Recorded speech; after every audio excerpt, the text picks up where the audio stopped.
Yo, we're back. We're so fucking back. We're so back. It's been so long. Yeah, I really don't know, man. It's pretty upsetting. Because I finally thought, like, we were finally done with, like, the hour, like, in crash. I thought we were finally done. I thought, you know, maybe, like, 4 to maybe 7 hours, then we might get a crash, right? Nope. Turns out it's still whenever the fuck my computer's like, hey, listen, I just kind of don't feel like it today. Because what do you mean I have, like, 4 tabs open? And then nothing else. And then my OBS, which I'm using to stream. 4 tabs, OBS. That's it. And you crash within an hour. So, Hunters, unfortunately, I think I'm going to have to... I'm glad... This is exactly why I don't make announcements before I know 1,000,000% that it's going to be okay. I'm not going to be doing the bingo thing this week. This crash right here pretty much solidified it. I was on the fence, but this crash right here solidified it. I thought it was better. I thought it was too. Because the fact that I have barely anything going on my computer right now, and yet it still crashed an hour in. Crazy. So, no. In fact, I'm even debating on streaming in general until I get a better computer.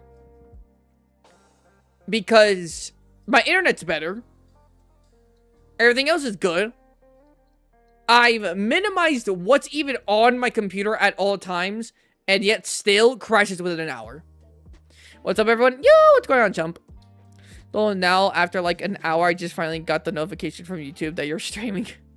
Actually, your Goss opinion doesn't matter. Computer crashes. So that hundo was meant for nothing? No. I'm still going to do it. But I need to make sure that I stop crashing over like the smallest things. Or I barely have anything going on and it still crashes within an hour. If that doesn't happen anymore, I'm going to start it back. Good thing I didn't actually contact a lot of people, or they haven't gone back to me, I mean. So I pretty much just let everyone know that, like, hey, I'm willing to do this, but I need time to do something. And see if they are willing to do it, rather than an actual date. Well, actually, I had kind of a date, but that's why I made it loosey-goosey. Because I wasn't sure what was going to happen, either with my computer or with my mom. So I wasn't sure what was going to happen, so. That's funny, Swallow. Yeah, it's stop crashing. Yeah, stop crashing out. Yeah. I don't know. It's pretty frustrating. And then also, my OBS, for some reason, is also, like... I have to have something in the background on my computer that's taking up a lot of RAM or something. There has to be something that I'm not seeing here. Because I'm improving things, like, more than when I was first streaming. And it's still crashing. I got a better connection to my Wi-Fi. I barely have anything open on my computer currently. Yet it still crashes. And my OBS sometimes just crashes when I'm trying to make a video. So something has to be here. Or maybe I just have too much space on my computer now? Maybe I just start deleting certain things. Maybe I could try that, but... If anything, all that does is, like, delay the inevitable. And, which is, like, literally just get a new computer. It's gotta be OBS. I think it's because my specs on my computer can't handle a lot of things, if I'm being honest. Like, everything, if it doesn't involve OBS, low-key, my computer, like, actually runs a lot, like, pretty damn good. But that's the issue, right? It's like, as a content creator, I need to expand and I need to do things. So I need OBS and I need Streamlabs and I need all these other things to be on my computer. So, and if it's that or my computer, I'm sorry, my computer, I gotta go.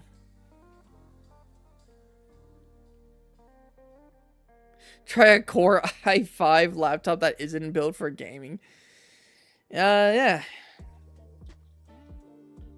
Ever since I got World, my PS4 fan sounds like a plane taking off. Yeah. That's the reason streamers usually fairly potent PCs. Yeah, I mean, that's true.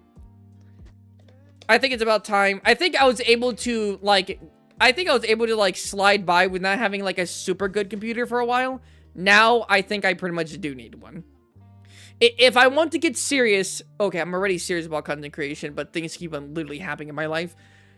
If I want to be even more serious and improve and, like, branch out a little bit more, I do need a better computer. And I just hit my fucking boomstick. Whoops, my fault, gang.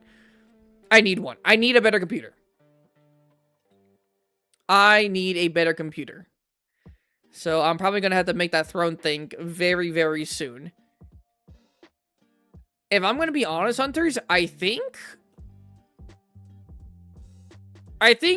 other than Wednesday, so like next stream Wednesday, I think we're going to do like a whatever Wednesday stream. Should be. I don't think we have anything going. I don't think I have anything going on in my life. Wednesday, again, something left field could always happen, but as far as I'm aware, I think I'm okay. And we're going to do Wednesday stream if we do it. We might have to push it to Thursday if we have to, but whatever, right? I'm going to do one more stream after this stream. And I think I'm going to stop streaming for like a week, maybe even 2 weeks. Just so, one, I can really, really focus on making content on my YouTube and making videos. 2, so then I can finally make that throne. 3, so I can maybe make a better, you know, just chilling one. I can maybe make a new one. Right, because how it is right now, it's been bad. I've been playing catch up for the longest time. And spending almost an entire day streaming probably just doesn't help. So maybe. There's a state of play on Thursday for what? State of play for what?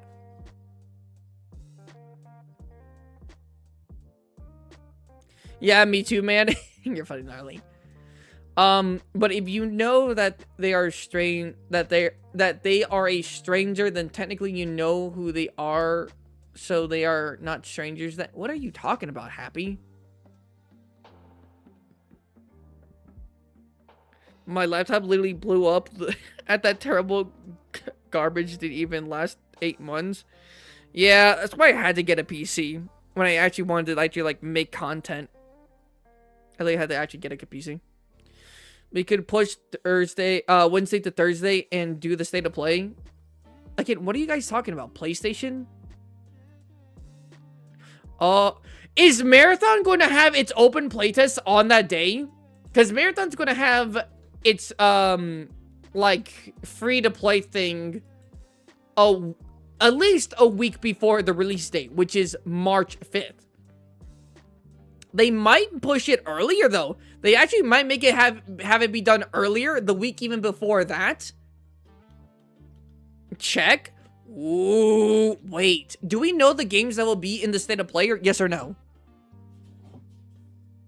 So we just don't understand? I don't. I'm an idiot. Or I'm dumb. There could be Wilds news too. There could be. Let me check. Can you check what games are going to be on the state of play for PlayStation? State of play PlayStation. I don't think on this one. How to watch the state of play on... Wait, does that actually... Wait, hold on. Is the state of play like a announcement for PlayStation? Or is it legitimately like how a Black Friday sale, everything is like has like a discount? In the same way that like everything's just going to be like announced. I actually don't know what the state of play exactly is. What is this? I'm sorry. By the way, I know we should be talking about Goss still right now, but I just want to get this out of the way, right? I just kind of want to get this out of the way real quick so I can have that information so that maybe I can push Wednesday's stream to Thursday. It's like a Nintendo Direct. I don't even know what that is, Viper. I don't know what that is.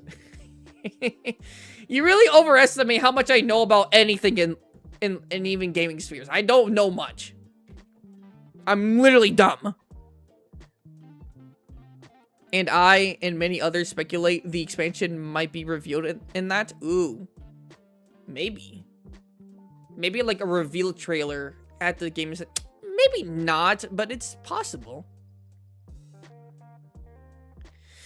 It's gaming news and announcements. Oh, so they would probably announce Marathon, but maybe the free playtest wouldn't be on the state of play? in the live stream state of plays, has there been times where on that day during the live stream, during the state of play, there have been like games that haven't come out yet that you can try on that day for free? Has that been a thing? Yes or no? Yes or no? It's a showcase of different games coming soon, I think. Expansion has it been a year already? Yes, it's already been pretty much a year, I think, almost. They did that with Stories 3. Well, we were able to play Stories 3 before the state of play, technically, right? Technically, right? Like, I literally played it before state of play happened. So, unless I'm missing something. I haven't thought this hard since Stories 2. Thought this hard since Stories 2, right, of channeling. Nintendo Direct. Let me look this up. Let me look up 2024 state of play. State of play full screen May 2024. Concord? Oh shit.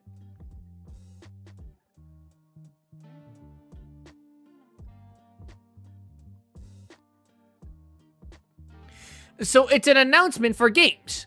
But that doesn't mean that, like, when the stream goes up, that, like, there will be, like, free games that you could try out. Like, with Silent Hill 2, Path of Exile 2, Until Dawn, Concord. Like, all these games that got announced or had, like, trailers and whatnot for, like, the 2024 game, PlayStation State of Play. Like, almost immediately, like, the day after or something, were you allowed to, like, try these games for free? Yes or no? It happens sometimes? Okay.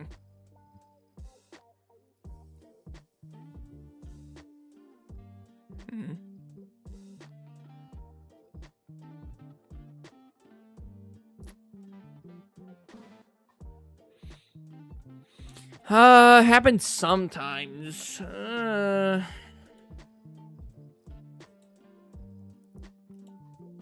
But the thing is, like, we know that we're going to get, like, we know that in, like, a week or two, we're going to get... I mean, it might happen this weekend. This weekend, we might get the playtest for Marathon. Or it could be next weekend. Like, next weekend. We know that.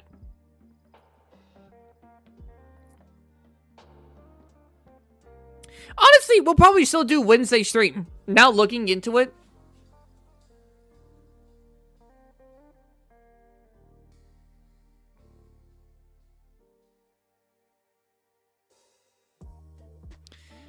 I think we'll still do Wednesday. And if I hear word of Marathon having an open playtest on the weekend or on a certain day it starts, I'll literally start up stream that day if I can. No matter what. Even if it happens on Thursday and I had a stream on Wednesday, I'll do it.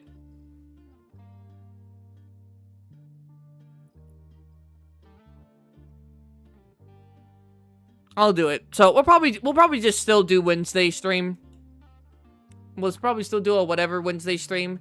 And if Marathon comes out with a free play test, then we'll do it whenever that does.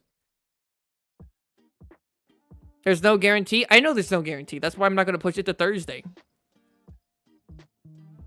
What about Windborne? Okay.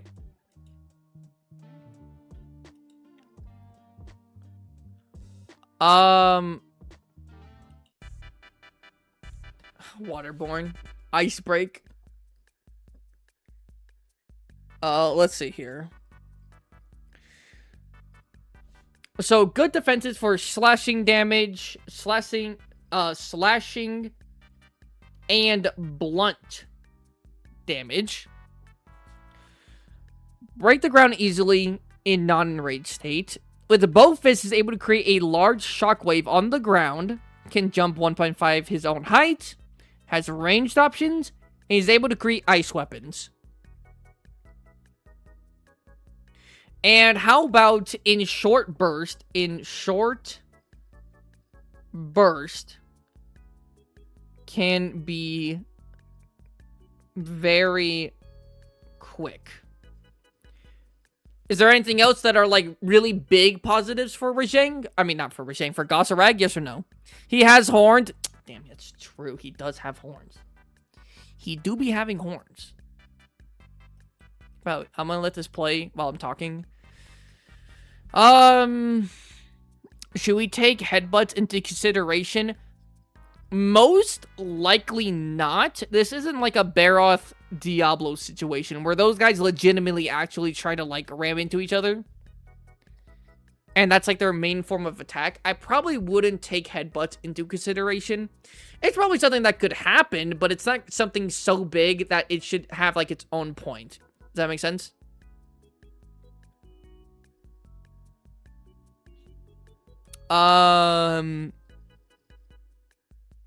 Dip break. I saw what you said, Happy. You're funny. Let's get back on topic. Viper can be the only one on topic here. Yeah, guys. Back to topic. We're talking about Gossarag. Is Gossarag even a bear? He's based on a Yeti, so he's more ape-like. That's what he's based on. But yes, he is a bear. He's a bear. So the horns are purely display.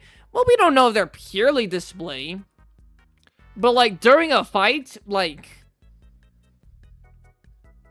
okay, let's have it like this, right? Let's say it like this, right? Gossarag would most likely be willing to more bite the opponent than legitimately headbutt them. Right? So whether or not they have an actual function for like display doesn't matter in a brawl. Because I don't think this will be enough for it to really count. He's faster than y'all think, actually. Yeah, we've already discussed that. I mean, look at what happens when he fucking fights Tetraid on here. He goes fucking crazy. Look at him. Wha-bam. Wha-bam.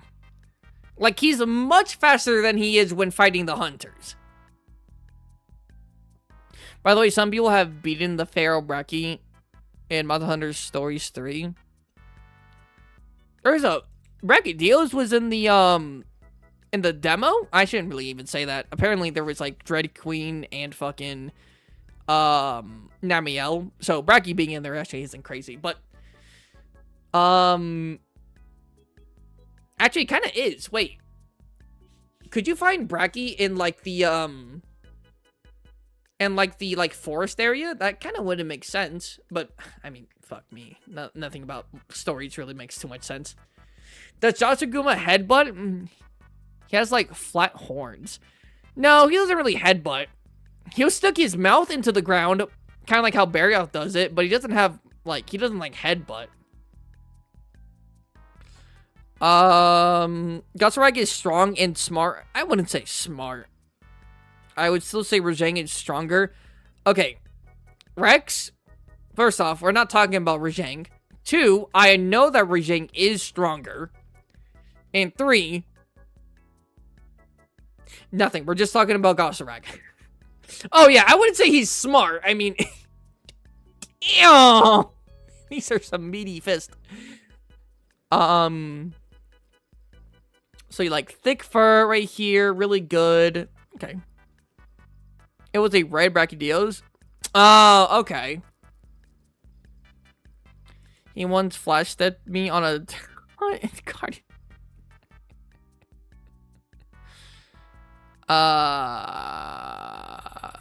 Thick fat, yeah. Okay, I think we got everything for positives. Now, what about negatives? What about negatives? Which, I can think of some negatives. Negatives. I'm sorry, here, let me unpause this. Negatives. When enraged...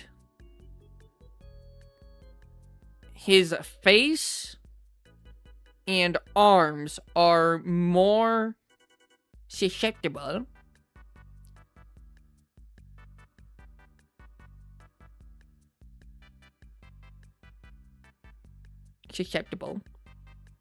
Wait, is that how you spell susceptible? That's not. Susceptible. Oops. I have my earphones on. To damage. To damage.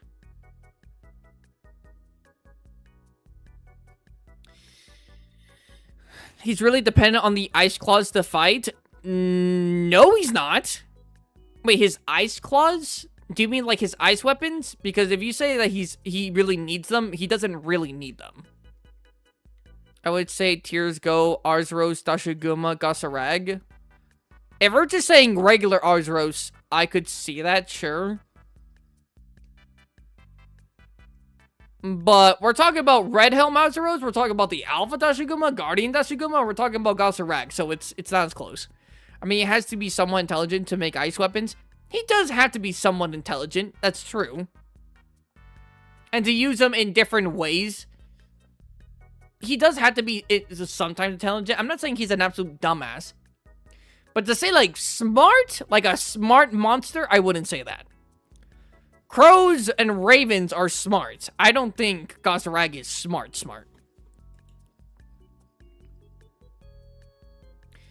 I'll just say double-edged sword as, like, parentheses. Double-edged sword. He has bad vision, but great hearing. I just noticed that they scaled those two up so much in the video. Yeah, for some reason, these guys are super scaled. Don't know why. But I guess the person just installed a mod to make it that way. When ranked, I feel like monsters are just playing on 3 times playback speed. Has anyone ever noticed that, especially in older titles? A little. Does have an advantage through G-rank movesets. Yeah, can actually some people tell me what his extra moves are in Sunbreak? Can someone tell me? I think I've already asked that, but obviously probably people can't like pull that up. Is an intelligent hunter? An intelligent hunter I can see, but a brutish fighter, yes.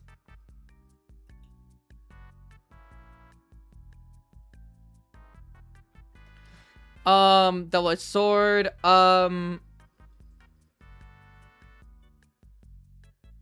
Let's see here. What else? Oh, I know. What would you call it? Ice weapons. Weapons.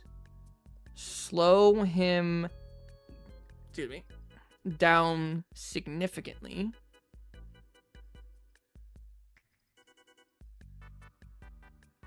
What's another negative? I feel like there's one more. What's another negative? I feel like there is like one more.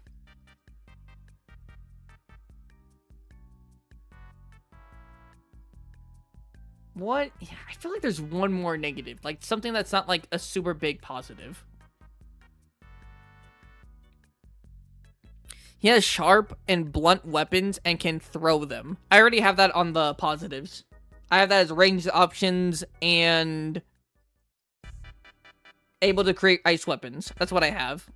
I don't go specifically into that, but yeah. He's blue. Fuck me, he is blue. By the way, let's I'm sorry, Tetronada. I won't let you go through this anymore. Let's look at this. Do I have this on? Oh, this is normal. Why does this look super slow all of a sudden?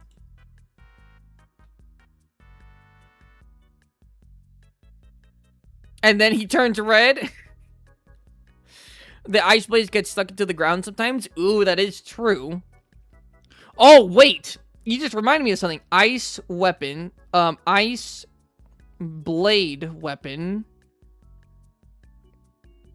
can get stuck into the ground. Would we consider the fact that if his whenever his ice weapons break, it almost causes like it has a good chance to make him like fall down?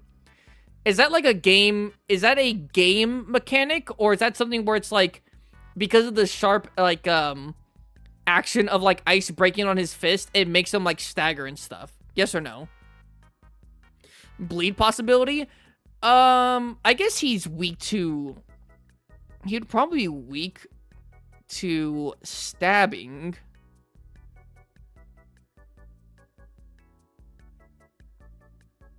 That's not how you spell stabbing. It's with 2 B's. Stabbing weapons. Which isn't, like, probably going to be super indicative. Other than maybe biting. But, yeah. One of his Master Ring's attack is releasing the stuck blade forward. Okay, so, like, damn! So, like, he'll, like, well, bam, like, stick into here, and then he'll, like, wait, hold on, let me, like, move my thing over here. So, like, he'll, like, just get this thing out of the way. So he'll, like, well, bam, stick it into here, and then he'll, wah, like, bring it up, right? Is that what it is? It's been a while since I fought Master Rank Gossarag. Mainly because I didn't use his weapons, and low-key, I thought his armor actually looked better in high rank than it did in Master Rank. Do you mean stagger? I mean, I guess he does stagger. I swear there's times where I've broken his weapons, and he's just straight up he's like fallen down. I could be making that up, though. Yes, pull up Master Rank Hunt. So he turns a disadvantage into a counter. Yes? Maybe? Hold on. Gossarag.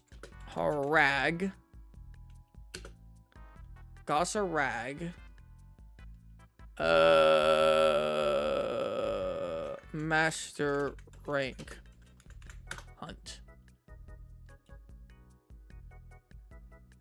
What in the fuck am I looking at here?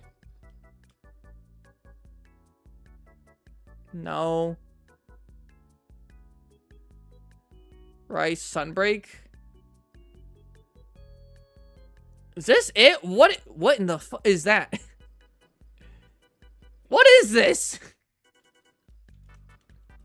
What is this? Whatever it is, it's nothing to be important. I guess we'll watch Rage Gaming?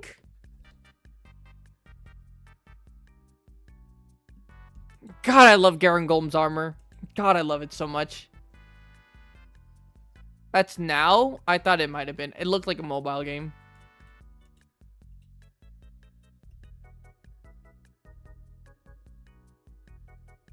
Oh my god, wait, that's literally it! Yo, W pause. So he, well, bam, gets it stuck.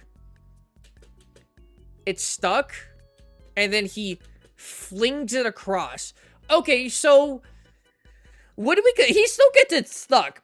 We see that he tries to pull it out.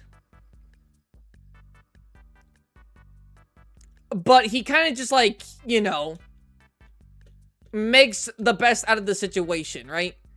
He still has it stuck. He didn't pull it out. This man is still open wide from doing this.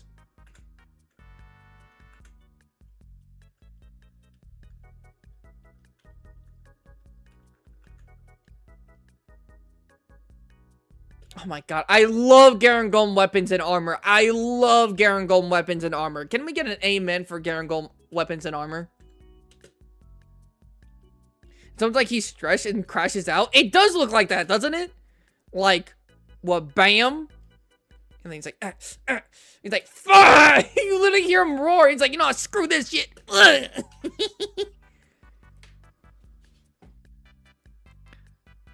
Amen. No, gnarly, you crazy. This weapon is nice looking. Here he is, a man. Time for me to pull out the magic trick and disappear. See ya. Bye, ABD. Bye-bye. Oh, glad we're back? Yes, MP4, we are back. I would consider this still a weakness. Because he actually does it, like, he doesn't do it on purpose. Like, when he, like, does this, he doesn't immediately then try to counter by, like, doing this. He does try to pull it out, but he can't. So he gets frustrated, and then, well, bam, does that.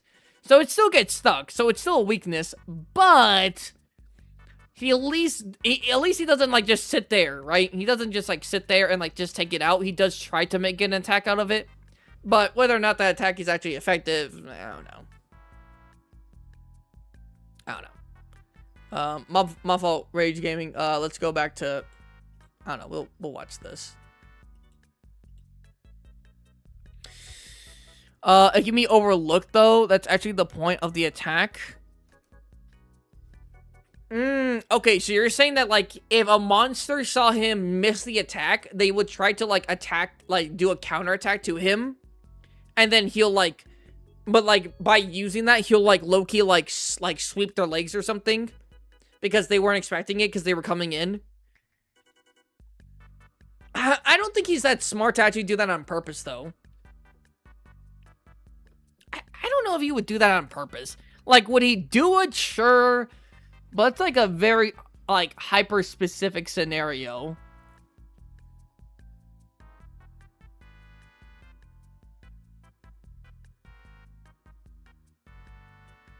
And again, this is to assume that he would use the great sword, or this, like, sword ice thing on the opponent. I don't know.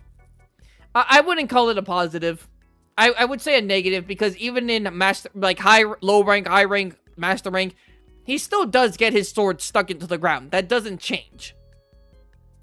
And even if you want to say that, like, yeah, he could turn it into an attack, how strong is that attack? Like, is that attack just, like, straight up, like, knocking, like, the wind out of a Barioth? I don't know.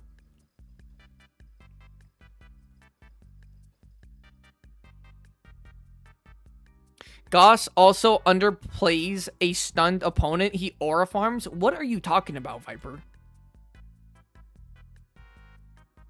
What was this bro talking about?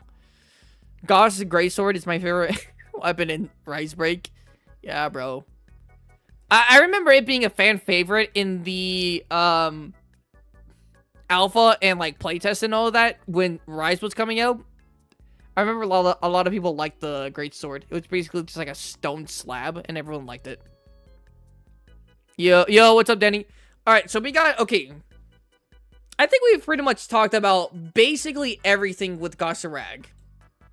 Basically everything with Gossarag. Right? Basically everything with Gossarag. Right? Basically. Right? So, good points, good defense for slashing and blunt damage. Breaks the ground easily in non-enraged state. With both fists, is able to create a large shockwave in the ground. Can jump 1.5 his own height. Ranged options, is able to create ice weapons. In short bursts, can be very quick. Negatives, when enraged, his face and arms are more susceptible to damage. Double-edged sword, has bad vision but great hearing. Ice weapons can slow him down significantly. Ice-bladed weapons can get stuck into the ground. And he's weak to stabbing attacks. Which, I said weapons, I should just say attacks. That seems to be pretty good. What about his stance?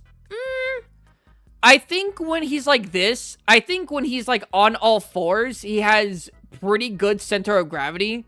But when he's up like this, he probably doesn't have the best center of gravity. Like right here, when he's like this, excellent center of gravity. I feel like it'd be hard for you to knock this man on his butt like this. But since he does stand up bipedal a lot to attack,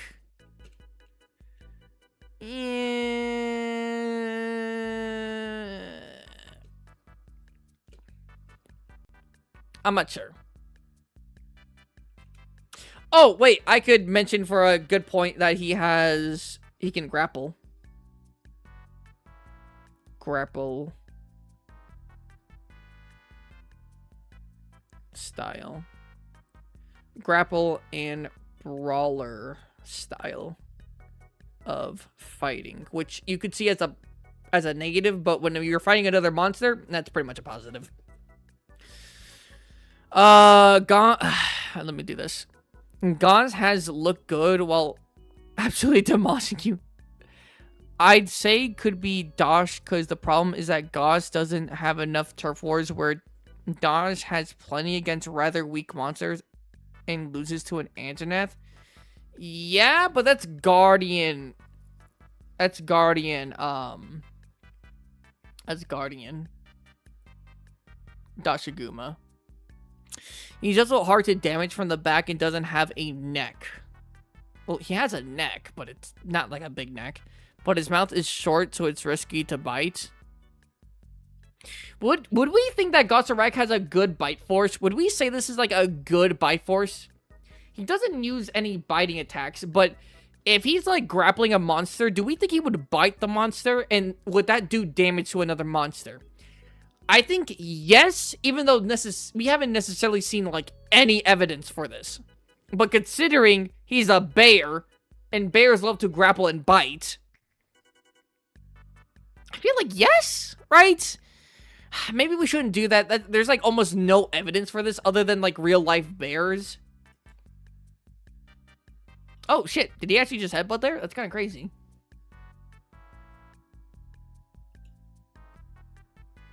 That's a chewer jaw only. So that's more for like grabbing something to your mouth and kind of like gnawing on it. Okay. Are we using alpha or regular dash? We're using alpha dash. But we might bring in the alpha Dashiguma here for a discussion.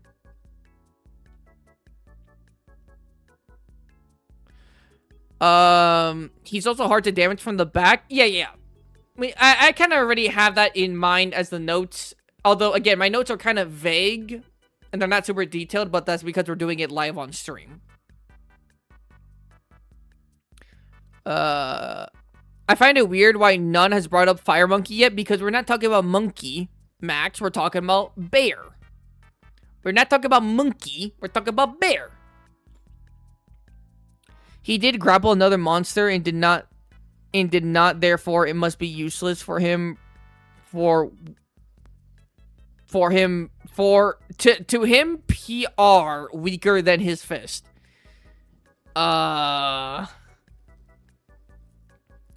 Yeah, but here's the thing, right? He does seem like he does like to punch. I mean, he was punching Tetranadon, and he was punching, Gore in the face. But I feel like if a monster was, like, really close to him and they were, like, scrapping, I feel like he would grapple. But grappling isn't probably, like, his main way to attack. It's probably more punching. But considering he has thumbs, I feel like he just does grapple. We just haven't seen it. But I feel like he goes first with the punch, then the grapple.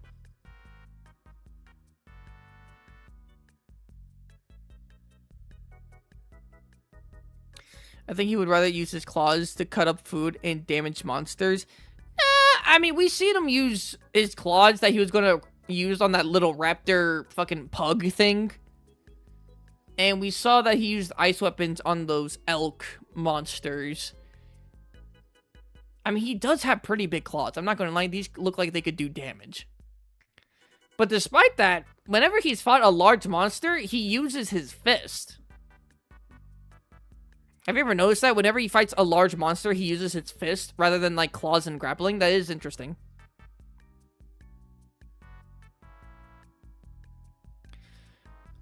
Heil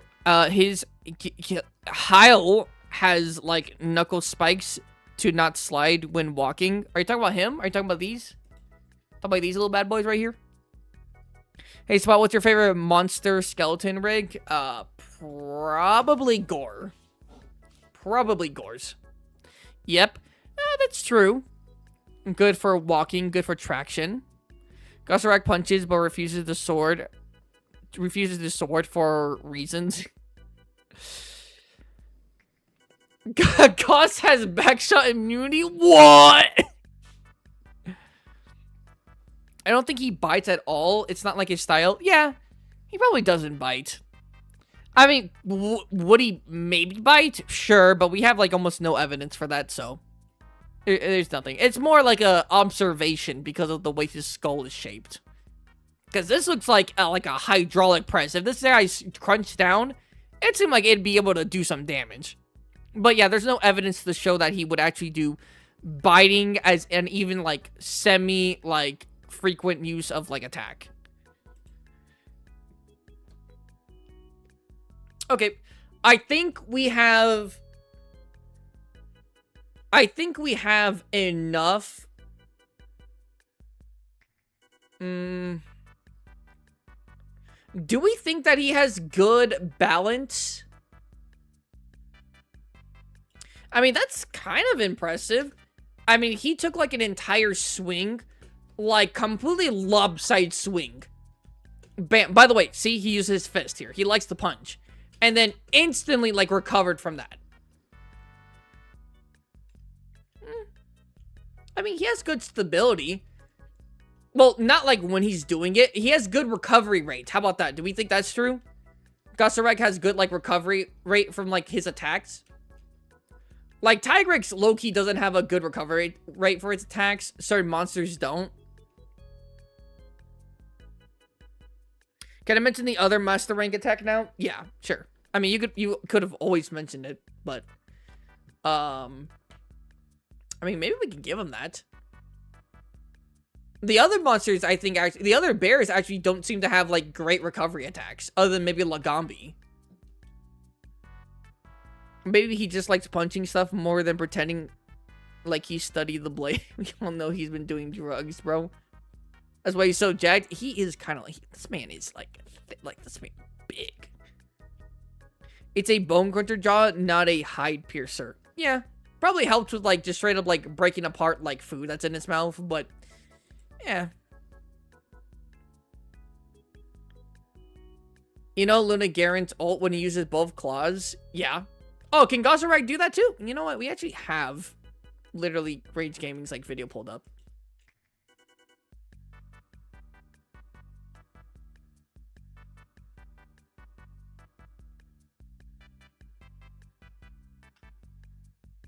It's like that, but with the ice blades? Really?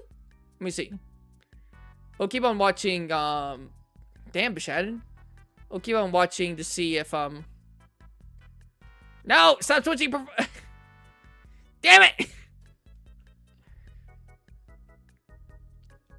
Is that like Goss's ultimate attack in his master rank, Viper? Yes or no? I mean, he does have claw swipes. I mean, look, he like swipes at claws here. He does have claw swipes. We do know he does use his claws. We saw he was going to use it against those little fucking pug raptors. And, we see him do it in-game. So he does use his claws, but I feel like his main way of fighting is just straight up, like, punching the shit out of things. Which, by the way, top way of fighting. I love when monsters just try to just straight up punch shit. Yes, that's his ultimate. Okay, we can consider that we can take that into consideration. Maybe that's why he uses fist more, because his ice blades get stuck. He's open to like a restraint beam or anything out of other than ult. I mean, that's true. Okay, I'm not gonna lie. I really have to put this in. I don't know what. Okay, I'm gonna put that as a positive. Great recovery rate after attacks. Okay. Interestingly, he spawns the blades just for that attack as long as he's enraged. Really? Let's see then. Let's see if he does that. Oh shit, did he just do it? Oh! Oh, he just did it! There you go. Damn, that shit was fast. Fucking like Wolverine here. Yo. Yo. Okay, well, to be fair, I feel like this is more of like a charge bash than it is like how Luna Garant does it, but it is similar. I love that attack. It is cool. But again, how well would this attack do on a large monster? See, for us as a human, this attack would be super devastating, right? But like like him charging in like that seems to be a better attack than like this. Because it really depends on like what body part he hits here. Like, I think it's a good way to catch the opponent off guard, but I'd be getting caught off guard by that. Yeah, like, I think it'd be great for, like, just getting, like, a quick little damage in. like a quick little bam, right? And like get a good clean hit on.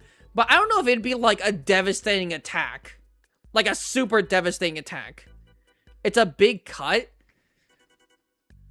I mean, no, but you have to keep in mind, these are not like super duper sharp, like ice claws. These are not like glavenous sharp, right? These are not glavenous sharp. The danger from these is the fact of, it's like the weight behind the attack and the speed. Not necessarily because they're sharp. So against, like, if a Gossarag did this to another Gossarag, do I think that Gossarag is like having its guts spill out? Is like having like critical damage? I honestly just don't think so. I don't think I have to tell you how easily ice can slice. It can slice. But against, like, a Brachydios, you think that this is doing, like, a ton of things to, like, open up it's cracking a Brachydios' shell in, like, 2? No. He can also throw them. We've already discussed that. Considering the blade can go into the ground kind of easily, it would do a ton of damage. Yes, but that's because of the force of the attack, not because the blades are super sharp. Like, super duper sharp.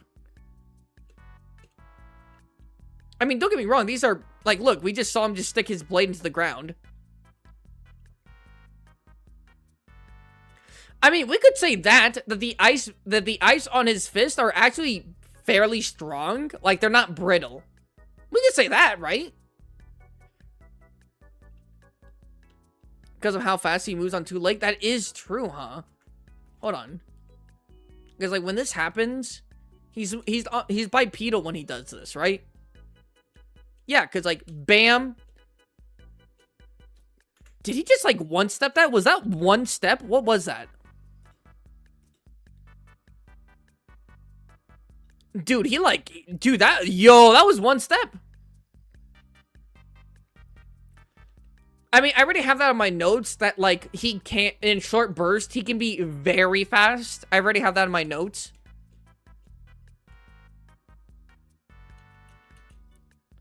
I'll consider it a positive that his ice is actually pretty damn strong. It's like 2 steps, I think. It might be the angle. But this looks like 1 step. Like, what? Like, that's 1 step. Like, that has to be 1 step right there, right? So he jumps. And then we see its legs. And then it makes contact with the floor here. Because we see, like, the little earth being kicked up here. It might be 2 steps. It might be the angle. But from, like, this angle, it looks like 1 step. The ice formed instantly? Yes. He dashed? He hit the dash. Okay, so we can put that. Ice weapons are durable. Maybe not super durable, but they are pretty durable. And what else? Oh, can make the ice weapons almost instantly. Fuck, I might even say instantly, because that shit's crazy. Gosh, easy best. I'm not gonna lie, Gossarag has a pretty good resume here. Like, the more we, the more that we, look into this, I think it's pretty good. Like, I think Goss actually is pretty impressive. It is a shame that we really didn't get to see more of Goss. Like, he really didn't have another turf war. That's fucking crazy. And then the only time we ever see him during a cutscene is like him getting infected by gore. I mean, if he could jump that high, he should be able to just hop forward quite far. I mean, yeah, we literally saw him do that. Like, that's literally what he does. Right? So, okay, let's be honest. Okay, be honest, everyone. So, considering we know that he could be fast because we saw him fight Tetranauton, we know he can jump high. We know he can jump high. If we never saw him do this, move, would you believe that he could do this move? Would he be, glazed to think that, yeah, so, he'll bring up 2 swords out instantly, dash forward, and then hit his opponent? Like, on paper, that kind of sounds like a lot of glaze and, unrealistic. But then we see it happen. Right? So if we never saw this happen, do we believe that he could have done this? And I say that it would have been a possibility, but I would have probably said that it's kind of Glaze if you think that he's able to kind of do this. That does sound like Glaze. It does, right? Again, like certain monsters, like if you say it out loud, it sounds like something that like the monster would never be able to do unless you like saw them do it. Like look at this, listen to this. That's a master rank move after all. Only experienced individuals can pull it off. That's true. That is true. But we are taking like the peak of what a monster probably could do, so master rank is considered.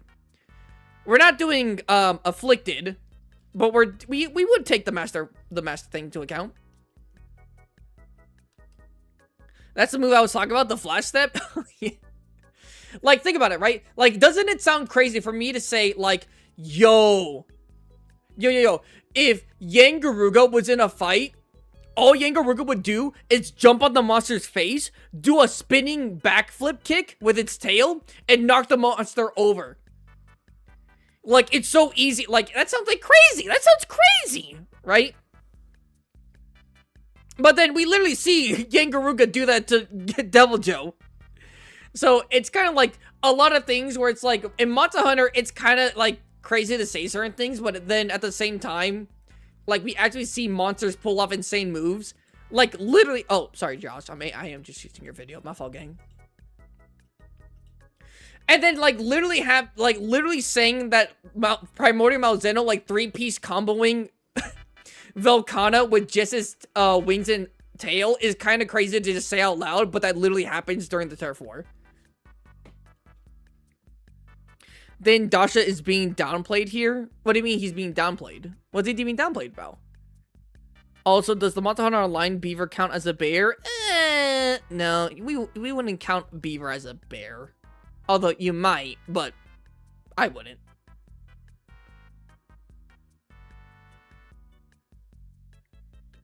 Wouldn't he be smart enough to target the heart or head? He's smart enough to target the head, like we literally saw him do right here. Wait. Like, he is smart enough to target the head. Like, he does know areas that are weak points, like the head. Like, Gossarag did not punch this gut. He straight up mollywopped Tetranadon's head. Like, he body bashed, right? Clashed. And then, whoop, bam, the head. If we count Master Rank, I mean, yeah, we're counting Master Rank. But do keep in mind, we don't know how the Alpha Dashiguma is going to be moving in Master Rank. We don't know. So take that with a grain of salt. We haven't seen everything that Guardian Dashiguma and the Alpha Dashiguma could bring to the table in Master Rank. That's what I'm saying. Man, they look like kaiju in that quest. Yeah, they are digitally upscaled in this one. Alright, I think we talked enough about Dashiguma. We talked about him for like an hour and a half. I mean, I'm sorry, about Gossarag. Who do we want to move on to? I think we'll move on to the Alpha Dashiguma now. I think we'll move on to the Alpha Dashiguma now. So let me... What videos are relevant for Alpha Dashiguma? Let's have... the, Dashiguma cut scene where he fights the Balahara. That seems like it'd be pretty valid.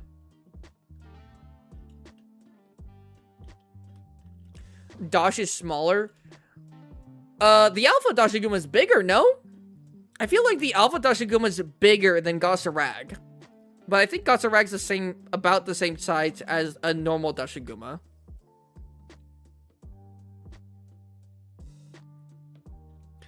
So this comparison is a setup he's scheduled to lose the Goss. No, I'm not saying that. We have to do Red Helm too. But unfortunately, Red Helm, we're going to have to look way more into gameplay than we have to than other things.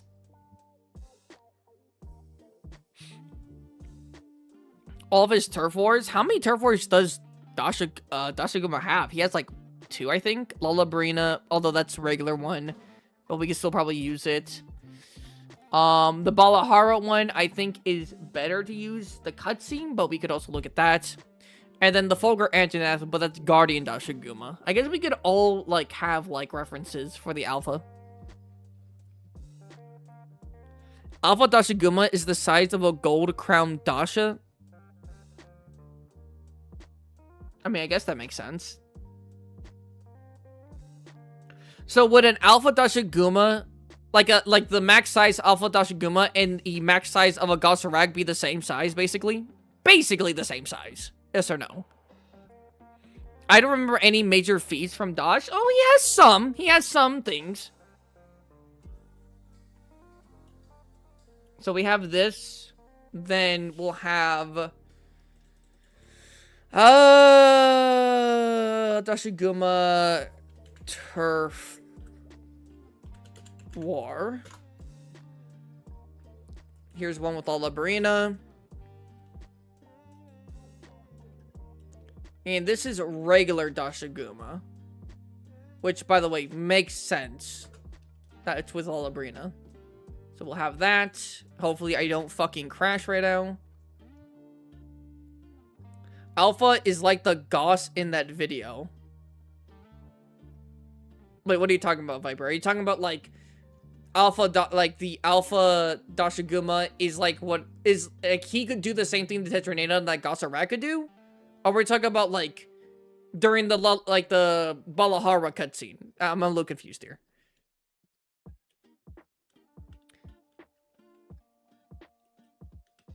This is barely an interesting conversation. Man, shut your ass up. It is. The size. Oh. Whoa, wait. Are you saying that Alpha Dashiguma is the size of the, like, really big Gossarag fighting that really big Tetranadon? Is that what you're saying, Viper? Is that what you're saying? I feel like that's a little... I feel like that's kind of crazy. Nah, no way. Wait, does Alpha Dashiguma have size differences? Like small, medium, and large crowns? Or is it always like one crown? Like how Apex Regios is always like one size. Because no way, hold on. Let me...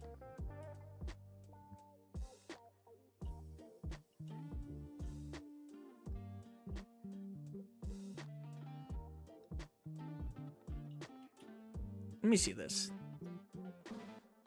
It's always crown. There's a video out there having afflicted gods fighting Apex Azeroth. Spoilers, Azeroth beats him hard. Well, I mean, I don't care about that if I'm being honest, because those are just like fights. Just to kind of have fights. I'd say a real question, how strong do we consider deviants there? Because Snow Bear and Legambi should be able to pimp slap everyone in the bear family. No, Michael. No. I mean, if we gave Snow Bear and Legambi like the ultimate glaze with everything going with him, sure. But we're trying to be fair here. The Alpha is probably bigger than Goss, but like saying that he's the same... Hold on, let me see this. Gossarag... Turf War. Hold on here. Let me see something. Rage Gaming, I'm using your thing again. My fault, gang.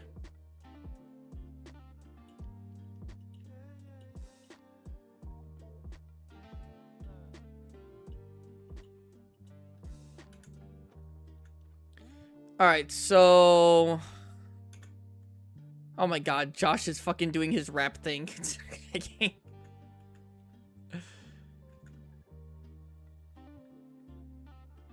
Josh, be right next to Dashiguma. Josh! Josh!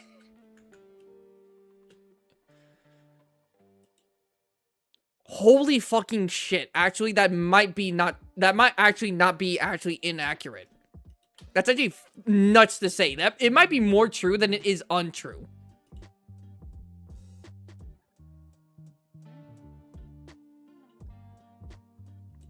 There's no real way to, like... Is there an angle where... Oh, shit! Use your own gameplay. Oh, do I still... I think I do still have the... Wait, do I still have the footage? I might not have the footage anymore. I might have deleted it.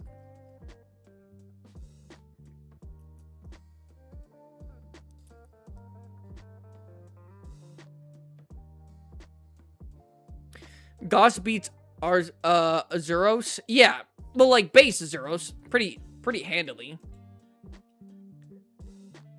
Hold on here.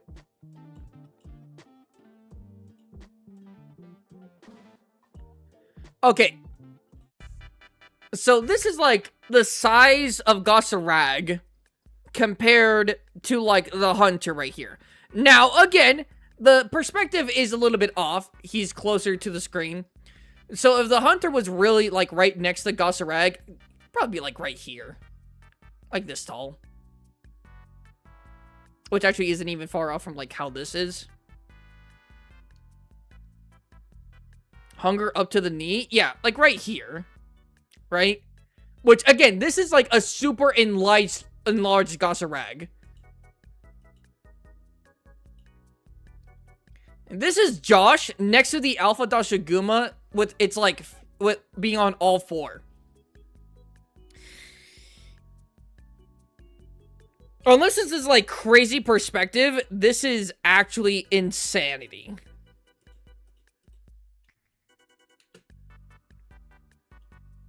Yo, this guy's huge.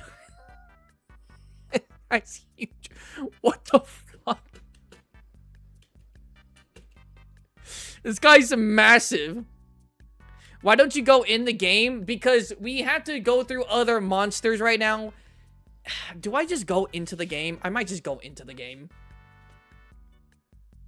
Do you guys want me to go into the game for Dashiguma's part? Did you never realize? I never realized, like, how big comparatively they are. You know what else is massive? Happy, shut up. No need.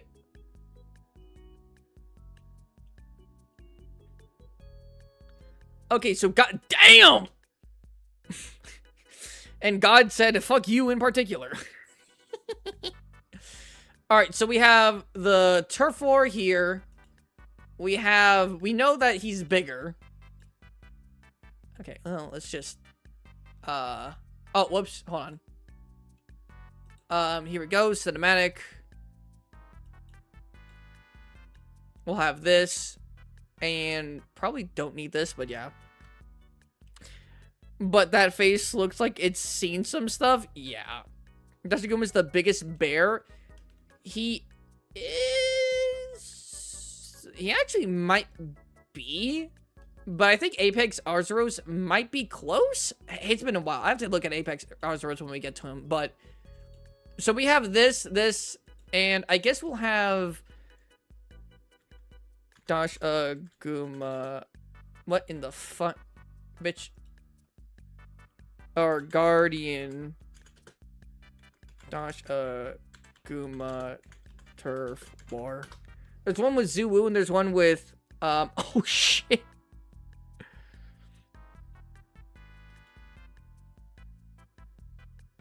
So there's this one right here. Okay. I thought we'd just go over this real quick. Put this one on loop. The thing with comparing these two is that they don't use the same skeleton. They don't. I know they don't. Wait, are you talking about Arzuros and Dashiguma?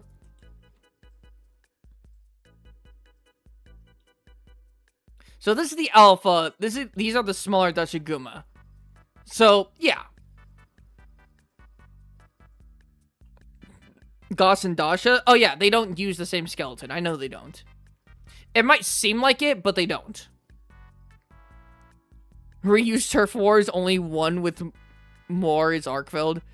The biggest Goss I fought was 800. It's just a silver crown, and my hunter was as big as its face.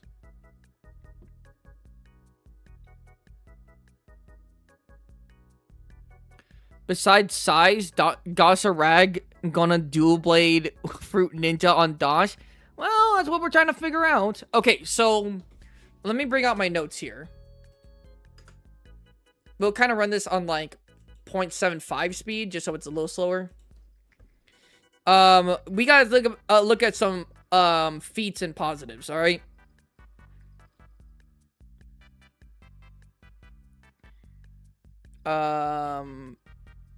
Alpha Dasha Guma. Good points. All right, well, let's get this out of the way, right? Let's get this out of the way. Hold on, there's actually something else I need to look up.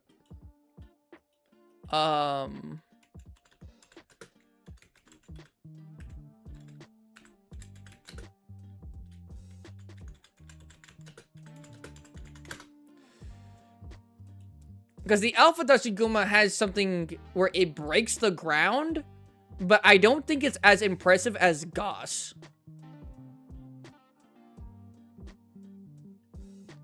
Or maybe not. Let me see.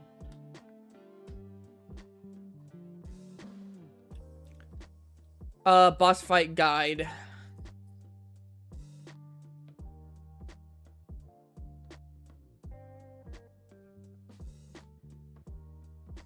Is big Dash endurance feat? It is.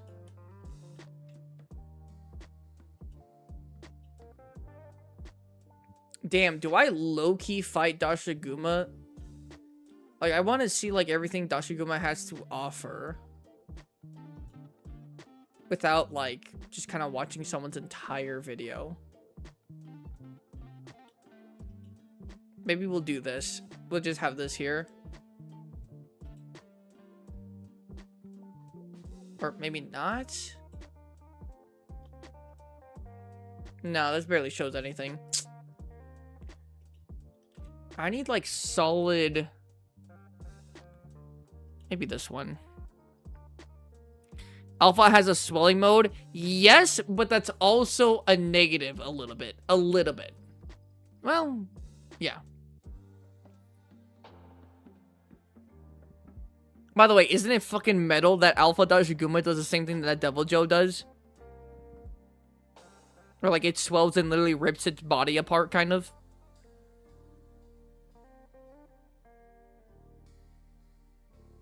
Yeah, it's pretty fucking cool. Boss fight. How long is this? 16 minutes. Please don't tell me you're fighting the other Dashigumas. Please tell me you actually just like fight him by himself. Alright, cool. Oh, this is my boss fight database. Yo, I always come back to this guy. Let me make... I'm gonna need to shut up.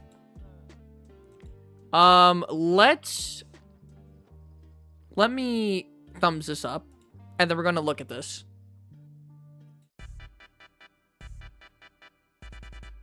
But would Goss abuse the wounds? Maybe, considering where the wounds form on the body, Gossarag might not, like, specifically, like, go after them, like, hardcore, but where Gossarag would attack would be where the wounds are, low-key, so.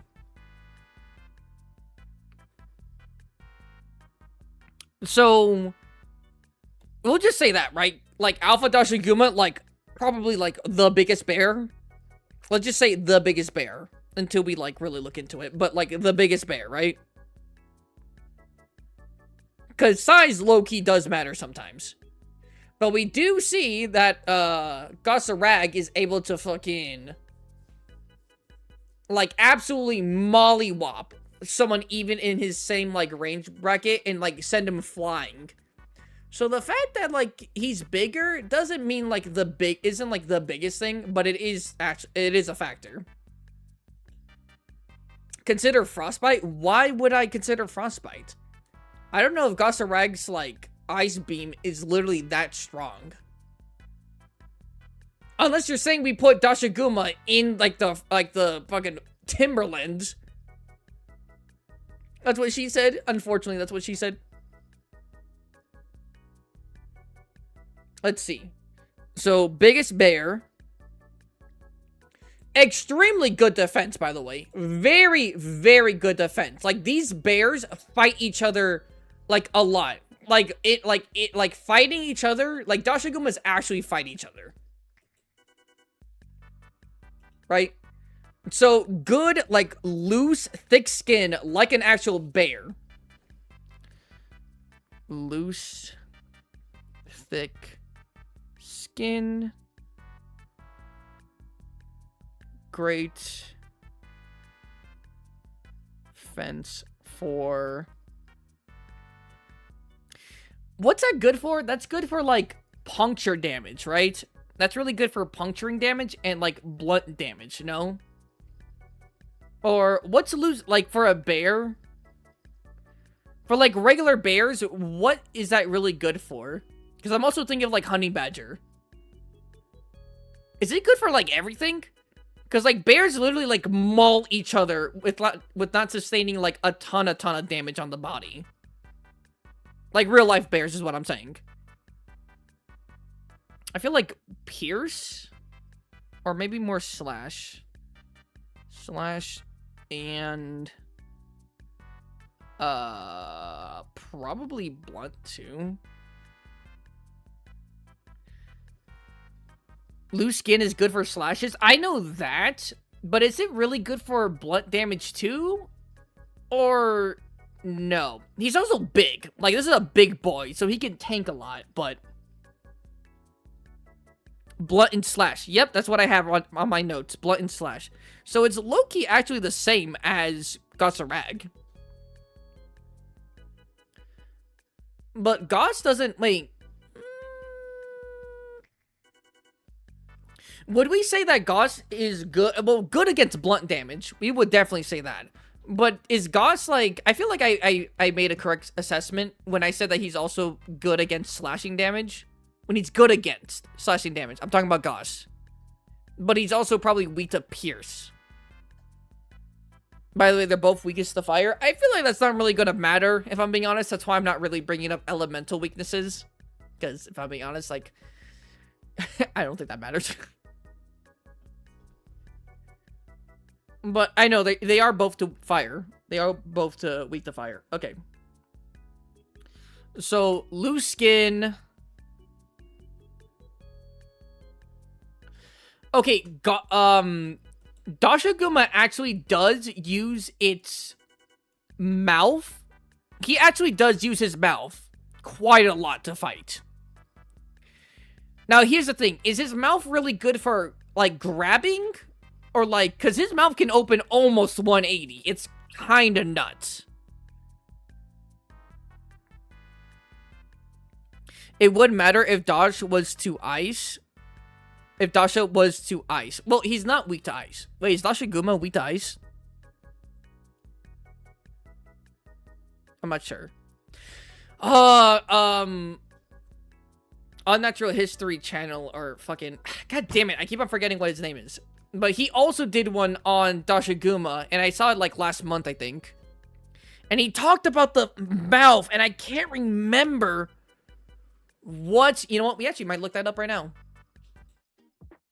Because Dashaguma actually does use his mouth a good bit.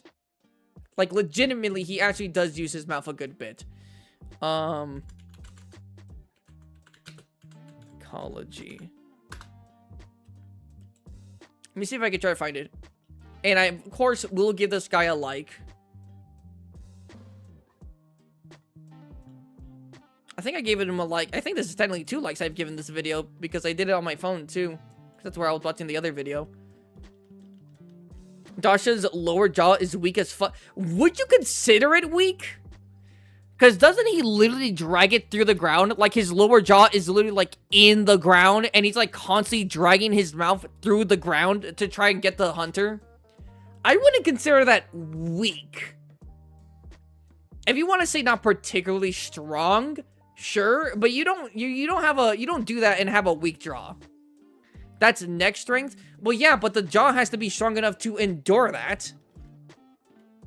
Like, for him to do it, he needs neck strength. But in order to, like, endure and make sure his jaw doesn't break from that, he needs to have a strong jaw. Or at the very least, like, not a weak jaw. Let me see. Let me look at this guy talk about jaws. Usually he brings up... I love the fucking art for... Oh, look. Look, he has him right here. Damn. What the fuck? Yo, this scaling is kind of crazy. Do keep in mind, this is regular hours of roast. We're not looking at Red Helm, but this is kind of crazy right here. Depends on jaw structure. Yeah, I'm trying to find where he talks about jaw structure. Oh, shit, it actually might be here. Is it? Usually he has a skeleton for when he talks about... Oh, actually, it might be like right here. Let's watch this a little bit. Turn off the Wii music. Turn on the desktop audio. Shagama ignore both camp items and people in them to instead focus on... Everyone, shh, quiet. We're watching this. Hey, quick question. Oh, yeah, what's your question? Well, it's just next thing. Think about it. What's your question, Raptor? Maybe not weak to ice, but definitely unused to it because he lives in desert and forest, which are like warm climates. I mean, yeah, but you might be able to say the same thing for thunder. His jaw doesn't get used much, but a guardian one's jaw can hurt Anjanath. What do you... Alpha Dashiguma actually uses his jaw. Like, the Dashigumas legitimately use his jaw when fighting. Like, I will go into the game to prove this point. the larger Dalthodon livestock. Lalabarina versus Deshagama is also likely attempted predation, and Deshagama will likely eat any smaller monster By the way, you guys can hear this, right? Just making sure. they can catch and subdue, really, and will presumably readily eat the bodies of larger monsters the packs or alphas may kill in conflict, assuming there's anything left by said alpha. Deshagama have robust jaws and can also eat bone, and so will presumably polish off large carcasses in entirety. From Mizutsune's cutscene, we can see they also happily take fish. And Wait, hold on, I just want to see this jaw structure. Now, this isn't like exactly one-to-one, but the person I've seen their thing when they do the people when they I know the guy who does this. Yep, here. This guy's actually pretty talented. I really like the way they analyze this. So yeah. kill in conflict, assuming there's anything left by said alpha. Deshagama have robust jaws and can also eat bone, and so will presumably polish off large carcasses in entirety. From Mizutsune, This one's not accurate? Is this not accurate? I feel like... I guess we can't really see his mouth here. Oh, I guess we can see it here. I mean, it might not be exactly one-to-one. But I feel like this is pretty... I do this kind of reconstructions. I mean, I don't think it's like completely inaccurate. That skull looks rough. Well, yeah, no, obviously. But I don't think this is like... I don't think it's like I'm trying to draw like an Antoinette skull and I draw like Devil Joe's skull, right? I don't think it's like that far off. people in them But yeah, it's probably not one-to-one. will presumably polish off large carcasses in entirety. From Mizutsune's cutscene, we can see they also happily take fish, and so presumably aren't picky about their protein and its species, so long as it is protein. With many of these prey items, at press time, it seems far more likely that a single Deshagama would gain the maximum, or at least the adequate amount of food, from solitary foraging, and only the alpha would benefit from social foraging. So one may question why Deshagama forage together. But social carnivores can have other reasons to be social outside of just carnivory, and this may be the case here too. The game also gives us an alternate explanation as well. The Deshagama may group up to dominate and or be resilient to assault by the apexes of such regions, primarily Raidao, but also presumably Seregios. Deshagama By the way, that Misune was fucking like trolling, was absolutely trolling that Deshagama. If that Misune actually wanted to get rid of that Deshagama, he could have just done this from the start. This man was trolling. Everybody's favorite femboy dragon design. Yeah, from here he talks about, like, pack dynamics. I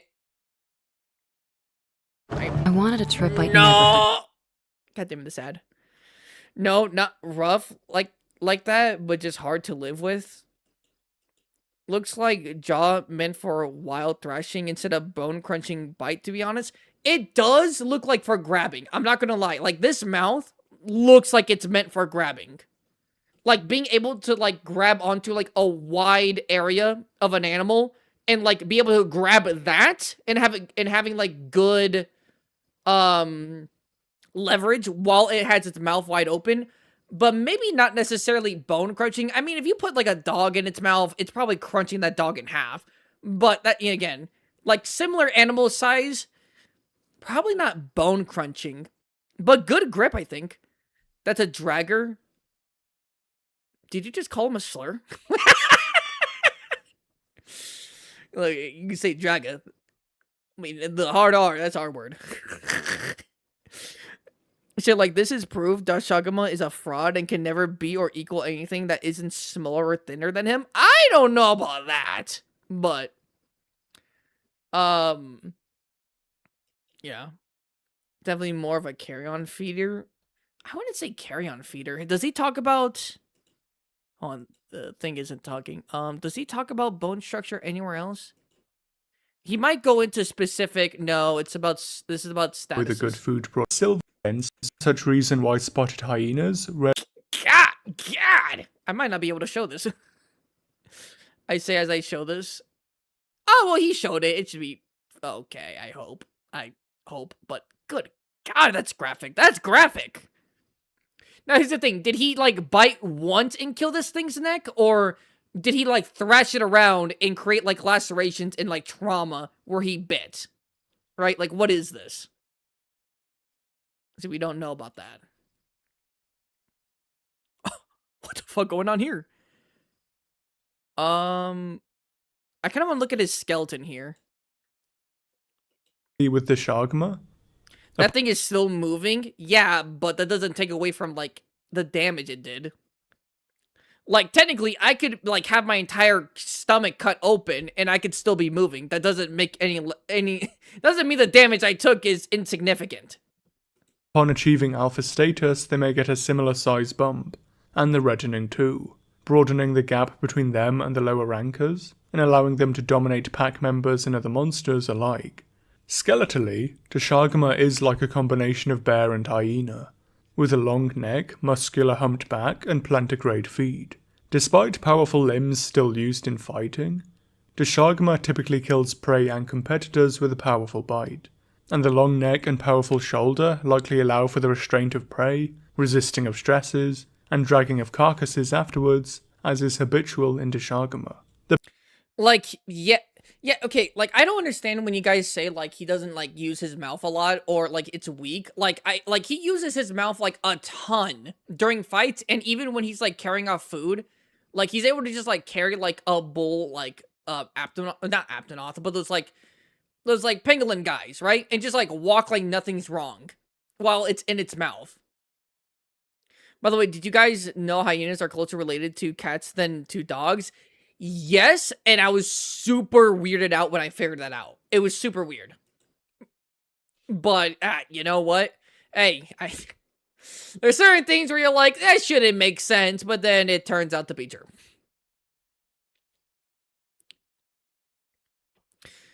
Also, what is with hyenas and being hunched? I don't know. I don't think he actually goes into it here, but he might actually have gone into it here. But, yeah. Like, see, when we say Gossarag probably doesn't use his jaw and stuff, there's, like, not really much evidence and things of that nature, right? Probably would do a devastating bite if he decided to bite down, but it seems like when he fights, he doesn't really bite down. The Shagama uses both biting and claws. I mean, think about it. When he was fighting those Balaharas, he barely bit even a single one. And to kill that one Balahara, he literally ripped its mouth open with its claws. So... this guy actually does use, like, almost everything in his disposal. Heck, I mean, there's even a thing where he, like, sits his rump back. If the person is small enough, he'll just kind of, like, sit on them. Chad move. It's so cool. It's so cool. The plantigrade feet are interesting in monsters like the Dashagama and Gossarag, as most successful mammalian carnivores typically have digitigrade feet for faster and more efficient running. Bears fall short in this aspect, but also being on average far less predatory, Outside of the specialist polar bear, brown bears can still consume a lot of meat in their diets as regular hunters. And smaller plantigrade mammals like fossa and mustelids also have such limbs whilst being hypercarnivorous and sustaining themselves with their own prey. So plantigrade predators are more unusual than unheard of. Plantigrade feet also allow a great range of motion and more stability, and so it could be Goss and Deshagama even benefit from them to keep animals of their mass stable on ice and sand dunes. And the sand may be more prevalent to Deshagama than the jungle. The Kanafa term for Deshagama being sand bears, the word Deshagama meaning sand bear, and the frequency of appearance in the Windward Plains do all seem to suggest that despite some in-game dialogue, the Shagama may be as much or more associated to the plains than they are to the forest. The Woodwoods generally have a Which would make sense, because why would an animal with this coloration be living in the forest? I mean, that's, something that doesn't always mean the case, right? But it does seem like it would make more sense for him to, like, his main home to be in the desert than it would be in the forest. But obviously, I mean, it's more like they could probably just venture off into the forest if they want to, and, tigers? That's true. no opinion of Deshagama, and consider their pet area. Get right to the I will skin this ad alive if it gives me another one. Alright, where's my knives? I'm just kidding. Bro's got that arm wrestler forearm bone literally bigger than the hidden leg skin bone. Yeah. Like, Dashaguma is a... Did I just skip the ad and it gave me another ad? What the fuck was that? Like, Dashaguma is strong. Despite being considered, like, a weak monster, it's strong. Another question I have, we have never seen Dashagama hunt anything larger than it or remotely close to the same size. Only when a large packs with it gain a hunting confidence. That is true. That is true. Despite being, like, alone, like an alpha Dashaguma can't hold its own, but it's not, like, alpha monster state, as in, like, it could still be predated, but it has the options to, like, potentially, how do you say, fend off something, right, that's bigger than it. But it's not most likely going to win. I say that as I'm literally saying if this guy would win against Kosarag. Then you want a Jet 2 holiday? Nothing beats a Jet 2 holiday. By the way, God, this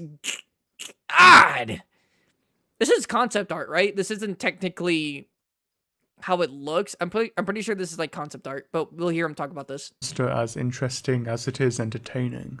To start off, the design is very Russian dolled, essentially compiling traits from about a dozen different mammals, with aspects of lion, dogs, bison, hyena, uakari, mole rat, boar, and bear all in there. Dosh is also... Oh, this is the official art book? Really? Oh, well, I guess. I just guess it kind of just look different, but this might be more like artistic, like, style of what Dashaguma looks like than it being not Dashaguma, but, like, you know what I'm saying? Yes, I paid for it. So this is Dashaguma, but it's like someone's art style of, like, what Dashaguma would look like this. Because this doesn't look like 1-to-1, but it's pretty damn close. also a lot like a Tibetan Mastiff, a dog bred to... Good God, have you guys actually seen these in real life? I haven't, but I've seen a big dog that literally isn't even as big as this dog. So it literally scares me whenever I see it, when I see this image. Yes, you might think that this is all fluff, like floof. And yes, it does have a lot of floof in it.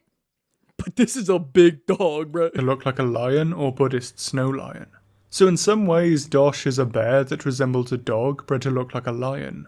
And to look at Ashagama's concept art, it also originally seems to have had a longer snout, and was more wolf or hyena-like, being very reminiscent of the Two Towers wargs especially. As things changed, the sleeker and more predatory look was dialed back into more of a lumbering brute look, and Dosh was made both uglier and more comical.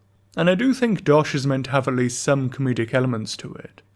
The Ed, Edd and Eddy style intro in the village attack cutscene, and then the Three Stooges moment as they all get stuck in the door frame. On that note too, I think Dosh is meant to have a slight man-in-a-suit appearance. Yeah, I'm not gonna lie. Like, I think I commented on this when I first ever saw Dosh this. is meant to have at least some comedic. I'm sorry, I gotta mute you for a second. Like you look at these guys, they're like, yeah, it's a big bear. It's a pretty big bear. And then this fucking kaiju comes out of nowhere. Like, what the fuck?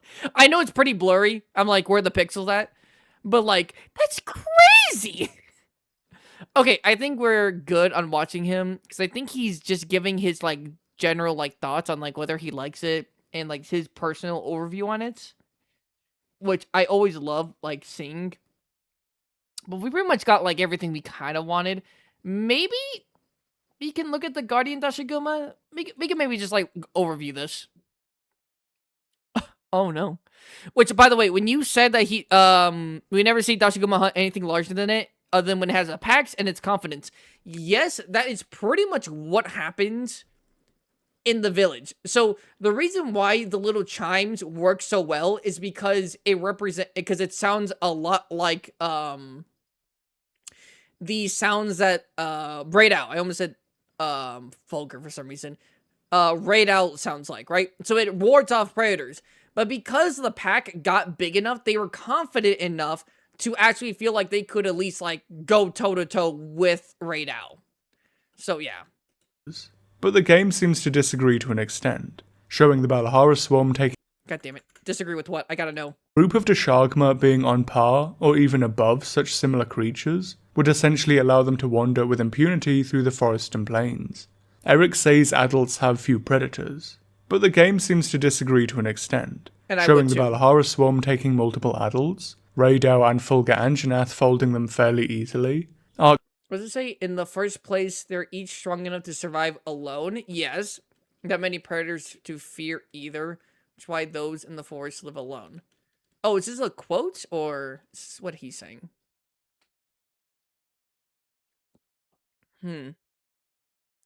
I will say that, like, I agree that an individual, like Alpha Dashiguma is probably strong enough to where a lot of monsters would probably think twice at attacking and would have a hard time to bring it down, but they're not immune from predation. They're not. Individually, none of them are immune. I'm gonna dip for a bit. A new episode came out for my favorite show. All right, bye, Jump. Y'all are gazing Goss? Do you mean glazing Gossarag, or... One, this isn't Gossarag. I don't know why you're bringing Gossarag up. You might be a little bit late to the stream. But... Are you talking about... I'm not sure. But I'll continue this. Feld also killing them, and it can be assumed higher ranked monsters would generally be able to take out Dashagama singly. It's also well worth noting the danger other Dashagama could pose. Dashagama are noted as pretty fight happy, and adults being covered in scars. And whilst we see them Damn. By the way, Viper, my Televiper, how big are the Alpha Dashiguma? How big can they get? I'm sorry, how big can the Guardian Dashigumas get? I'm not gonna lie, I don't really pay attention to the Guardian Dashiguma, like sizes. I'm just like Big Bear, that's it. So how big can they get? Can they get even bigger than the Alpha Dashiguma, or as big? to engage with other monsters. Very slightly larger than Goss. Okay, so they're like the same size as like a normal Dashiguma, but Guardian, which kind of does make sense. But I was just curious. We also see in the Guardian Dashagama cutscene, they'll even kill each other outright. Guardians are meant to be a bit dodgily made, with okay, to be fair, if I'm being completely honest, I think this is because I think this is more to do with Guardians than it does have to do with them being Dashagamas. Because if I'm being honest, I don't think Dashagamas would do this as carelessly. If anything, would just completely, like, maim the other male or female. Probably the male. But Guardians literally don't... They are, like, pretty much almost specifically made to hunt. Or to fight. More, probably that's better. Keep their wild instincts. They do. However, like, there isn't a real reason to kill another Guardian Dashiguma. Because, like, unlike Arkveld, who actually kind of eats, these guys don't eat. right? They don't need territory. They don't have reproduction organs. So they might just be killing each other just because they're like, they're fight happy, like he said. But I think that's mainly because the reason, I think killing the other Guardian Dashiguma is a byproduct of them being a Guardian and not necessarily Dashiguma. Does that make sense? They kill each other in the wild. I know they do. A lot of animals kill each other in the wild. But as a Guardian, I don't think I see like a Rathalos killing another Rathalos. Or, I'm sorry, I can imagine a Rathalos killing another Guardian Rathalos. A Guardian Rathalos killing another Guardian Rathalos. God, I can't speak. Keen to engage with other monsters? We also see in the Guardian Dashagama cutscene, they'll even kill each other outright. Guardians are meant to be a bit dodgily made, with unstable behaviours. But there does have to be some root for such behaviours to be built from. Dashagama packs may well readily engage with Hold on. I didn't even consider this. How did he kill that other Dashagama? Did he snap his neck with his mouth? If he was able to do that to another Guardian Dashagama, is that not impressive? Because then, by literal logic, would that not mean that a normal Dashaguma would be able to do this to another normal Dashaguma? Neck snap? I mean, that's low-key impressive, no? I mean, from what I could see here, this other Dashiguma didn't have, like, weak spots or anything, any glowing bits on its neck. So that means that just with, like, one good place, like, on the neck, and then a quick snap could just kill another Dashiguma. Right? And if this is the size of, supposedly, maybe slightly bigger than a normal Dashiguma, then the Alpha Dashiguma could do this to other monsters, which again, I feel like we know he can do that. Gog, that may be forming over Wilk sources, maybe. That actually could be maybe it. Because they do base themselves on instincts, and the only thing they actually would fight over is literally, like, their own safety and Wilk sources. So that could be it. Goss is strong, but so is Dog. Yeah, so is a dog. Only good advantage is Goss, its elemental abilities. Kind of. Maybe the power boost from Wilk? But I don't think they're using, like, they're not using Wilk explosions. They are primarily using just physical brawling right here. Like, I could see a normal Dashiguma and another normal Dashiguma do this. That's what I was going for when I said Goss has no neck. Oh, okay, that's what you're going for.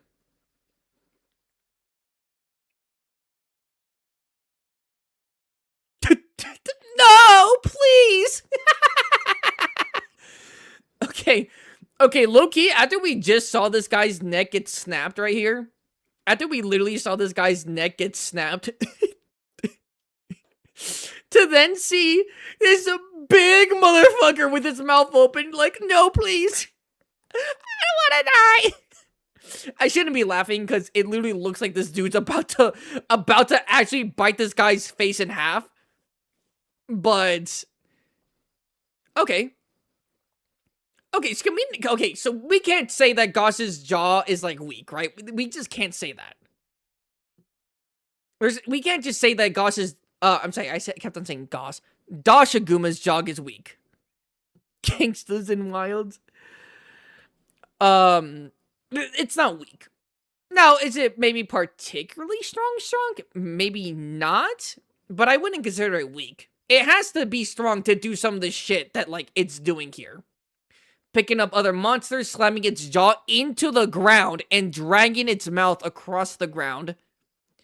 And also having enough bite force to literally snap another Dashiguma's thick neck. So, Dashiguma has some crazy jaws. Yeah, that's what I'm gonna say. That's what I'm saying. Alright, I think we have a good from here. Good from here.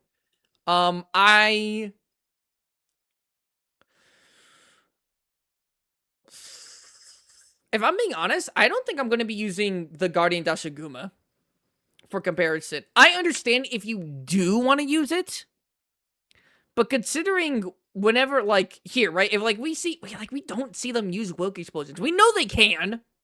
But considering we either buff the fuck out of Guardian Dashiguma because we give him home court advantage, or we literally nerf him by not giving him home court advantage. So I feel like just for like clarity's sake for versus matchups, I would just rather use the Alpha Dashiguma. Is that crazy to say? Yes or no? By the way, let me put Wii music back on. It does in the cutscene. Oh, you mean the Guardian Dashiguma. I mean, that is true. But the Wilk explosions isn't what I'm concerned about. It's more like how buff we kind of have to make the Guardian monsters in versus matches. Like, we either buff them or we nerf them. I think we could have a discussion where we see how well the regular Alpha Dashiguma does, and then we go, okay, but now how would Red Helm or Gauss do against the Guardian Dashiguma in Wyveria, right? We can then do that. Right? We can have that scenario. But I think for now, we can use some stuff from Guardian Dashiguma for the alpha's sake. But in this debate or talking discussion, we can just do Alpha Dashiguma. Buff his fight against Gauss for Mr. Gauss for Gog's sake. The way I think Guardian monsters is not stronger than normal ones, but more efficient. That's an I, right? Yeah. Like with Fulgur Anjanath and Ebony Odogaron being able to stay in their strongest form most of the time. Well, then that makes them stronger. That just makes them stronger. Frogger. That makes them stronger. They're stronger. They are stronger. Guardian monsters are stronger. Now, I think certain monsters get like a benefit from being guardians than the other ones, but like I think some guardian monsters are stronger as guardians than they would be in the base form than certain other monsters. I don't know, I could be crazy for that. The regeneration, however, do be going kind of crazy. However, it does need time to regenerate. Not a ton of time, but it does need time. And while it's regenerating, it literally needs... Well, though, to be fair, they can regenerate without absorbing the ground. And it is kind of passive, but that does mean they are taking Wilk, like, like, they are taking, like, a lot of Wilk power to regenerate. So then that means they have to then, like, get away from the fight to then go recharge, if that makes sense. Goes on 2 legs and spits acid, but that's like the only new thing you can do. Isn't Dashiguma a doggo? No, it's more of a bear with some canine-like features. Like Odogaron, I know people say Odogaron's more like a wheel. Alright, Odogaron, Lunagaron, and Zinogre are like the dogs of Monster Hunter. He's more of a bear. We got bears, we got dogs, we got apes, we got octopuses, we got a bunch of different things. By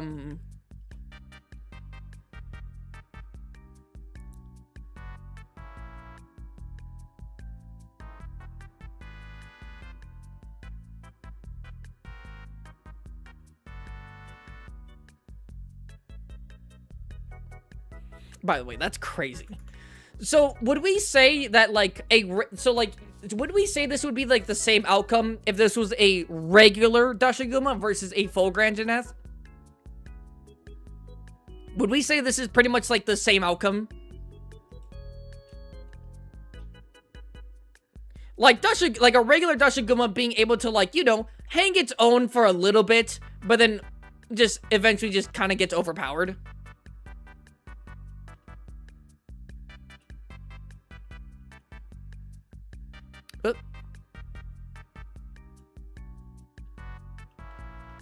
Yeah, I agree, unless it's an alpha. That's what I'm trying to kind of get at here. What I'm trying to get at here is that, like, this is not an alpha Dashiguma. An alpha Dashiguma is supposedly, at least from what I'm understanding from logically here, is bigger than this. And is by then stronger, because it does have a strength feat in-game during a fight that the regular Dashigumas, I believe, doesn't have. So what I'm trying to say is here that a Alpha Dashiguma versus a regular Fulgur Anjanath might be closer. Yeah. So Guma is just a bear. It is simply the midpoint. I wouldn't say that, Raptor. Again, just because you are just a bear doesn't mean that you're necessarily weak in that aspect, right? Fulg and Devil Joe Dog. Excuse me. So, again, like, this pretty much, like, makes sense, right? This makes sense. Like, of course we think Fulgur Anjanath would win, right? But, like, I'm not gonna lie. Put up a fight. Again, loses. Damn! Loses. But it's not like a stomp. It's like a low, slight mid-diff. It's like a low to a... It's like the in-between a low and a mid-diff. A low mid... I don't even know what to say that. Guardian has them auxiliary weapons, but Alpha has a higher muscle capacity. Yes.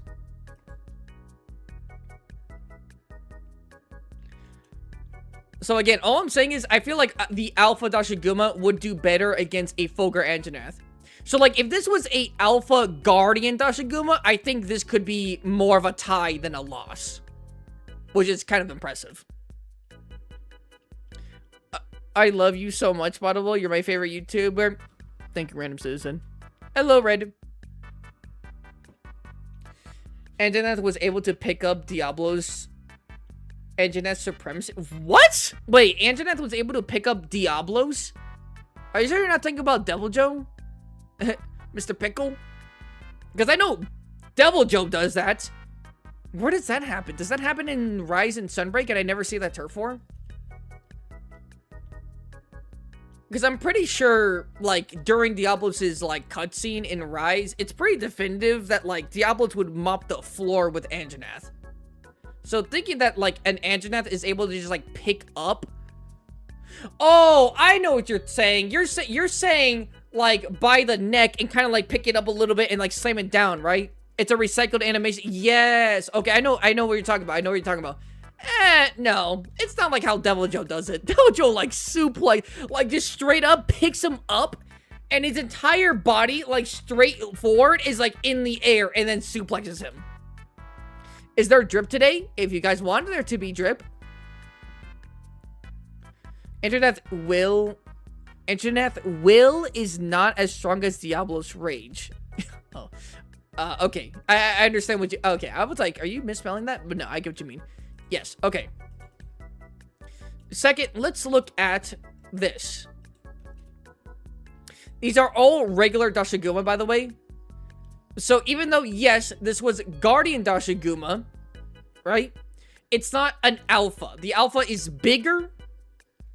It's bigger, right? This is a Guardian of the regular Dashigumas, which are pretty much the same size. Right? So pretty much think of this as regular Dashiguma versus a regular Fulgur Anjanath. If we had to, like, think about it like that, right? And then this is a regular Dashiguma versus a Lalabrina.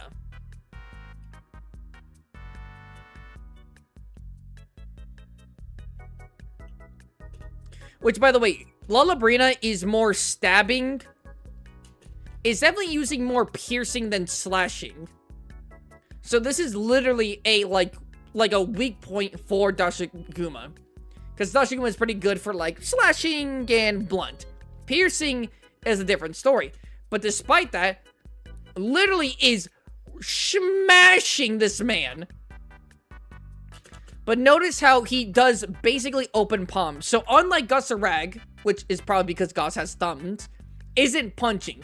It's more like slapping, smashing. That makes sense.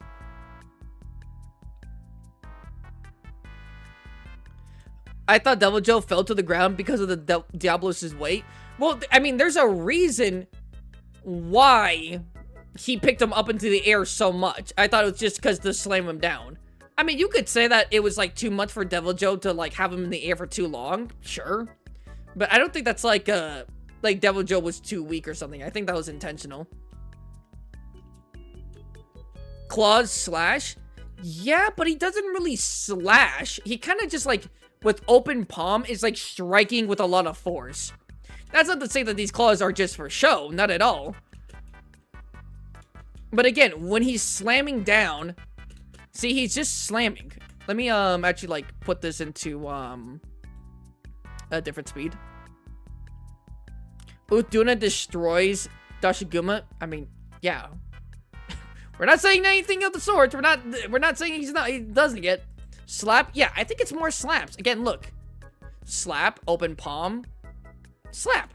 I think it's more like power strikes than straight up cutting and other things, right? So the way Dashiguma hunts isn't necessarily by, like, anything, like, tactical, like, something like Gauss, but more by using just, like, the power between, like, their, like, its palms, right? So these claws aren't for show. They can definitely do damage, but it's not, like, a main way of attacking, like how... like, Odogaron attacks with its claws, how Luna Garen attacks with its claws, right? This is more like, the claws are kind of just there to, like, grip if it needs to. But it kind of does just kind of, like, pause stuff. Dash's paw isn't capable of doing a punching motion? No, it's not. That's why I literally said that it's not like how Gossarag does it. Gossarag literally punches motherfucker. He really does. Like, he balls up and, BAM! He does punch. Gossarag punches. Dashiguma doesn't punch. He kind of like open palms, which is more blunt force than it is slashing or piercing. Which, could be a negative. Also has a very, like, brutish way of fighting. Even more than Gossarag. Like, there is no form here. It's just go crazy. By the way, Lalabrina literally would have died here if it wasn't for these things. So, yeah. It's also impressive that, like, Lalabrina is literally stabbing... Well, okay, we didn't see it here. Lalabrina is literally stabbing Dashiguma, which, again, he's weak to. But, you know, unless it's, like a big slash, it probably isn't bringing him down. Right? It has to be, like, big piercing damage. And Lalabrina, unfortunately, just doesn't have the strength behind his claws to do any, like, major damage to Dashiguma.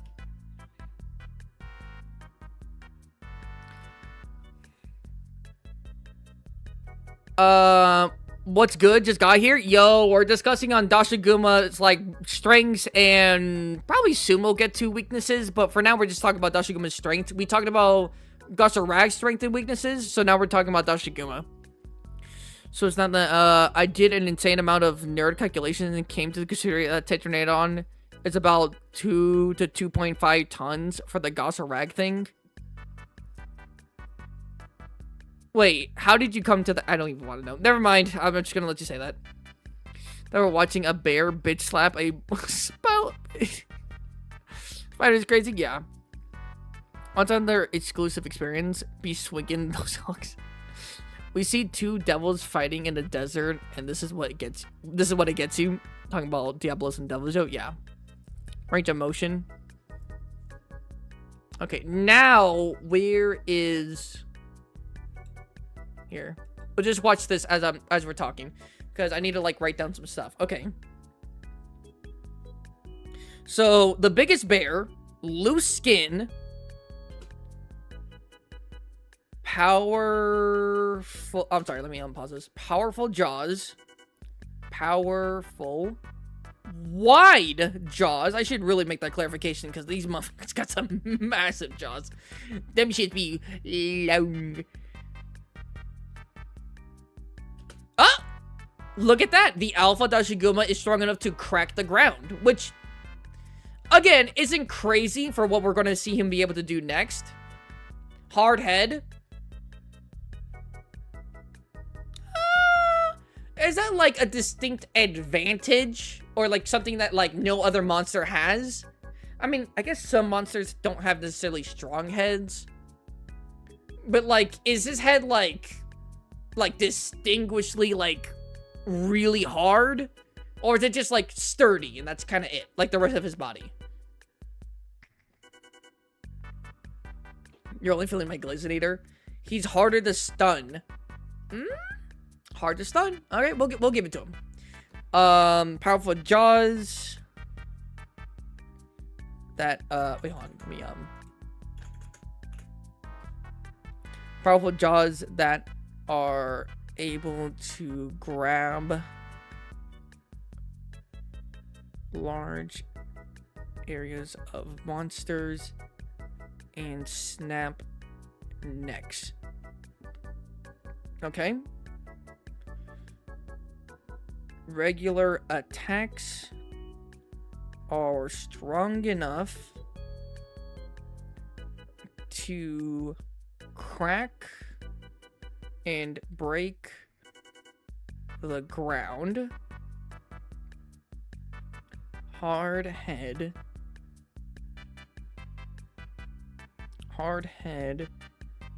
not easily stunned. Good.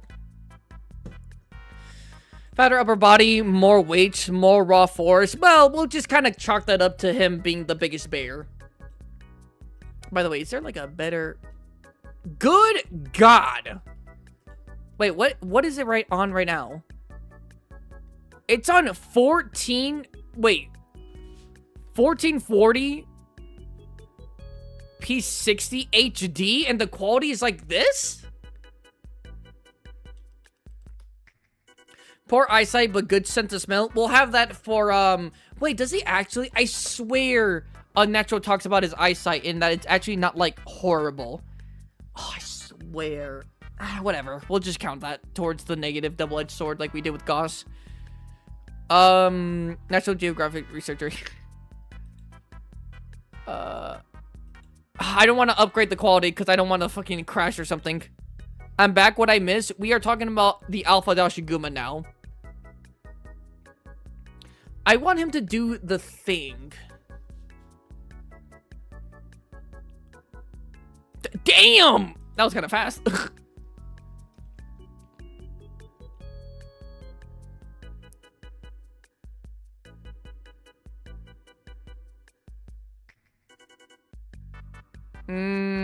What else? What else? Let's keep on watching here.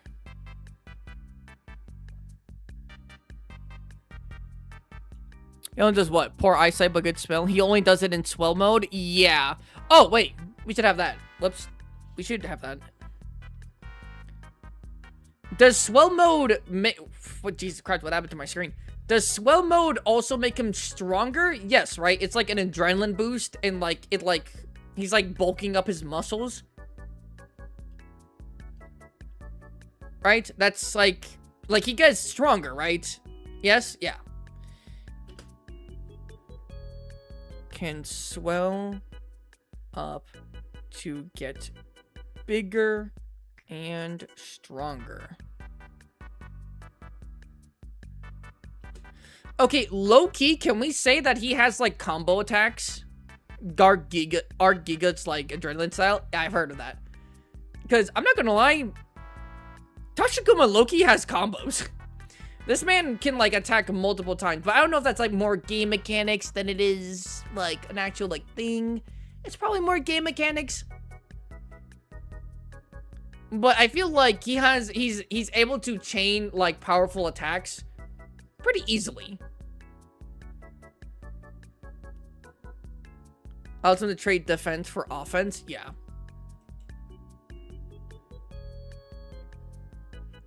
Can we get some swelling action here? Can we get some swelling action here?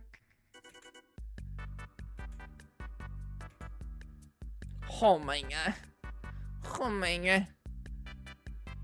They're actually combos? Yeah, so that should be a positive, right? I feel like that. Yeah, you know what?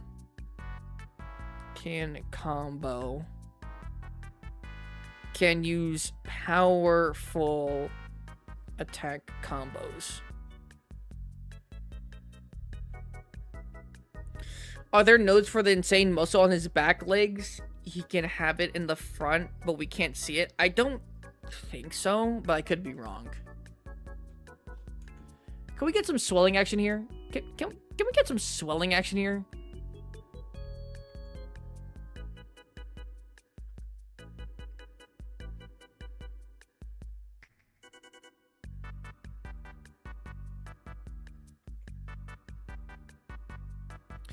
Gods can also combo, but more slowly and deliberately. Yeah, this guy can actually like 3-piece, 4-piece combo you. Actually, we just saw him do a 3-piece. Gus can, but I feel like he does it a little bit slower. Guess who? Yo, what's up, Pagan? I would love for maybe a Furious Dashiguma that uses Dragon Element as a late game hunt for the expansion. They might just give us like the alpha, like a Guardian Alpha Dashiguma. I don't think Dashiguma is getting like a variant or anything. Again, unless you consider the Guardian to be one. But oh, my fault. Unpause this.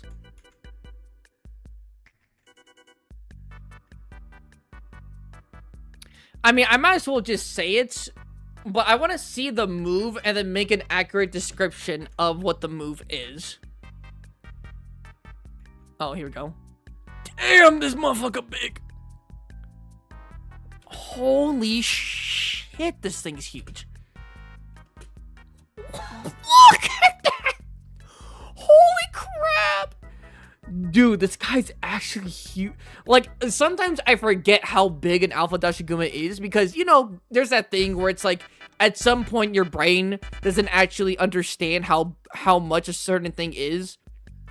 Like, to me, like, a billion, like, for me, like, a billion is closer to making sense of a trillion because my brain doesn't understand how big those numbers actually are, right?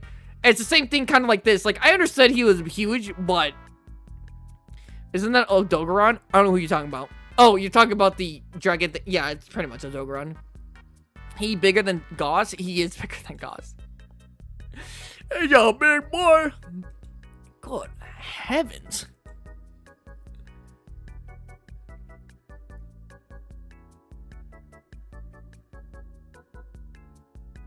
Oh, there we go. There it is. I want to see this. I want to see what exactly he does, because he breaks the ground. I don't think it's as impressive as Gossarag's, like, double fist into the ground and creating a shockwave. But it's still something I want to see. So, claws that, and then digs its claws into the ground, and then up to, like, right here to here, we see the ground break. Yeah. I mean, it's able to, like, uplift the ground. I could just say that.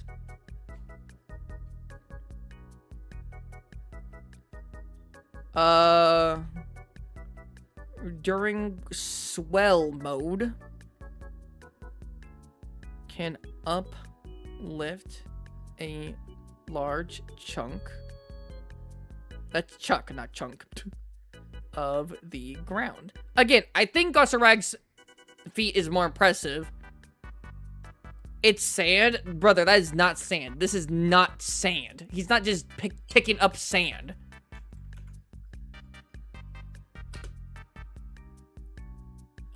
Like, that's sand. And then he digs his ground into the thing. Like, we literally see the ground come up. That's not just sand. That shit is dust? What are you talking about? You literally see chunks of earth come out. Again, it's not super duper impressive, but it's not just sand. How do hunters in this game not run away when they see shit like this? Well, it's because you have to hunt lower rank monsters and then eventually you get to the stronger monsters. It's a progression thing.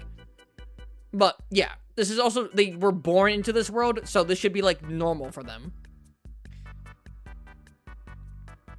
His arms are particularly strong by monster standards. You can see the rocks coming up in the sand cloud. Yeah.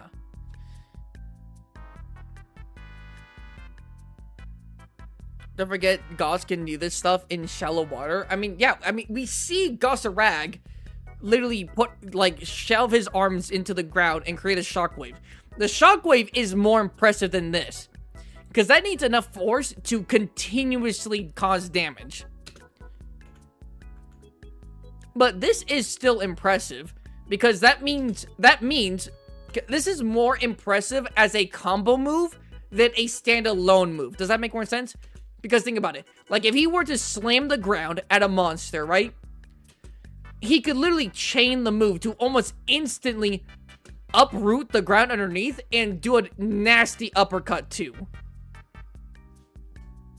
This is more impressive as a combo move than a standalone move, if that makes sense.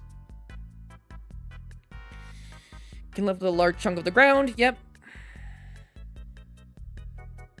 Only during swelling up mode. Okay.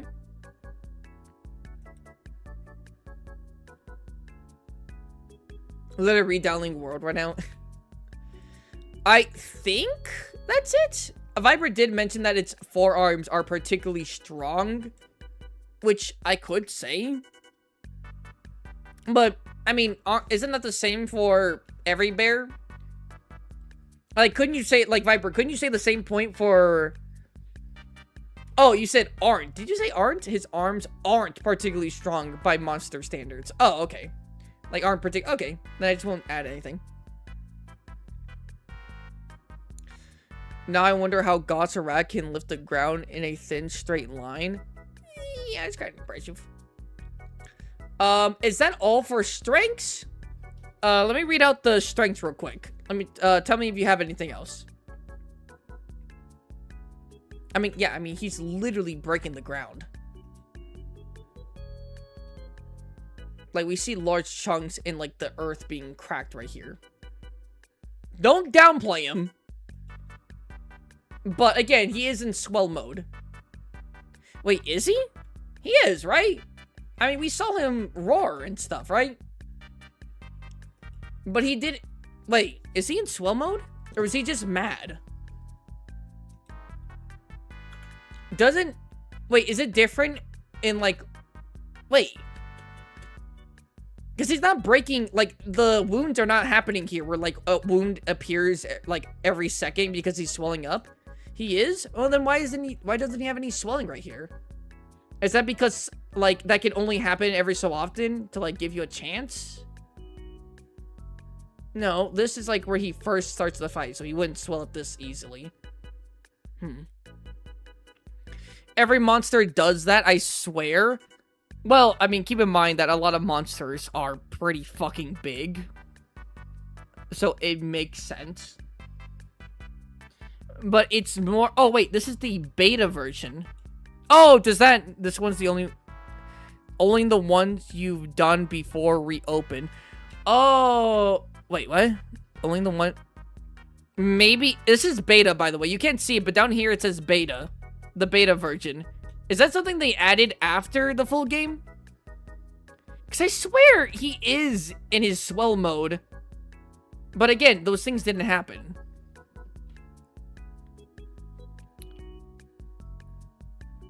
It was in the beta? Only the ones you've done before reopen. Oh, so you're saying he has to wound Dashiguma, like, on... So you're saying that, like, I have to make wounds, like, around his neck and head area? And then after a while, when he goes into his swell mode, these will, like, reopen? Is that what you're saying? Geismagorm versus 3 Rathaloses. Who wins? Geismagorm. If swell mode is essentially adrenaline overload, it would mean his strength, endurance, and pain tolerance is more than doubled. Yes. I would say that. Would we consider Dashiguma, the Alpha Dashiguma, being willing to hurt itself and to literally, like, do a lot to itself even to hurt another monster as a positive? Or as, like, a double-edged sword? Is Raptor still here? I'm not sure. Oh, Raptor, yeah, he is. I don't think he needs big mode to lift the ground. I think he does need big mode to do that.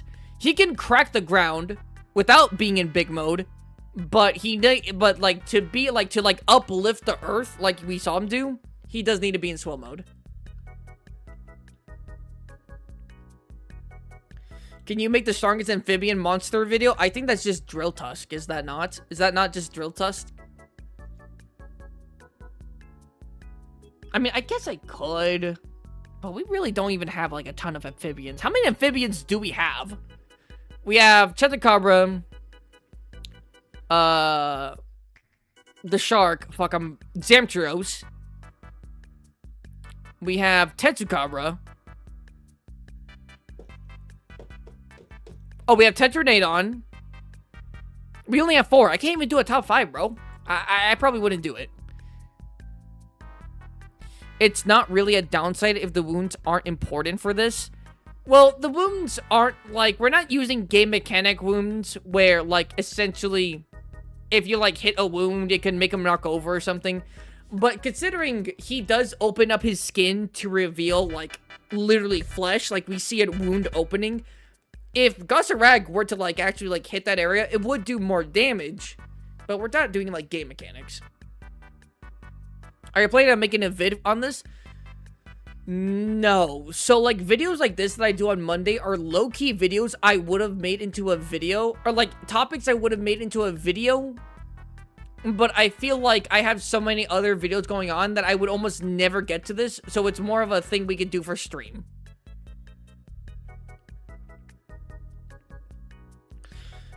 I seriously can't leave spots.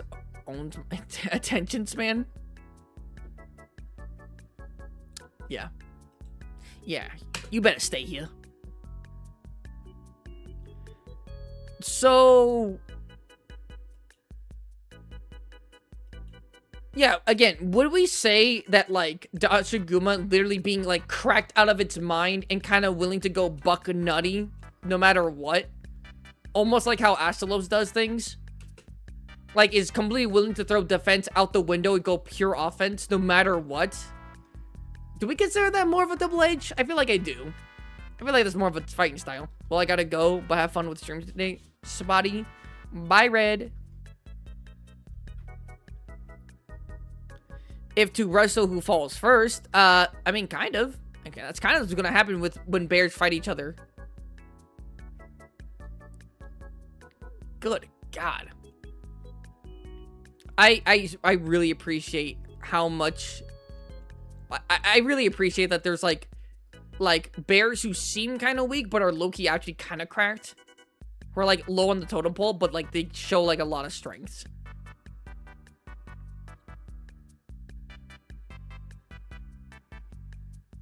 Oh, shit. I completely forgot this man could do that. So he can lift up the ground with just one arm. Open palm in it. Boy, those webbed feet. What the fuck?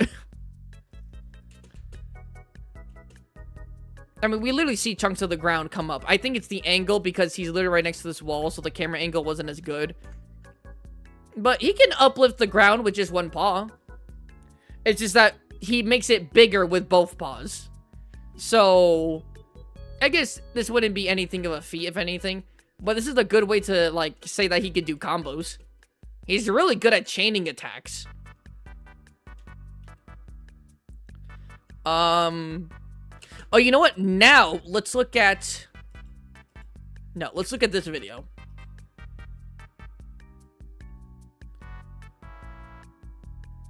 Do you think Eucanlos and a Cantor should be in another game? Yes, 100%. I want them to be in Wild's expansion.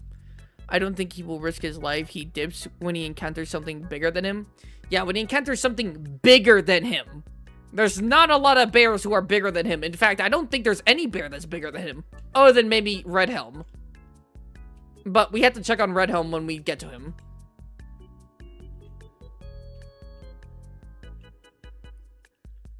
You know, we could also say endurance. Like, really high endurance, right?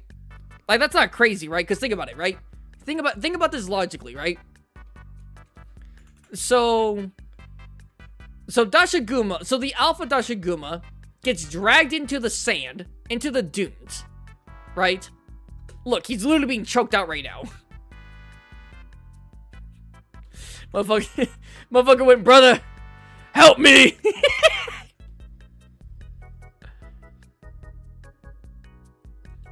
He gets dragged into here. Red Helm ain't that much larger than base Ozros, is he? I swear he is. I could be making that up. It's been a fat minute since I found Red Helm. But we'll check him out.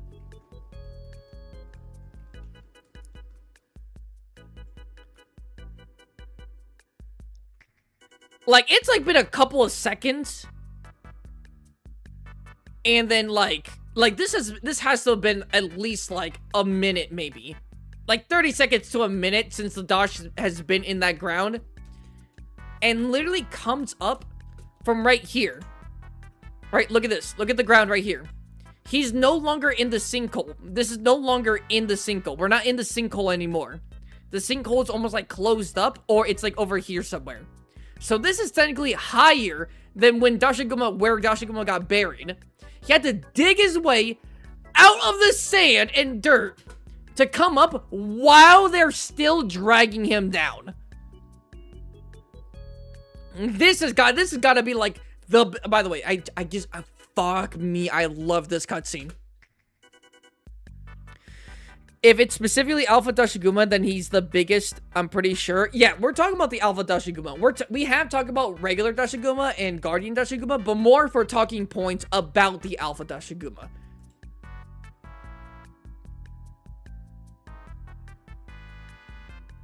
Right? You fucking get your big ass out of here. By the way, hold on. We gotta have the music on for this one. We gotta have the actual like music. Stop it. The Undertaker music. I swear I actually used the Undertaker music when I was talking about him in my Fanged Beast video. I swear I did. Pretty good lung capacity to come back while being practically strangled by the Balahara using sand without suffocating. It is! This is actually pretty impressive. Should Geismagorm have a turf... should Gogransu have a turf war, or should just stay as a boss? I think if they were to have any big monster turf wars, it should be in the expansion, but I'm not sure. Alpha is no different than a good crown other than the red color. I mean, yeah, but that's why you just say bigger. Right? That's why we're just looking at it like this. Oh, whoops, my fault. I have it on 0.5 speed. Or 0.7 feet.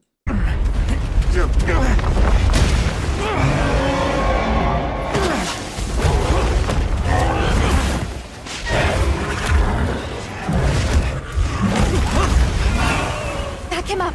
On it.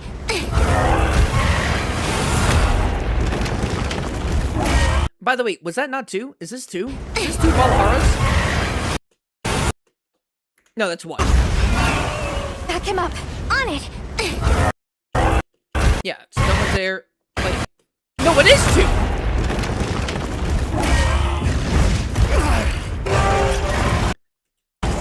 No. I'm talking about like when he's getting strangled here, it's 2. Because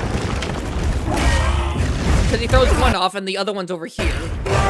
And this is the second one. He's fighting 3, but at that moment he was getting strangled simultaneously by 2.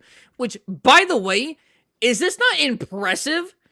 Like, super duper impressive. Like, when you think about a monster using its entire body to constrict you, both upper and lower, and you still power through it, that's crazy. Back him up. On it. When she said back him up, they were talking about the Balahara. Back up the Balahara, bro. They're getting dog walked. Like, it took him like maybe like 2 seconds to get out of it. And so, while he does use his palm strikes, he will actually use his, like, digits to actually, like, kill you. He will.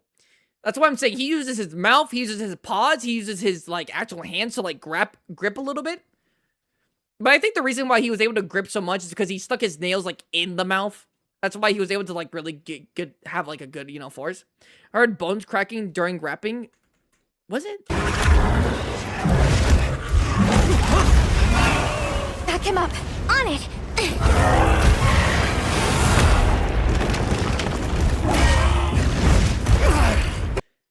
I can't tell that's bones cracking, if I'm being honest. That might be for just special effects, but it could be. And low-key, even if it was his bones slightly cracking, that's actually a better, like, endurance feat, because I'm gonna get to what I'm gonna get to right now. Yo, what's up, R3?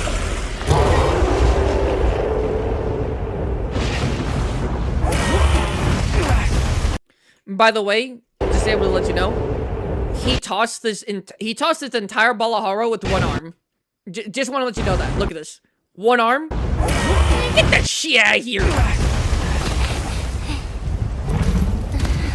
This thing's a natural monster.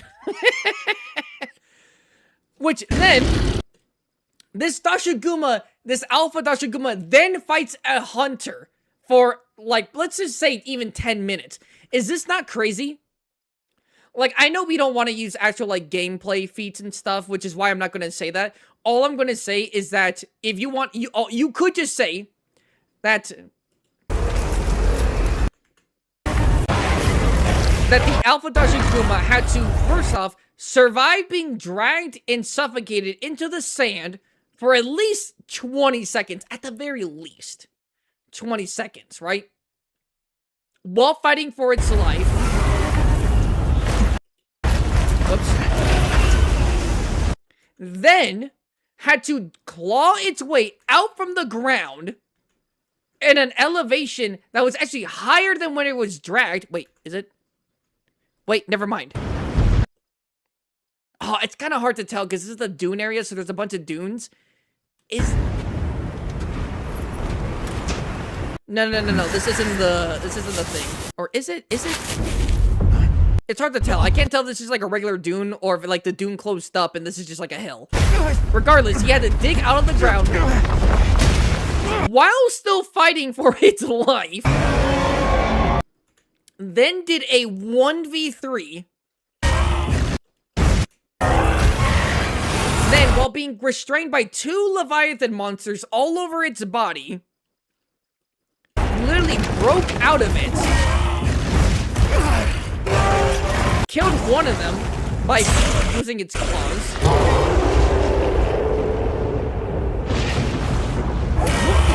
Threw that monster with one arm. And then went on to fight the hunter for an extended period of time before it eventually died. That is crazy work. That is insane work. Now, I will be honest. Okay, I'm glazing. I am glazing. Let's be honest. We have to be honest. We have to be honest. We have to be fair and honest. Right? We have to be fair and honest. When the Alpha Tashiguma is being dragged, I think the only reason, if I'm being 1,000,000% honest, I think the only reason why it actually had a chance to survive and get out, it doesn't like take away from the fact that it's still impressive, but I think that's because the other Balaharas were actually busy killing the other Dashigumas. Because one Dashiguma and one Balahara is still a mismatch. So I feel like they were actually killing the other Dashigumas and then moved on to the Alpha. I think because the other Dashigumas were there, he had the actual ability to, like, fight and get out. Alpha Dash can't get dragged in gameplay. That's true. But again, the fact that we don't see the other Dashigumas come out means that the Balaharas killed them in here. Which means, because we saw that there were specifically 3 here. Which means that they did take some time away from this Alpha Dashiguma. Or at least not as many to try and kill him as they did with these other guys. If you want to say they took like one Balahara, that's still an easier job on him than if 3 Balaharas were immediately completely on him. In fact, actually, now thinking about it, that might explain why I think he has 1 Balahara on him when he comes out of the sand. Because he only has 1 Balahara when he comes out of the sand. So that still is in line. It's in line, actually, with what I said.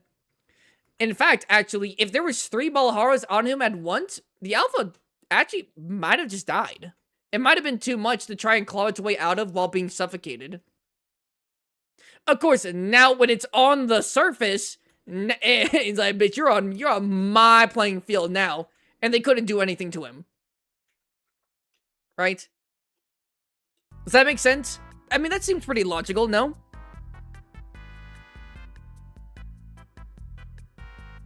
Right? I feel like that's pretty logical. You guys are talking about brutes. You guys are talking about other things. Talking about Gammoth. Love Gammoth. Not what we're talking about. Not to mention that they had some Balahara constricting him and probably forcing a lot of air out of his lungs while buried in the sand. Yeah. Okay, I'm back. Hello, R3. So, okay. So again, it doesn't take away from everything that happened during the cutscene. It doesn't take away from this, right? He's still strong, right? He's still strong. Hello, Max. He's still strong. It's still everything he does is impressive. All I'm saying is that, like, him being able to actually dig his way out while still fighting a Balahara is in line with what happens during, like, the sand pit and game and all that. It makes sense, right? But all I'm saying is, to be fair, the fact that the other Dashagumas didn't come up, and when the Alpha did come up, it had only one Balahara on it, suggests to me that the other two Balaharas were busy killing these other two Dashagumas. Which, by logic, would also most likely mean that if all three Balaharas were trying to constrict this one Alpha in the sand, they actually would have been able to do it. But the moment he got out of the sand, man, you're cooked! You're cooked! Some more glazing for Alpha Dashguma. The hunter has been said to be incredibly skilled and experienced hunter. Okay. Oh, has been. Oh, no, has to be? No, has been. Is Rebecca still equal to a Rathalos? I wouldn't say that. In terms of danger range, probably, but I wouldn't say they're actually equal. Is this me or does Balahara, if that's its name, its mouth looks like a blue fruit punch? I don't know what to talk about. But its mouth is freaky.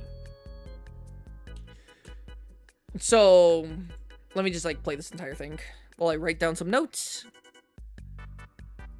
I'm gonna be honest, this might be crazy, but I'm gonna say it has insane levels of, like, endurance. Durability, maybe, well, durability, I think it is pretty durable. But endurance is crazy.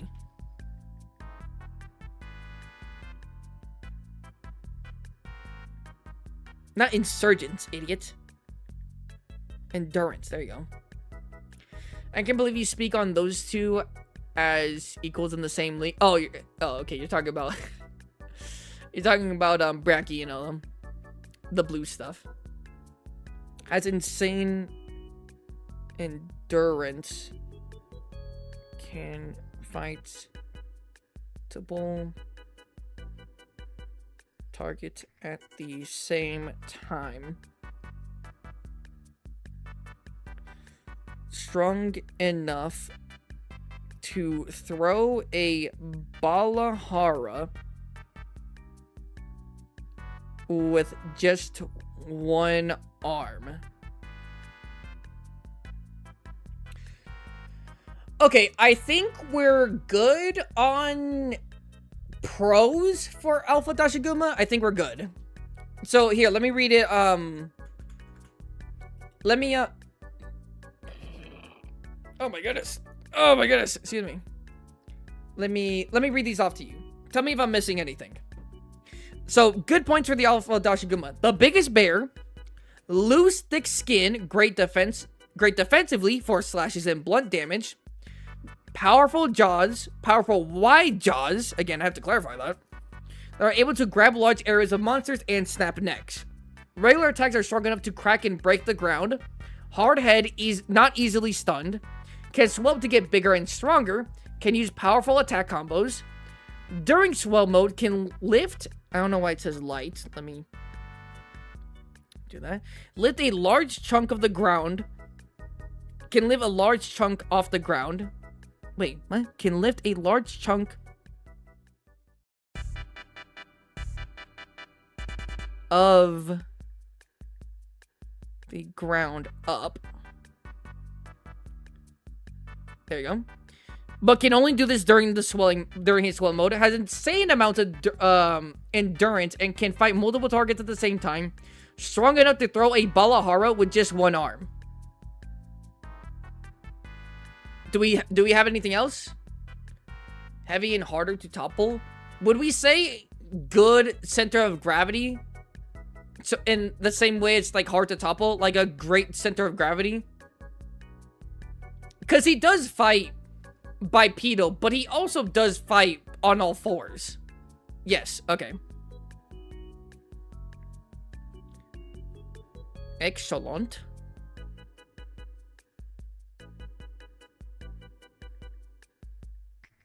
Center of gravity, making it hard to topple the Alpha Dashaguma. Okay. Gotta fight them all. His underside is quite weak, though. Okay, we'll get to that. We're just talking about positives. We're going to get to his weaknesses in a second, because I think we're pretty much good on his positives. Which, I'm not gonna lie, it's pretty impressive. Again, this guy is not considered an alpha. Gossarak is considered an alpha, but he's not. Which, again, it makes sense. He has the bulk and the power to make sure he doesn't, to like help him not get predated. But like, I still have Zinogre over this guy. You know what I'm saying? It's so crazy. Remember the focus weak point? I know. I'll talk all about like weaknesses when I talk about his weaknesses in a second. Which pretty much is now, if I'm being honest. I haven't played Monster Hunter before. What sort of monsters do I even fight first if I get...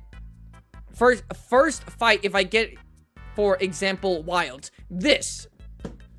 Giga, this is what you're fighting. This entire thing you're seeing for wilds, these are the beginning monsters you fight. You also fight a... Here. No, not that one. This. You also fight a spider.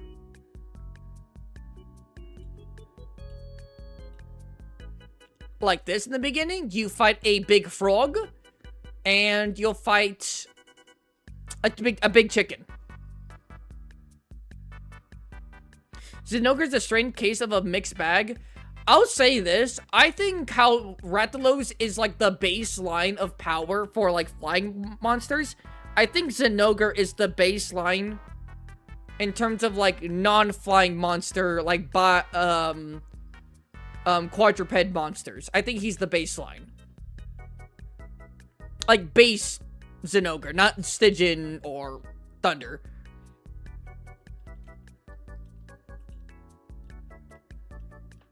Ah, my fucking leg. I just popped it.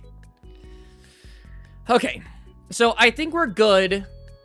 I think we are good on... What they doing over there? What the hunter doing? I think we're good on pros. I think we're good. Impressive resume for not even being an alpha. Let's just say that, right? Literally not being a deviant. Not being a subspecies, a variant, anything. Pretty impressive resume. Like, can we at least like give like the Alpha Dashaguma some props? Right? Can we at least give him some props? This guy is literally not a subspecies, variant, rare, deviant. He's none of that. He's literally just a slightly, okay, I say slightly. He's a natural like big just Dashaguma. Pretty impressive resume. Pretty impressive. Now let's go over weaknesses. When you say DOS is an alpha, do you mean sort of like top of the food chain Apex Predator? Yes, that's what I mean. I'm not talking about like Apex. I know, it's strange to say Apex because Apex technically has like 3 meanings.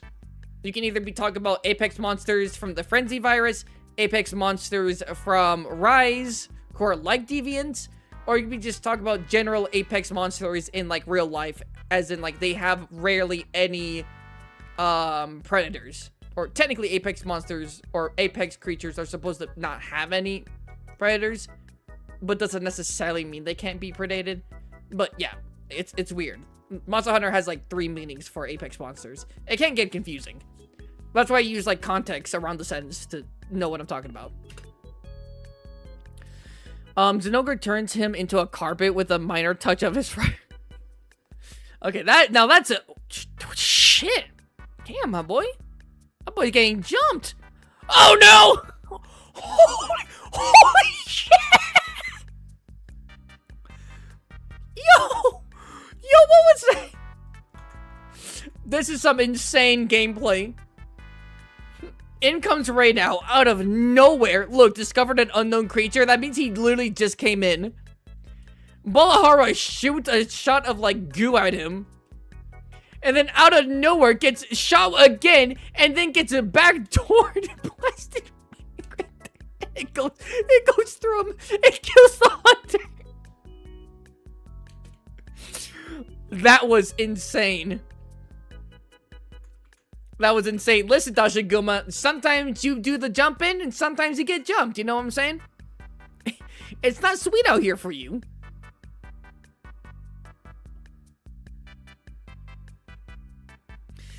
Don't worry, just a paralyzing spider, a frog that violates you, a gangsta bear, and an elemental sponge dragon. Good, okay, now go hunt. Yes. Triple trouble? Yeah, that's kind of crazy. Alright, now that we talked about the strengths, again, impressive. Pretty impressive. Let's talk about weaknesses.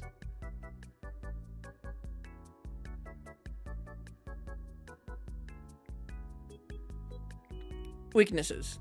Or, what did I have it? Negatives. I had it as negatives. My other thing. Negatives.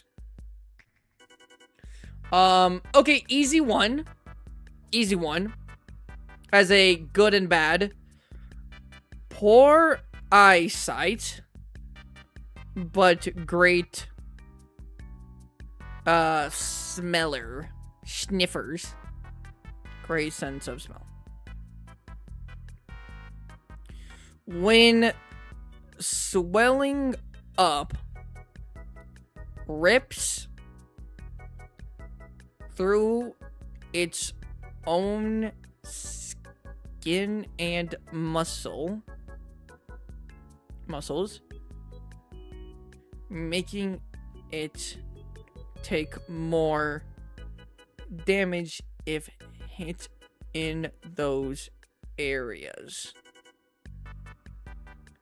Self-preservation. Would you say that for the Alpha Dashiguma? I'm not gonna lie. Okay, I know we see him limping right here, but I'm not gonna lie. The Alpha Dashiguma seems like he's willing to fight, like, on go. And he's willing to, like, finish that fight.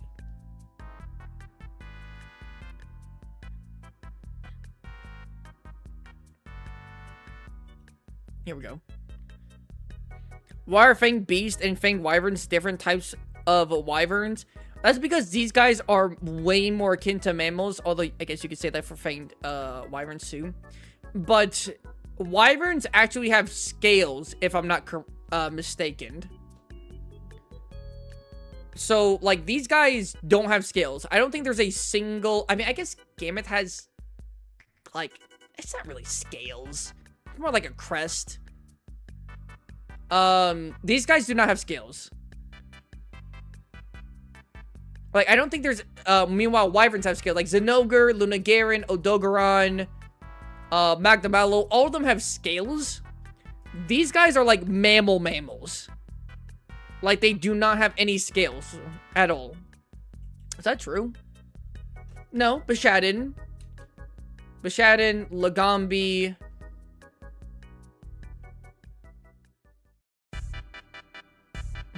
Yeah, no, I don't think any of them has scales. That's, like, the biggest thing.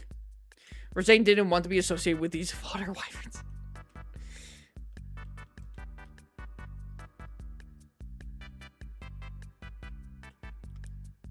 And I guess you could say that, like, the Fanged Beast are way more diverse, while Fanged Wyverns are more quadruped, same kind of body plan. A lot of them have similar body plans. I mean, you could say the same thing for Beast, but, I mean, you have Gammoth, you have, Quetzalcoatl, Bashadin, who's very different, You have Lagombi and Volvidon, which Volvidon has the same kind of body structure and everything, but it's still pretty different. They gave birth differently, and you come up with scales. Yeah, I mean, it's true, right? Oh, well, I guess... Wait, I thought Zenogres gave birth to... Oh, I probably sound dumb. Well, okay, I'll sound dumb for a second. I thought Zenogres gave live birth. Did they not? I thought they did. I know we actually do know if they give live birth or not. I just thought that they do, and I never did actual, like, a genuine research into it. So, my biggest thing for distinguishing a fanged beast from a fanged wyvern is literally scales. Because, like, I think all fanged wyverns have scales. That's why it's like Piscine wyvern. It's like, yeah, they have scales. Who's doing a power scaling win? I'm not sure.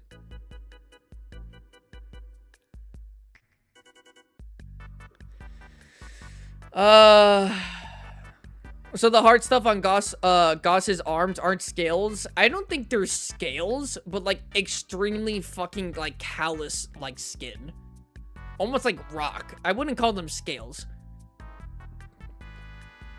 Are they scales? I don't think they are. But anyways, we gotta keep on talking about Dashiguma. We gotta talk about his weaknesses. Oh, I never said a thing. I never said a thing. Where is the goal for today? I never said a goal. My fault. My fault, gang. Let me set a goal.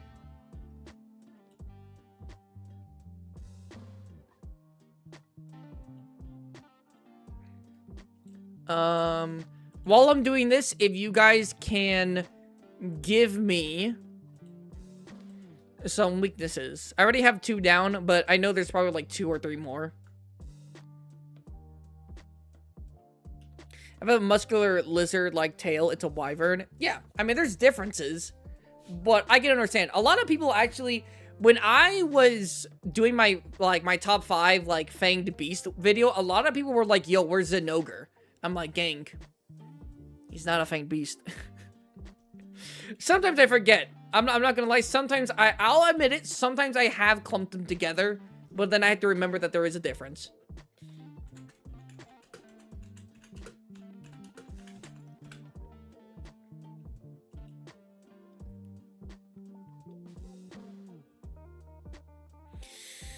All Utsunas become extinct after I... Alright. Thing is up. The goal is for an extra hour of stream. Zenogre was the only fanged wyvern for a while. That is true. That's pretty true. And then you have, what, Toby, Odogron, Lunagara, Magdamalo. It definitely started getting a little bit more up there. But again, guys, come on. We gotta think about weaknesses here.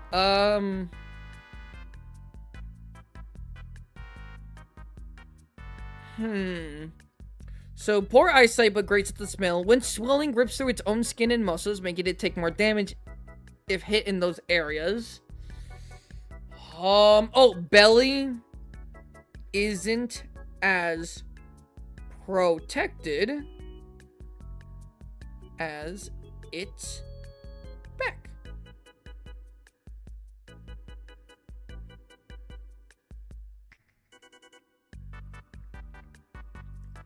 Nargacuga? What? Nargacuga is not a fanged wyvern. Gotta go buy Rejang Solo's Wilds. Cap! But bye. Bye, Reagan. You have a great day. Pseudo wyvern? Yeah, Nargacuga is a pseudo wyvern.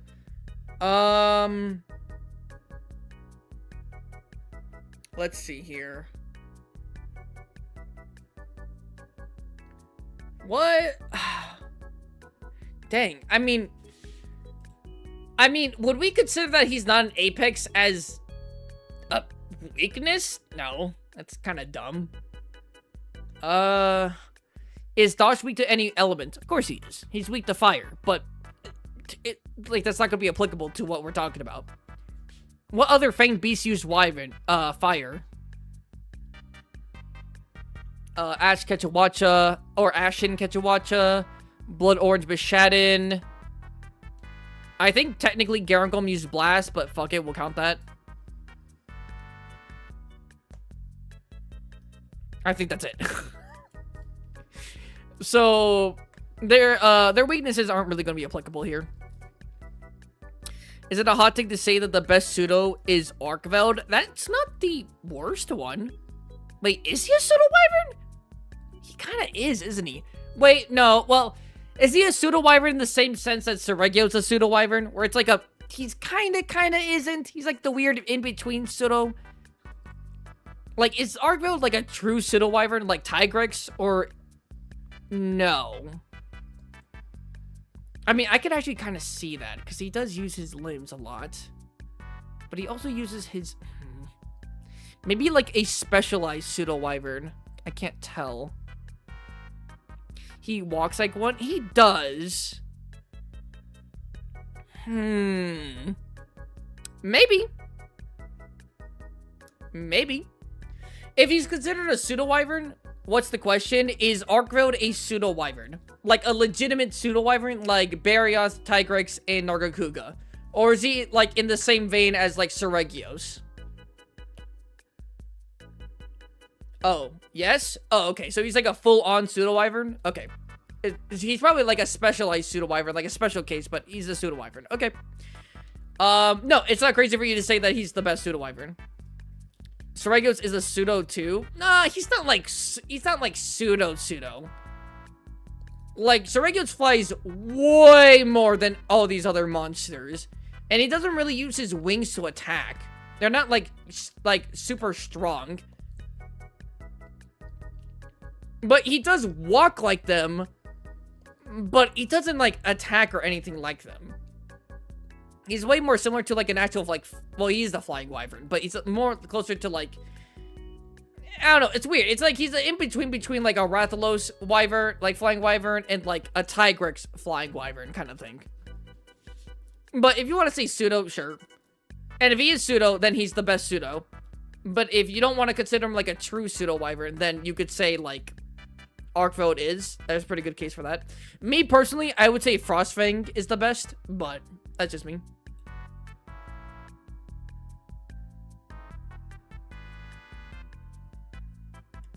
Seregios walks on his wings more than Tigrex. Narga and Barioth before World that is. Yeah, but I mean, Tigrex also like walked like a regular wyvern. Tigrex walked like a Rathian in the older games.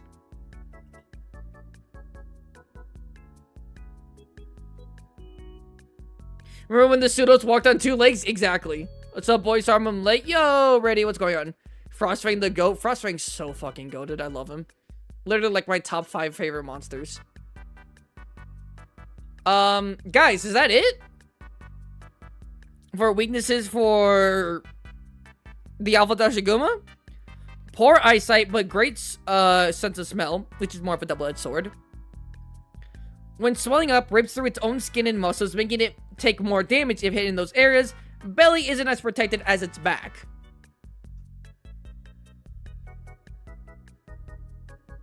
Gets tired easily. Is that true? Does he actually get tired easily? I haven't really been able to see. Well, I don't know, because gets tired easily. Again, you see this entire cutscene, and then he goes and fights the hunter.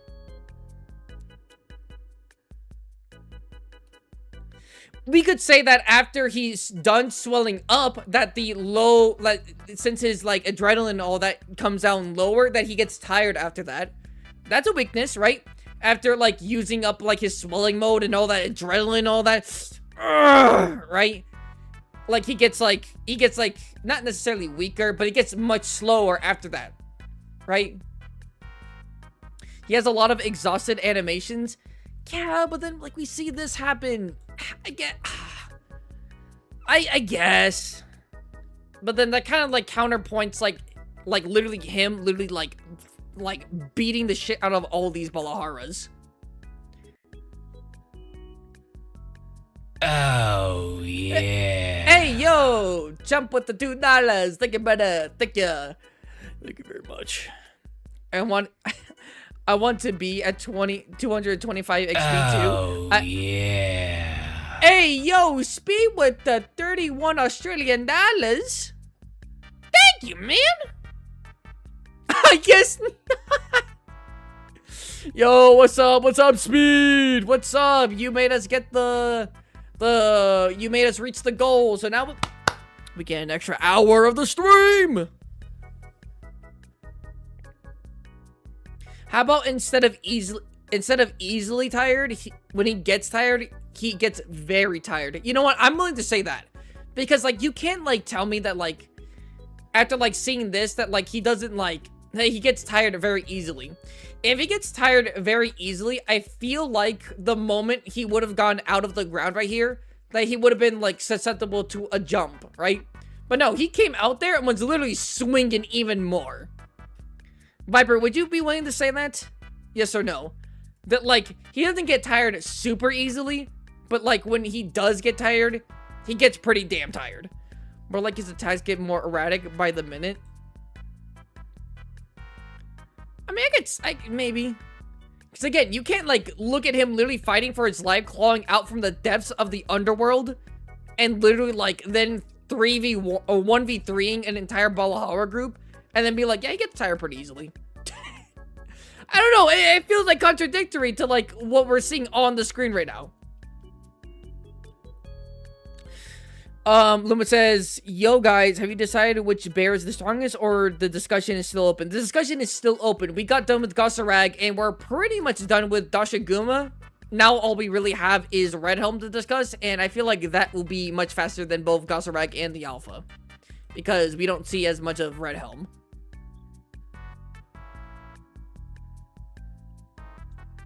You know what, I'll just say that. For simplicity's sakes, I'll say that.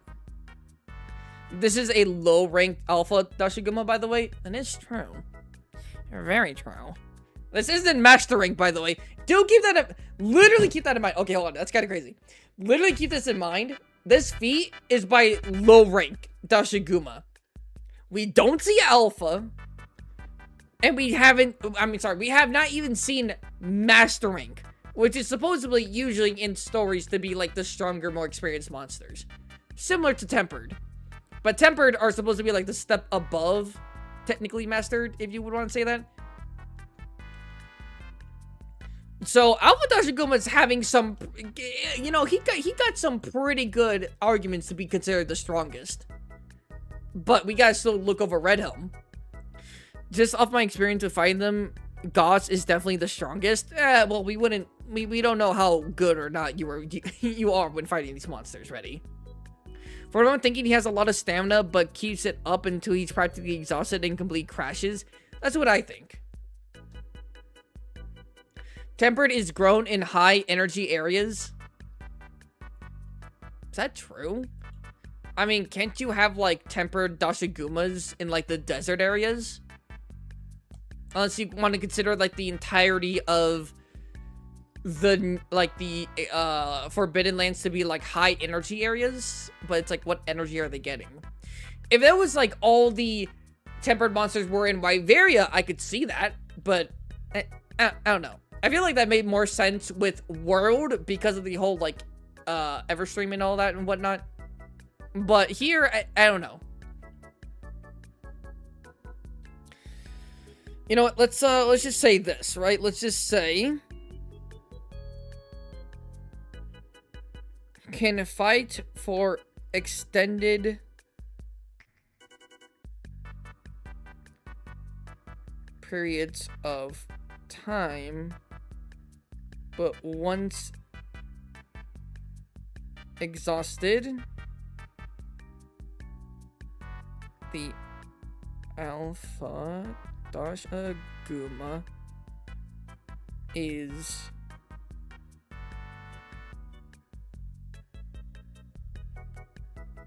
much slower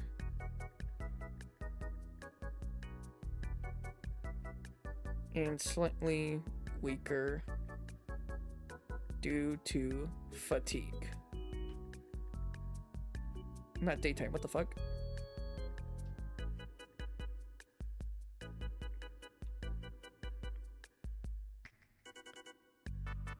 Fatigue. There you go.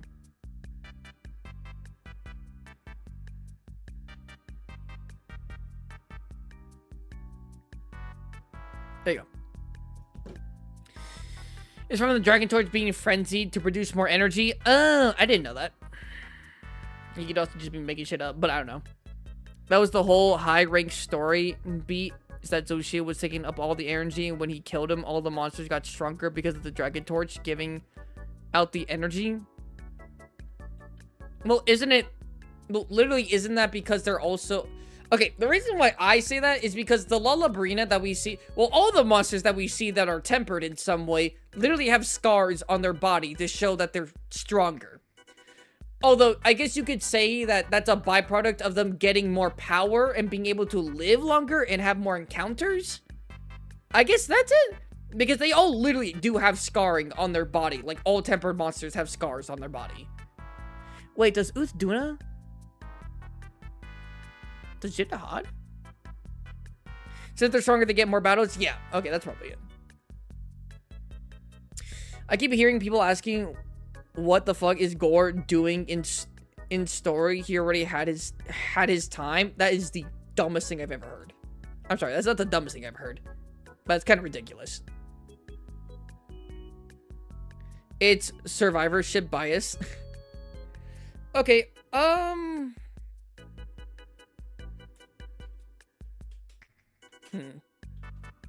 Which, by the way... Nah. Imagine, you know what? Let's just add on top of it, Alpha Dashiguma. Let's just, you know what? Alpha Dashiguma, let's just make you tempered. Go fight regular Arthros. That's a fucking body.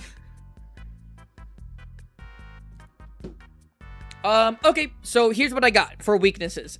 Everyone let me know if this is good, or if there's anything else you guys want to do, talk about when it comes to weaknesses, and then we can move on to Red Helm. Poor eyesight, but great sense of smell. When swelling upwards through its own skin and muscles, making it take more damage if it's being hit in those areas. Barely instant to protect its back. Can fight for extended periods of time, but once exhausted, the Alpha Dashiguma is much slower and slightly weaker because it is fatigued. Because it's too fatigued. How does that sound? How does that sound? By the way, I think that they did Gore really well in Wilds. I think they did Gore pretty dang well in Wilds. While you guys say yes or no to what I just said, I gotta take a piss. I'll be right back. Yo, piss break. Spottable, mandatory piss break. I'll be right back.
I'm back. He has reduced range of motion as seen in the Lala Barina turf war. Good. Good call, Viper. Good call. That man cannot reach his back. So are we saying yes to his weaknesses? Yeah, we're talking about his weaknesses. By the way, let me unpause this real quick. Just so you have something on the screen. Bad range of motion. Cannot easily reach his back.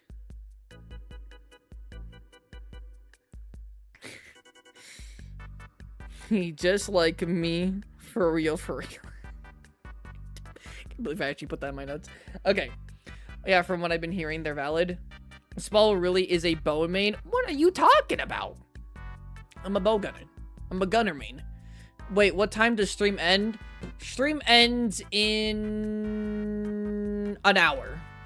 Pretty much. Because someone reached the goal, which actually... Let me put up another goal. I might as well just start the same goal. Like an extra hour. Just so I don't have to think about too much of, you know, putting something on the screen.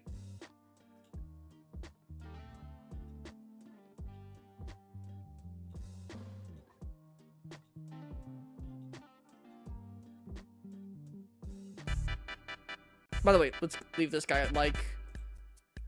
Actually, did you see that? Can you see that? Yeah, you can see that. I have to go for a minute. I don't want to miss the drip check. Alright, bye, Reki. I'm watching this during my test. Raptor, you don't shut off this fucking phone. Everyone, close your ears real quick. Close your ears.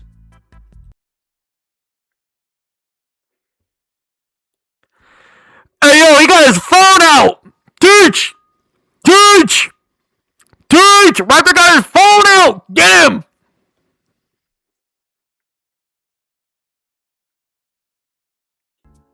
Alright, we're back.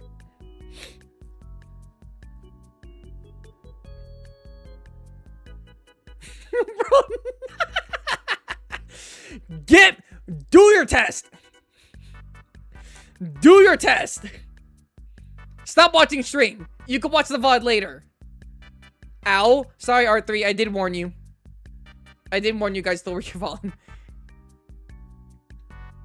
Okay, I think we're good. Now, peak spot. When we talk about... So now we're gonna go over Red Helm, okay? My ears are bleeding. Using white earplugs is a necessity skill. Who is this?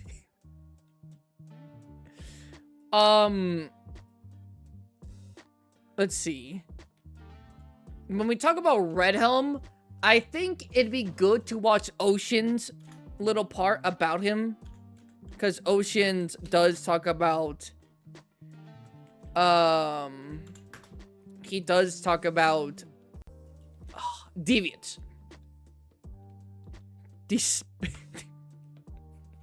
Despicable Gaming could have been louder. Oh yeah, I know I could have been louder. I could have been way louder.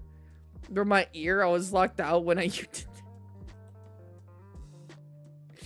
My fault, gang. Where are the deviants?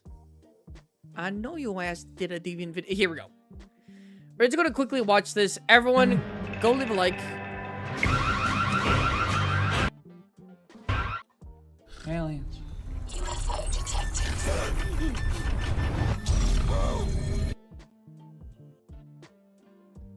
Overview. Okay, we're gonna watch a little bit of Ocean's. Cut that fucking music out. What happened? I was gone for a little bit. One, we just got done discussing about the Alpha Dashiguba. We talked about his strengths. We talked about his weaknesses. Now we're going to be watching a video about Red Helm. I also blew out a lot of people's ears because I yelled because I was low-key / high-key snitching on Raptor. Because apparently, he's watching my stream while he's taking a test. Why are you still messaging in my goddamn chat?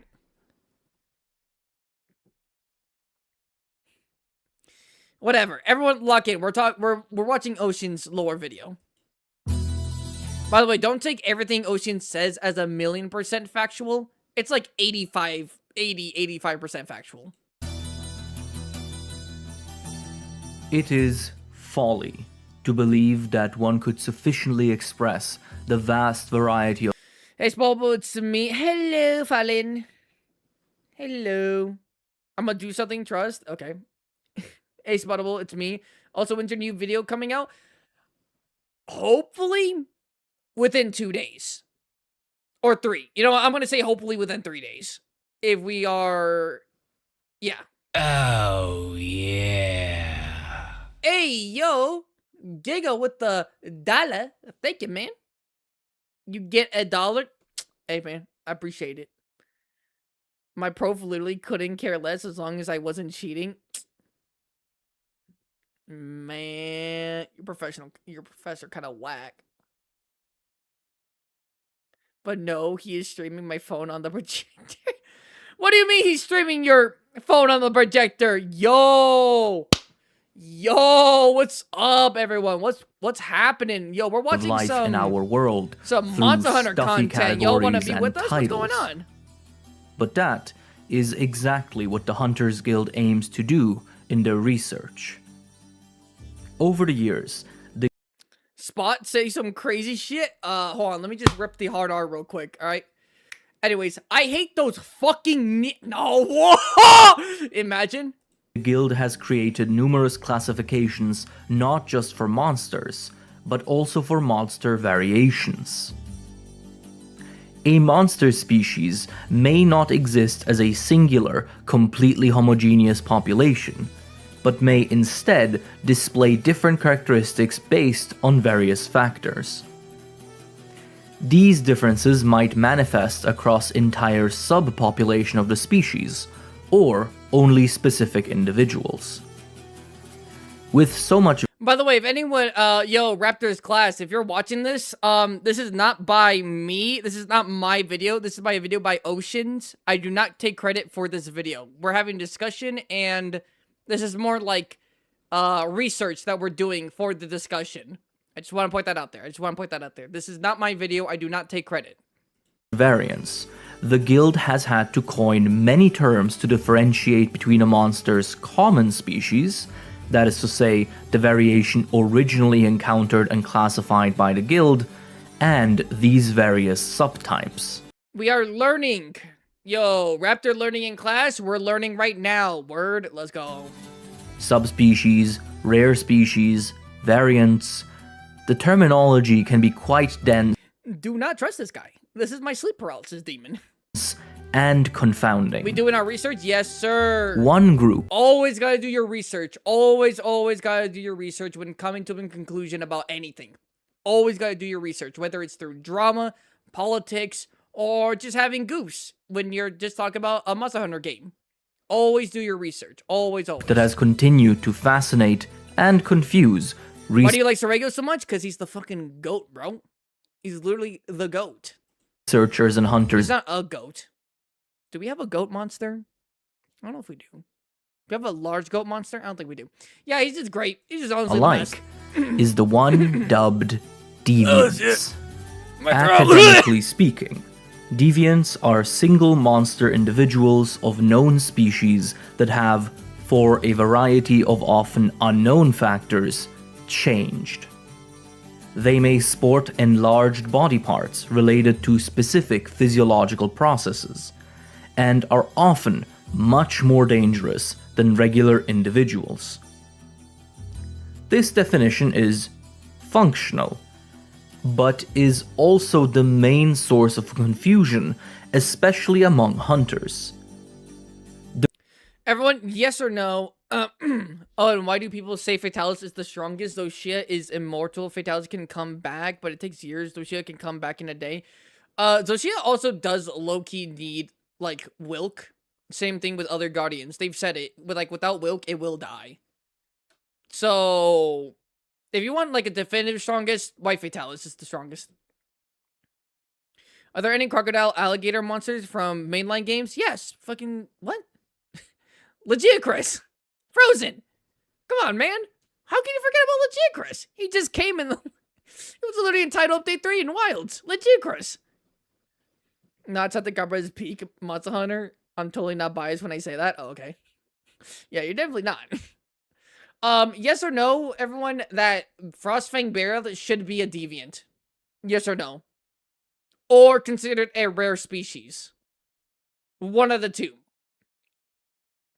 He's rare enough to almost never be seen. He does get a significant power boost.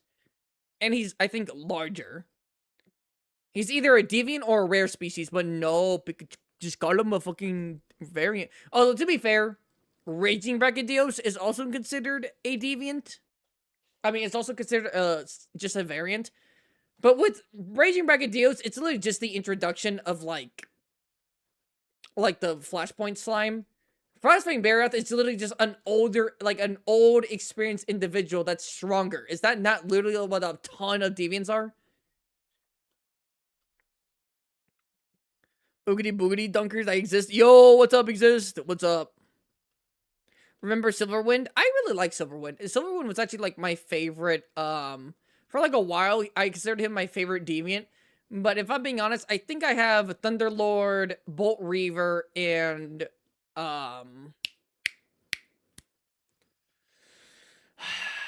Red Helm over him.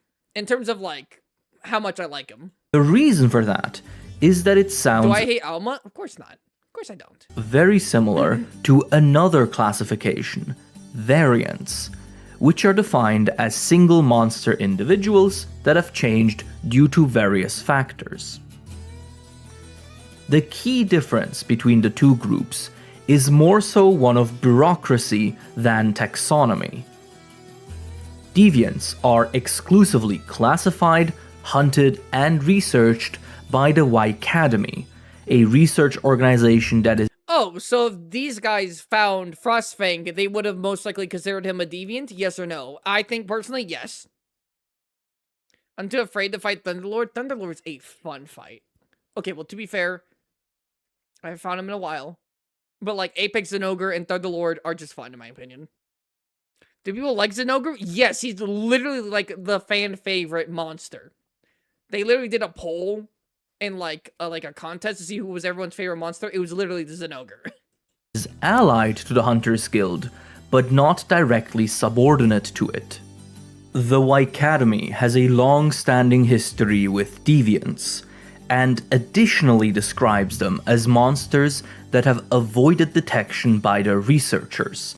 If we use that logic, wouldn't technically Apexes be considered deviants too? It really is unfortunate that a lot of these monsters...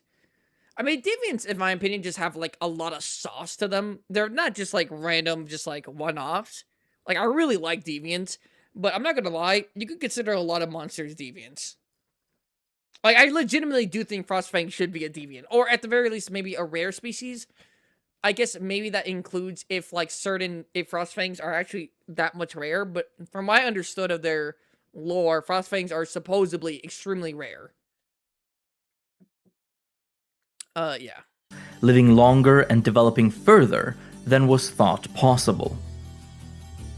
Deviants are also considered among the most dangerous kinds of monsters that exist, often far surpassing the species they belong to in terms of threat and power.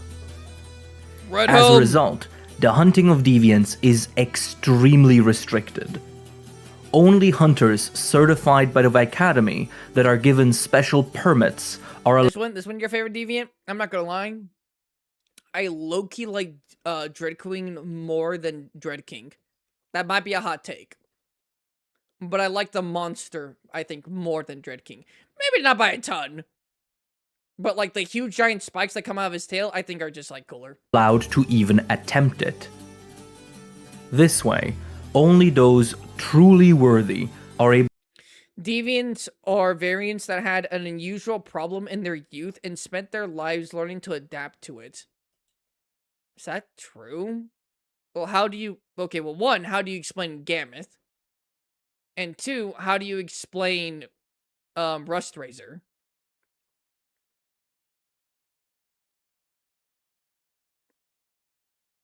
Because like, aren't there like multiple reasons why a deviant could become a deviant? Isn't that a thing? Like, it could either be through age, it could be through mutation, it could be through an injury. Like, there's multiple reasons, but I don't think that like the fact that it's literally something that they were born with or something when they were young and then they become the certain thing. I don't think so. Although technically that is true, that I think there's a deviant that has that, right? That's Bloodbath, right? As like a younger Diablos, that's what happened with its horn, right? Is that not? Or was it not a young Diablos when that happened? I could be wrong about that. And I think Scarred Yangaruga, that's the case, but I don't think it's the case for all of them. To face these creatures. Frustrating is like that because it inhabited a very cold area. Bro just turned down the temperature. Bro just turned down the the thermostat. Among Wycademy hunters, there are even some who specialize in hunting deviants. Currently, the Wycademy's record. Look at this fucking list, bro. God. All of them get... who do you think is the worst? Who is the worst deviant in your opinion? And why is it Crystal Beard Urgon? But Loki's second worst is Snow Bear and Lagambi. I think the top 3 worst deviants in my opinion... I'm not gonna lie, I really don't like Tigrex's deviant. I like his armor. I also like Crystal Beard's armor. That's like the one good thing about it. I think the worst one is Crystal Beard. But I think like lackluster deviant is like Snow Baron. Okay, I think it's Snow Baron now because we had Rise's Lagambi who can literally just do what Snow Baron does. But if I...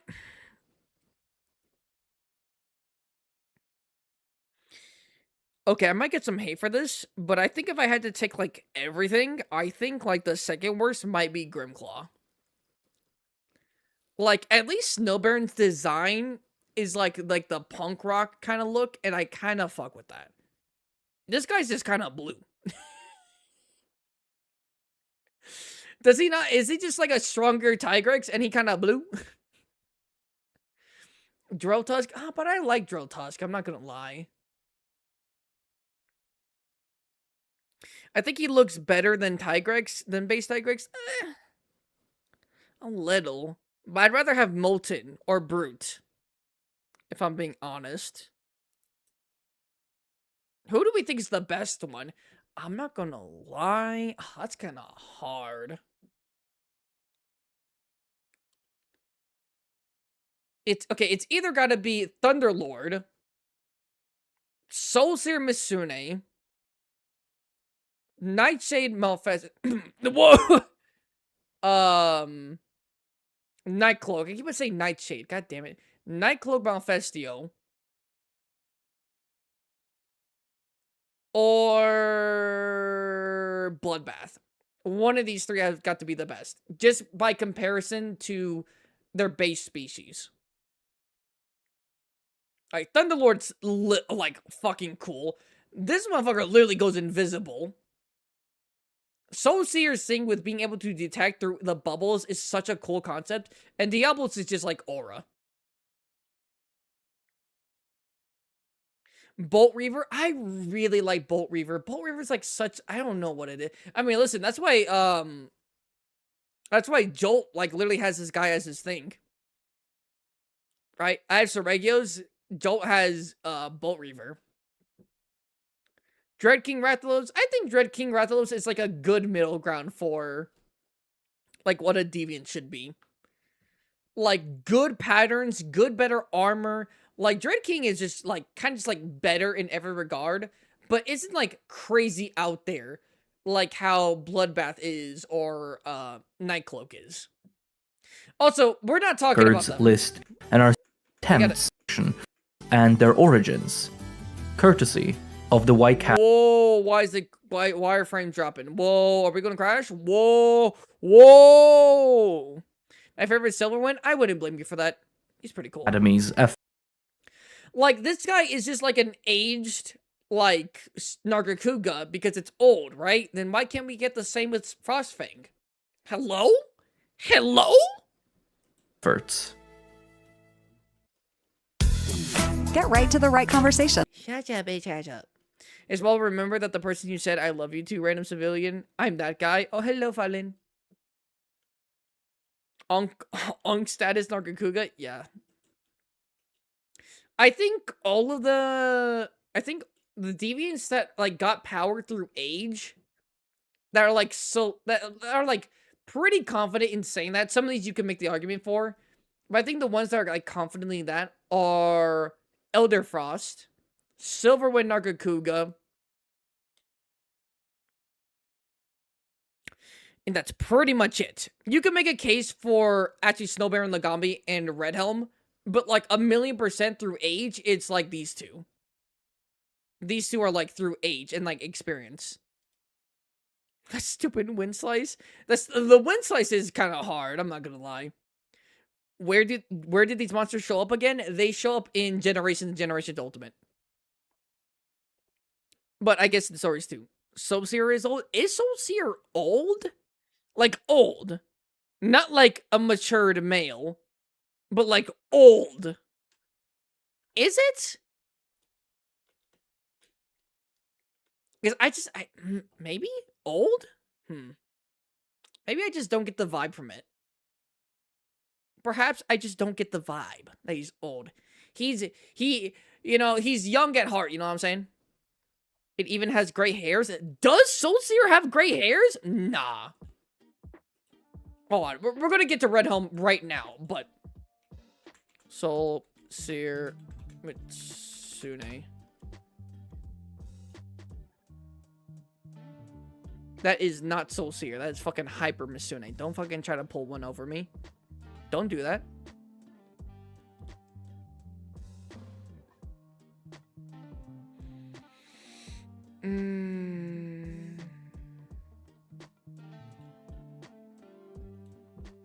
Hold on.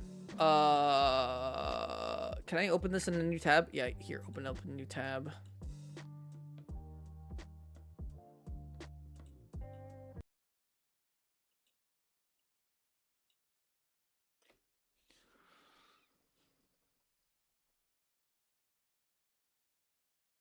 Maybe because it's like bubbles, I can't tell.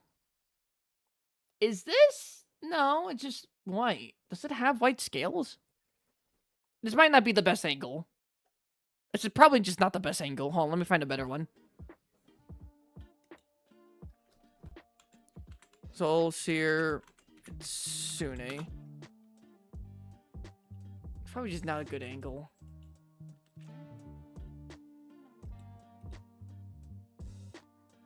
Ah, this is better. This is better. This is better. This is better. This is better. This is better. This is better. Pretty pixelated, but this is better. This, right? This. Right? Get its good side spot? Don't worry, I got you. His Soulseer had gray hairs? Yep. Then how come it has purple right here? Is this just like a certain render? Like this is... Oh, what? Like, this is like...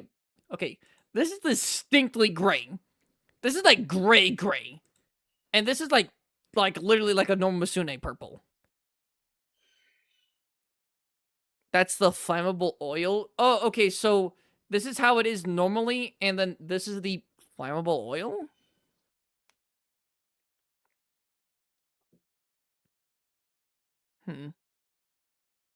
I stopped following ages. Hey, Spottable, when will your new video come out? I think I've already said that. I'm pretty sure I've already said that. Hopefully in a few days. But that's why I'm trying to, like, really... I'm really trying to work. But because of me taking care of my Meow, I've really taken a back seat to content in general a little bit. But how much are you willing to risk one of your patrons? I don't know what you mean by that.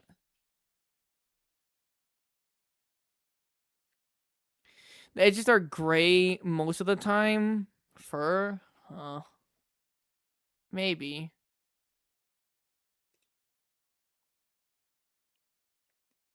Okay. Sure. We got Old Man Masune.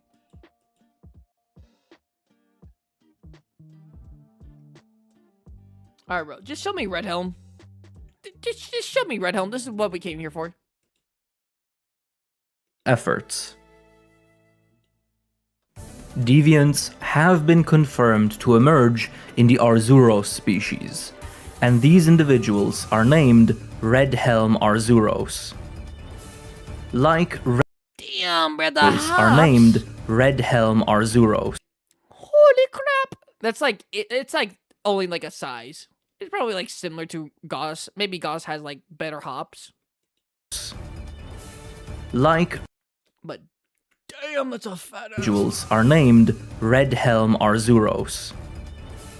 Like regular individuals, these Arzuros are ursine-fanged beasts that sport long claws and are intensely food motivated.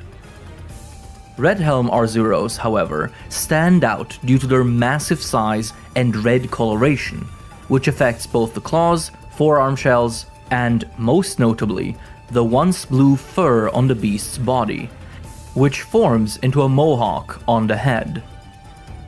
Like all deviants, Red Helm Arzuros are extremely dangerous due to their altered bodies. Their enlarged claws, bigger bodies, and more destructive muscles Insanely food motivated like myself? Yeah, same. He just like me. allow them to tear up the ground beneath them with their claw swipes and crush enemies under their mass. It is believed that the emergent factor of this deviant are its claws. Arzuros born with enlarged claws can take down bigger prey, and thus have access to more and better nutrients, growing much larger than is usually possible. This hypothesis is supported Yeah, so this is like a hypothesis. by the observation that Red Helm Arzuros have a much more varied diet than regular individuals, one that also includes human flesh. Gulp! Spot Raptors Prof gave you a challenge. Wait, what? Where is that?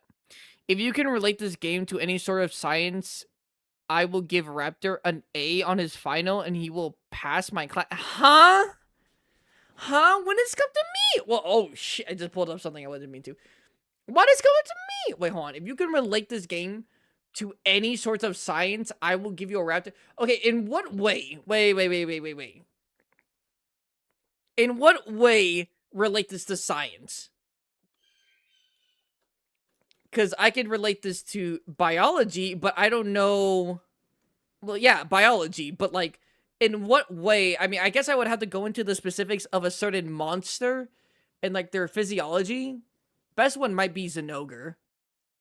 Viper, tab me up. Yeah, wait, if you can relate this game to any sort of science, I will give Raptor an A on his final and we'll pass. Okay, you didn't say I had to explain it. Only that if I can relate to it. Well, there you go. Give Raptor an A. This has heavy reliance on biology. Biology convinced me that there is an educational benefit to this game. Oh, say less. Say less. All right, hold on. Guys, we gotta take a detour here. We gotta get Raptor his A. We gotta get Raptor an A. Wait, that's a punch. Viper, don't be punching people.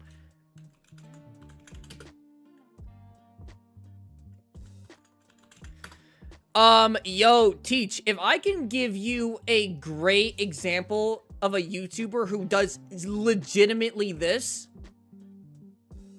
I can show you this. Hold on. Where is he? I know he did one on Zenogre. I know he did one on did he not do one on Zenogre? Hold on, let me do one on Dash Guma Ecology. There we go.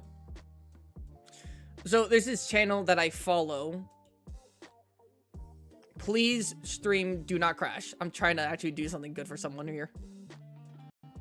And whilst we see them keen Okay. Hold on, let me do this real quick.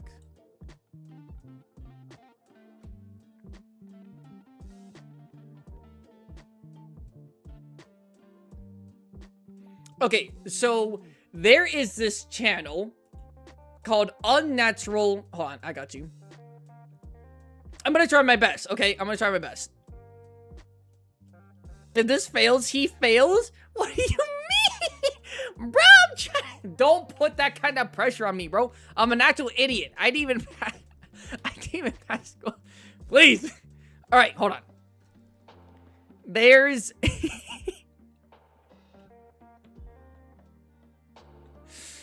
Cereus is large because of ocean gigantism. No, that's kind of weak sauce. I'm not gonna lie.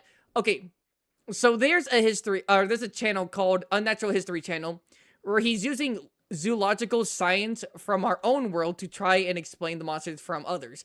And a lot of the monster he does is Monster Hunter. Now, of course, I can only... Did he actually not do a video on Zinogre? Zinogre is, like, the best one when talking about, like... Oh my god, he never did one on Zinogre? That's kind of crazy, actually.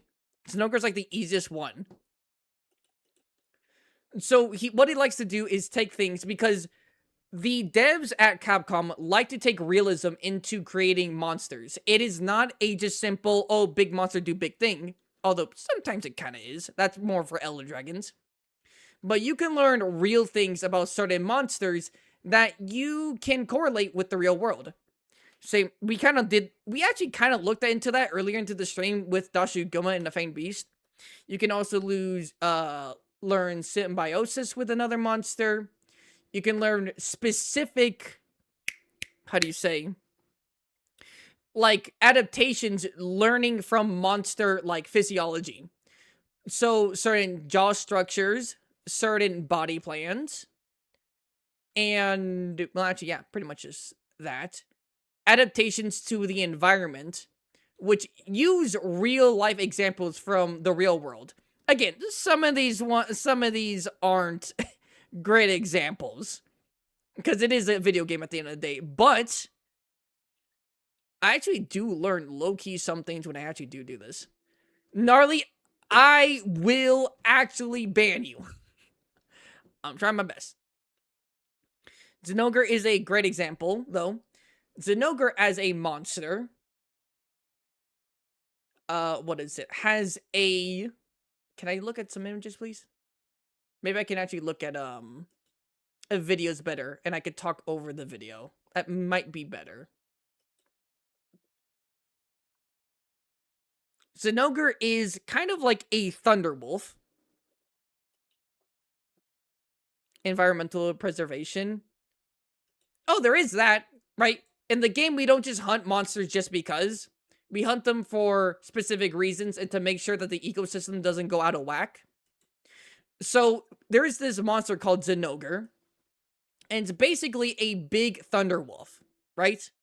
That uses bugs as electricity, right? To power up its own electricity and can do more damage. Which you might think is Thunderwolf.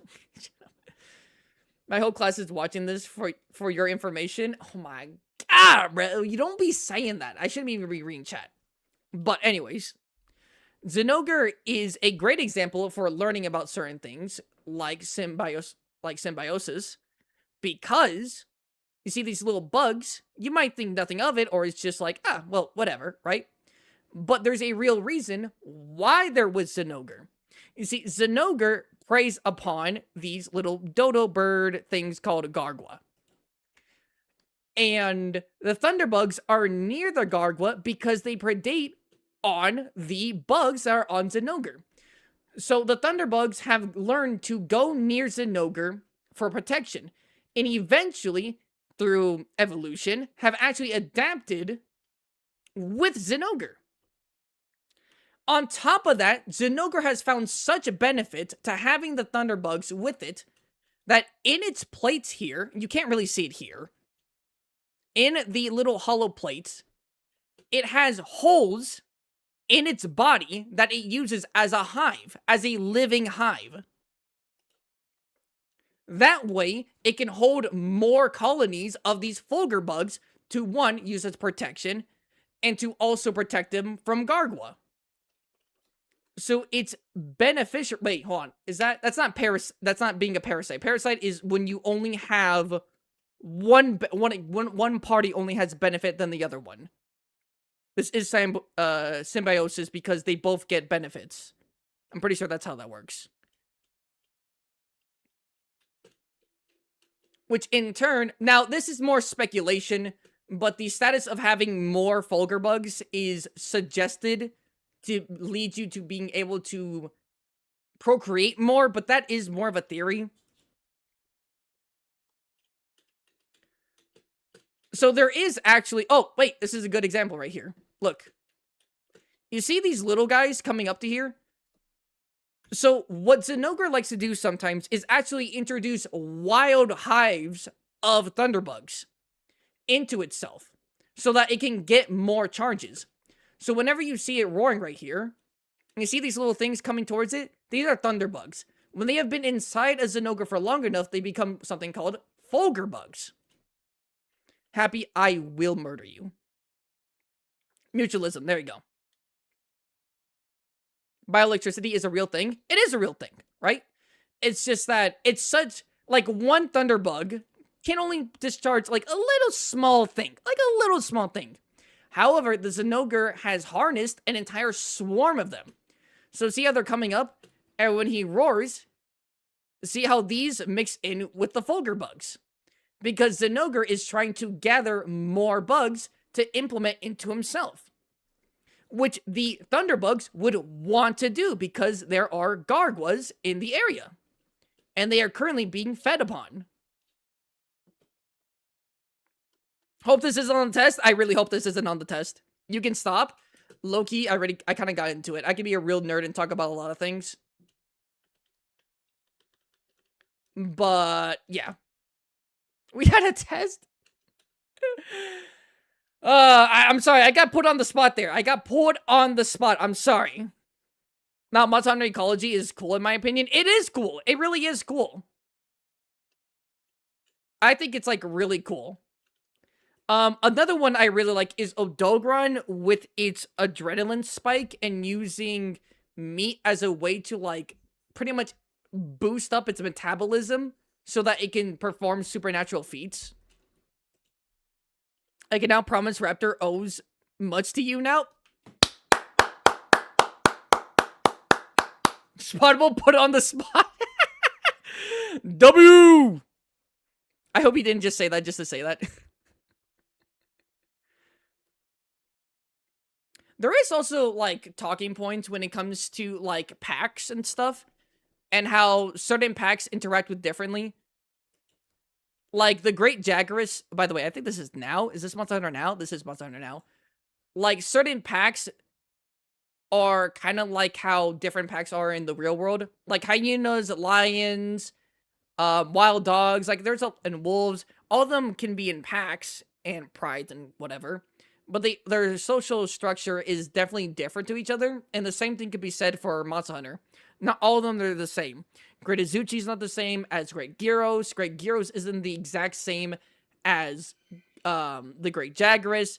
It's not the same as Dashaguma's pack hunting. Like, it is different. I really like it. Now, have I learned something in Monster Hunter that I haven't known about before? I feel like yes, but I can't think of anything right now. All I do know is that, like, I know because, okay, to be fair, I love animals and stuff. That's why I love Monster Hunter, because they actually put, like, legitimate thought into this. I'll be right back. Bye, ready. See you in a little bit. They put legitimate thoughts into how they make their monster. How they make their monsters and stuff, right? Which I can really respect. And certain things. Oh, you know what? Glavenus is also one that isn't. It's a little bit more out there, but, like, it makes sense. It's like fantasy realism, I think it's called. So Glavenus is supposedly, this is a male, and the way that its tail shines and the coating and all that is very important to the way it lives. Not only to keep it healthy, but to also signify a very healthy male to females. Right? By the way, let me turn on my Wii music.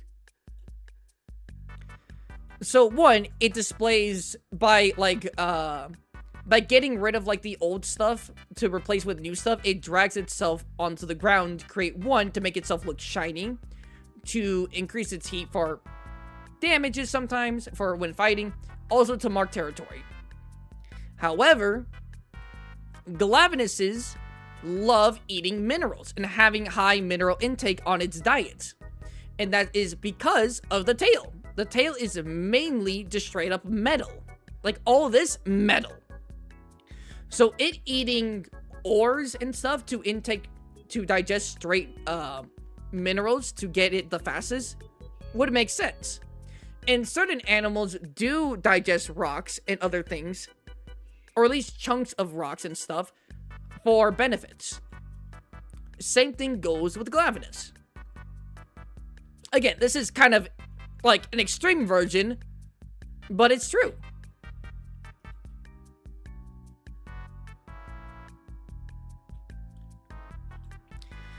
I got a 10 Diablo switch axe. Spin a wheel? Wait. Man, none of you did a thing for a wheel. If you want me to spin the wheel, you gotta say in your message to spin the wheel, alright? Just got back, what are we doing now? I'm kind of just talking about Glavenus and like ecology and stuff. Raptor Proof needed us to connect Monster Hunter to science. Now we're on a tangent. Yeah, we are kind of on a tangent. Spin the wheel for the class. I don't think they're watching anymore. And I low-key also kind of just like stopped what we were originally doing. By the way, Ayo Viper with the 5 arrows, spin the wheel for the class. Thank you very much. Thank you.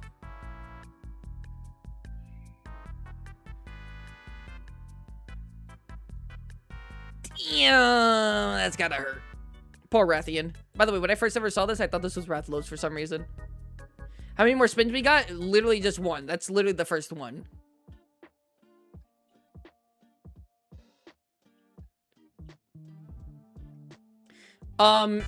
If you, Teach, if you are still watching, if you ever want to, like, have someone actually smart go over the science of Monster Hunter, look at this channel, Unnatural History channel. This guy does, like, some really good work. I really, really like it. I really like it. Herbivores in Monster Hunter useless. Spec Evo short, hunting humans. Spec Evo short, the parasite to predatory pipeline.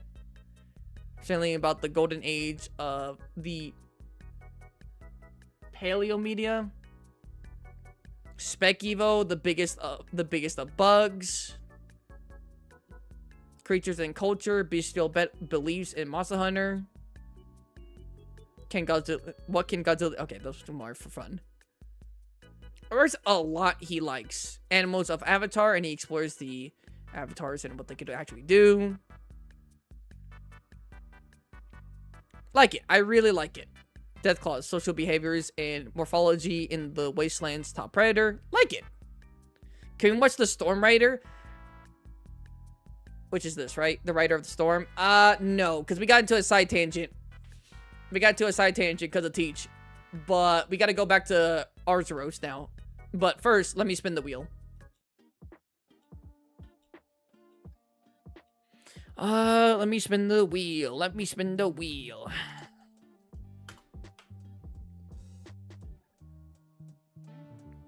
When's drip check? Towards the end of the stream. This class is no fun. Shut up, Happy. Playing World will get more experienced hunters to act like a mentor watching over you in that game. Yes. If it lands on nothing in front of them, I swear, yo, please let this happen. It'd be so funny.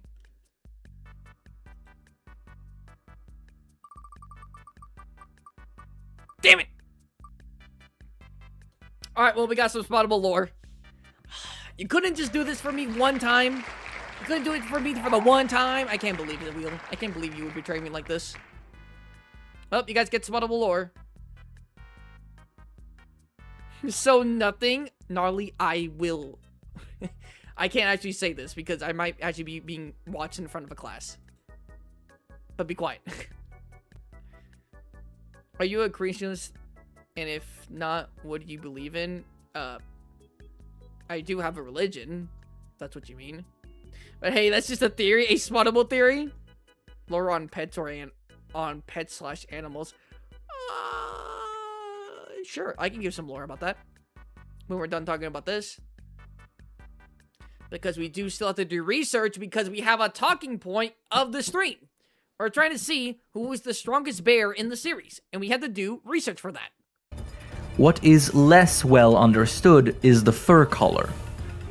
It has been suggested that the red coloration and bristlier texture of the fur might be linked to the beast's increased aggression, but beyond that, nothing has been determined conclusively. Holy fat ass. Clear texture I can't tell of the fur damn, because Oceans uses like a mod, I think, so you don't have someone here. might be linked to the beast's increased aggression. But this looks like a big boy, I'm not gonna lie.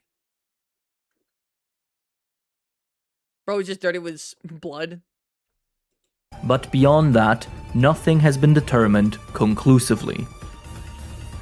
Another species Yawn, who cares about Snow that is Baron? known to produce deviants are the Never mind, this design of Lagombi. Snow Baron is actually ass. He looked way cooler when I remembered him. This guy does not look good.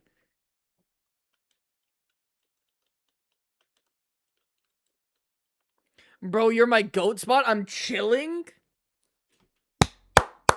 I got you, babe. I got you, boy. There are children in this class. Well, they can suck it up and fucking do something else. I don't know. It's my stream. I do what I want. All right. I guess we like the Red Helm doesn't have a turf war or anything. He's old school. We gotta literally just look at gameplay.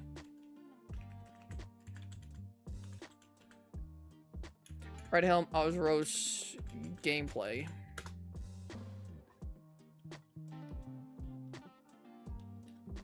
What grade do you think in this class, Happy? Just gotta kind of give gameplay. Which is gonna suck. Because people don't do ranged, so it's hard to see like the full capability of people actually doing certain things. Use Apex strength scale reference. That's actually not a bad idea. It's actually not a bad idea. Apex Arceros Hunt. Honestly, we all just watching you while taking our test, except for me, because you got me that A. Yes, sir. We do have to talk about Apex and all this. We gotta have a discussion. We have to do research, everyone.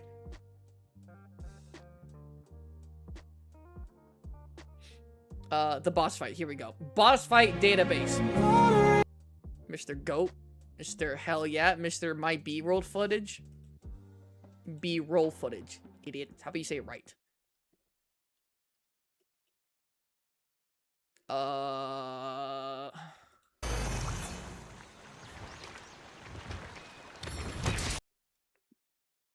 Red Helm looks bigger than this, no?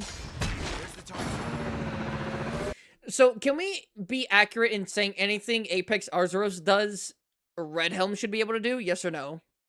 Hammer, Bracky, relax. Yes or no? I feel like yes. Because, I mean, they're pretty much one-to-one. Bet you can't catch me! Okay, let's watch this for a little bit. So, what are strengths that Red Helm should be able to do? Red Helm could... Does Red Helm actually break the earth underneath it? Or does it just kind of flick the ground? I can't remember. Apex is normal Ozro size? Alright, so we'll just... Whoop. Oh, snap. Hold on. Yeah, that was from him. Okay, so jumping up and creating like a small little crater into the ground and destroying the earth is something that both of them are able to do. So we'll have that into our notes. Although I will say that he does stand there for a second. Red Helm looks better. Yes, sir. Red Helm looks better. Good God, you got pimp slapped. What was that? Okay, Red Helm and Azure, or not Azure. Red Helm and Apex can also break the ground. Good to know. It flings fish out of the water with every swing. Yeah, but that's only in water. I mean, what would... Are you telling me it just spawns fish on the surface of the ground? I don't think that's true. Also, if you're still... if everyone in your class is still listening to this, stay in school. I'm, like, actually dumb. I might be a YouTuber and I might be finding success, but I'm actually dumb. Please, don't end up like me. Stay in school and study with what you actually want to do. Okay? Because you might think, this stuff won't be... We know, Bracky, I'm looking at you. Just stay in school. Listen to your teacher. And actually do your homework. I did horrible in my classes because I almost never did my homework. Homework is a lot of your percentage. It's like a lot of your grades. I wasn't necessarily dumb in my class, but like I just wouldn't do any of the work because I was like, man, I already know this, and then I was failing. I want to study Monster Hunter. Well, if you take classes in biology, you know, it could maybe correlate. Not everyone can find a televiber. Yeah, not everyone can have a televiber, and you can't have mine. Damn. That kickback kind of strong.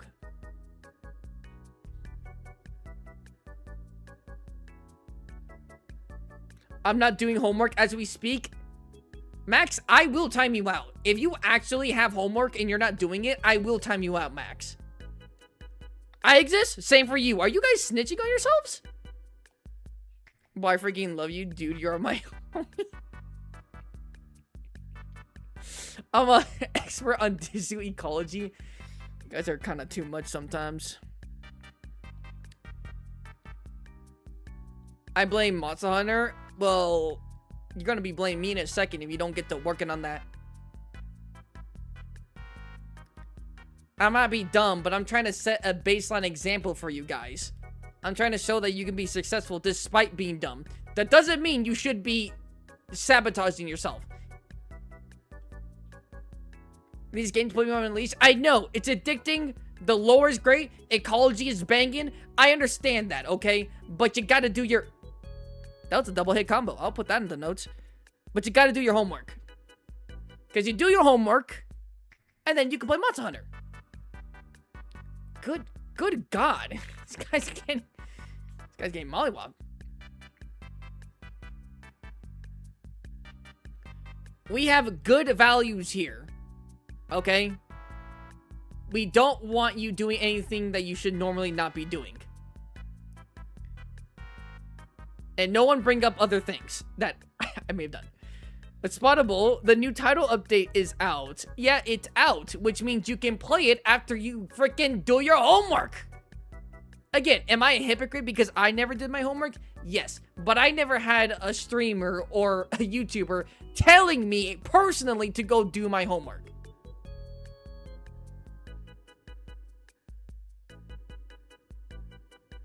Okay, let's see here. Good point. Can jump as high into the air as its own height. Does that make any sense? I don't know. And it is tall. Get this ad out of my face! God, I can't stand it. I want to break from the ads. To the air as its... as it is high. Yeah, I guess we could just say that. Height-wise. Not highly-wise. God, I'm fighting my own freaking... I'm fighting my own freaking phone right now.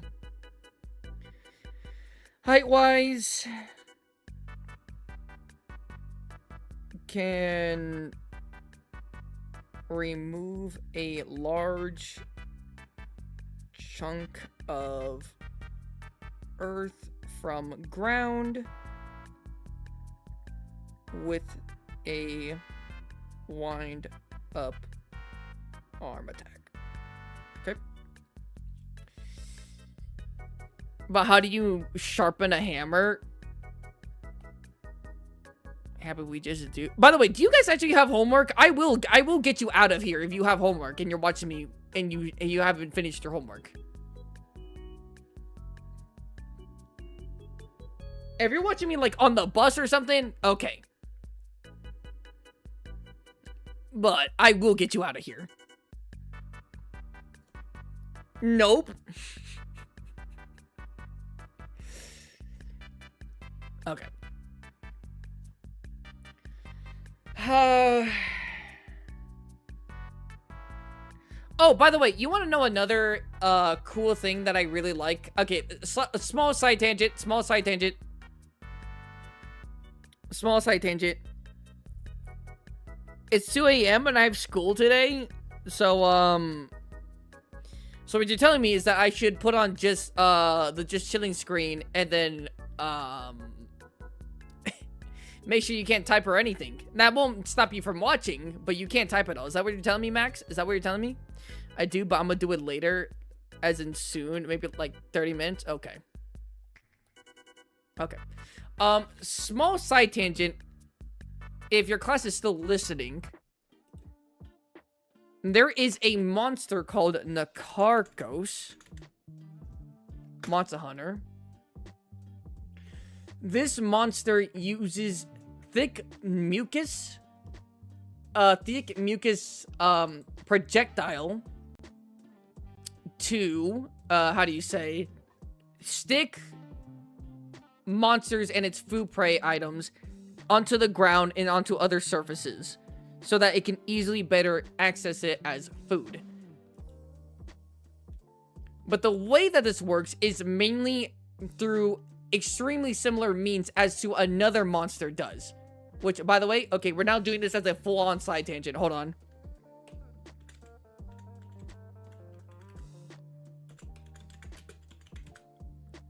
Velvet worm.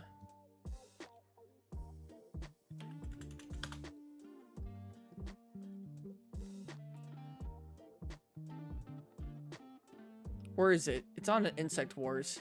Which, by the way, I really dislike how they discontinued Wars, but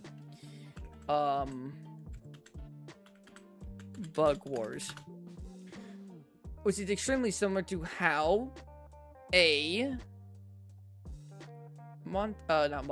a thing from our world does things. Where is the fucking... Where's the video? Hold on here. Bug Wars. I love velvet worms. I love also velvet worms. Bug worms. Spider.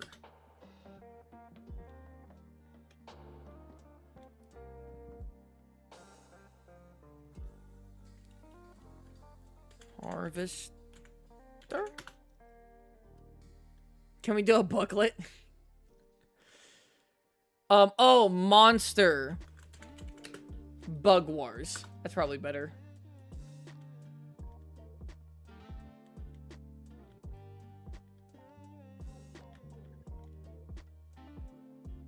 Okay, while I'm trying to look this up, I might as well just explain to you what it means. Okay, so Nakarko's using mucus as a way to trap other monsters so that you can eat it easier is extremely similar to the velvet worm.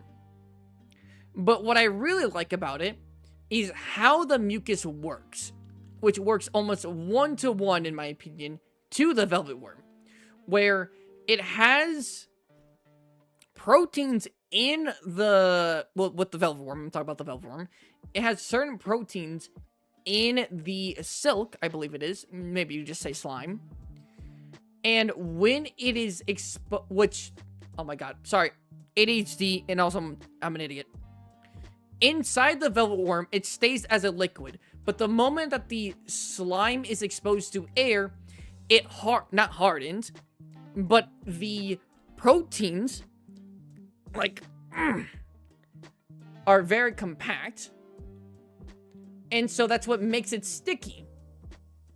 So it pretty much is a web shot, which means, in theory, that if you were to use it in the water, or if a monster is already wet or something, that it wouldn't work as well. Which I think is really cool, because that's how kind of Nakarkos does it.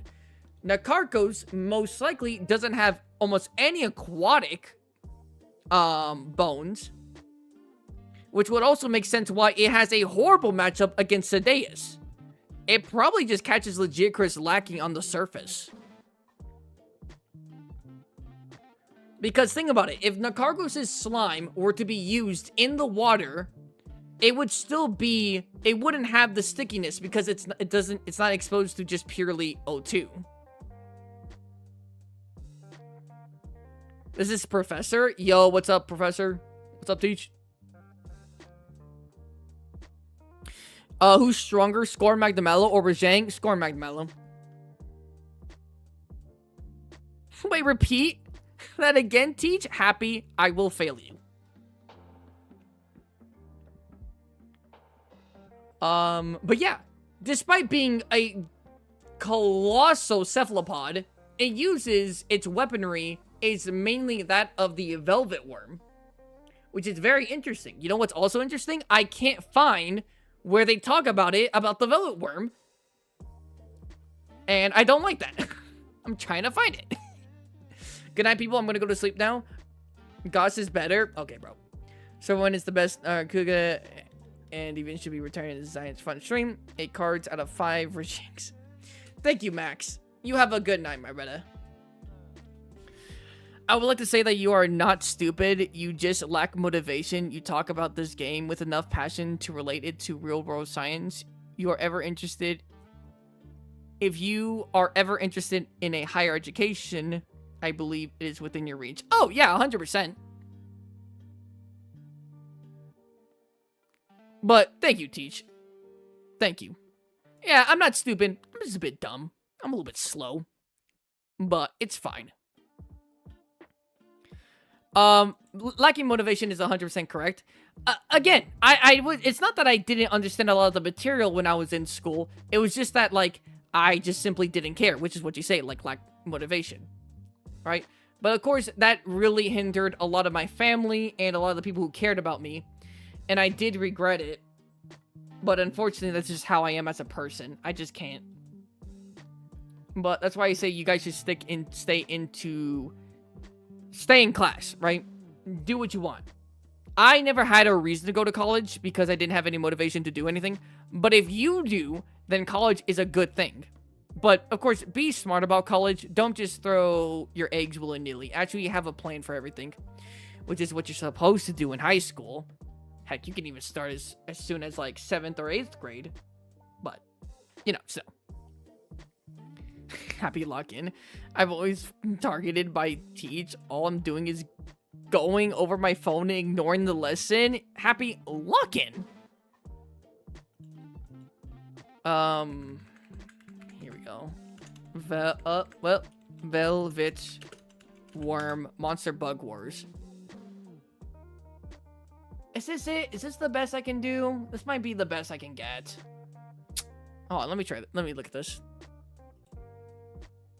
This is on TikTok.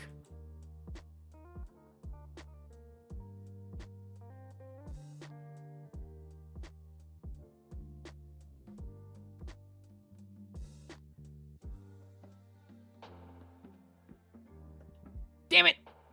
It's not it. I have to look at something else. God, son of a... Oh, wait, hold on. Coyote Peterson. Please tell me you have this. Is this AI? I'm getting debated. I hate this.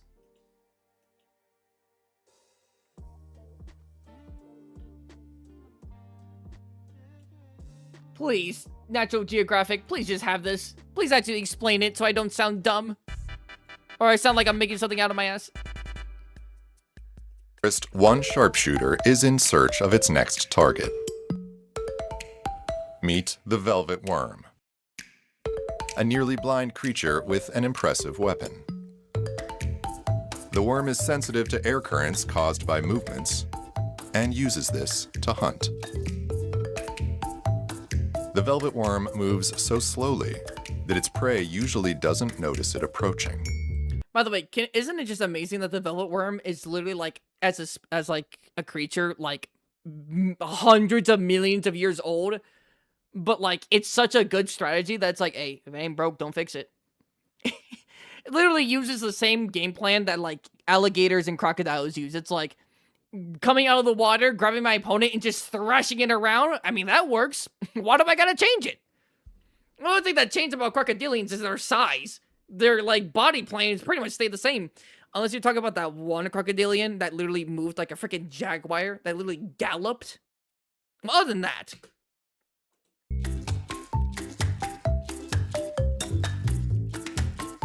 The worm's secret weapons are 2 pistols that fire sticky ropes up to a foot long. It's like silly string of death. The substance then paralyzes the prey with fast-drying adhesive. yeah, god dang it, he's not gonna go more into it. The substance then paralyzes the prey with fast-drying adhesive. So the reason why it's fast drying is because it's exposed to the oxygen in the air. Not to say that there wasn't oxygen inside the body, but like the compound that makes it liquid becomes like viscous when exposed to like stuff in the air. So that's why it like the moment that it gets on you, it instantly becomes sticky. It's not sticky inside the velvet worm, but the moment it leaves the velvet worm, it becomes sticky. What are you doing? Gnarly, we are in front of class! Calm yourself! W Wormstream, that's what I'm saying. Oh, I'm a lead professor in STEM science. I don't know why I almost said STERN. For higher education, I believe that you can achieve those heights. Anyone who tells you otherwise, including yourself, is wrong. No, I mean, yeah, I think I could. I think I could do a lot of things. I'm actually pretty great, if I'm being honest. Goes from literally self-degradation to like unmatched pride and ego. But no, like I understand. It's just that I don't find interest in a lot of things. So, and I can't force myself to like something. If I don't like it, I literally just don't do it. It's a philosophy I have. But yeah, no, I know I could do a lot of things. If I was interested, oh no, trust me, if I was interested in like becoming a lawyer, I'd be like the best goddamn lawyer. You wouldn't even see me in YouTube. You'd see me already acing my classes. If that was truly what I wanted to do. But I've always wanted to do YouTube, so I'm doing YouTube. With fast-drying adhesive. You're pretty great, Spottable. Thank you, random citizen. The worm also has a knife in its jaw and uses it to slice its prey open. Damn! It then injects saliva that liquefies the insides of any unlucky victim. So, to recap, this creature that looks like a scary alien monster and can feel you through the air moves slowly like it's in a horror film before projectile spraying you with its sticky super... Okay, enough of that. Enough of that. You're gonna give Gnarly the wrong idea. That man cannot be trusted with anything.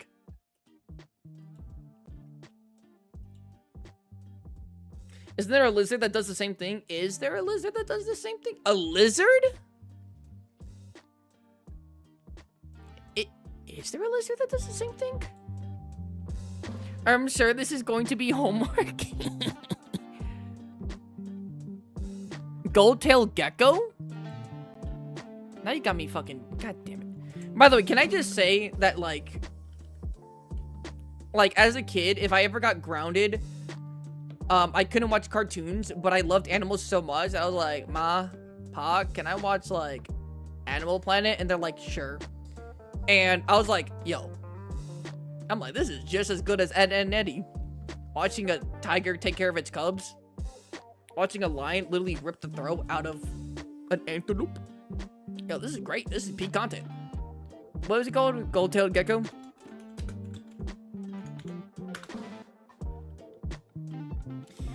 Oh no, it's the golden spiny-tailed gecko, or get this.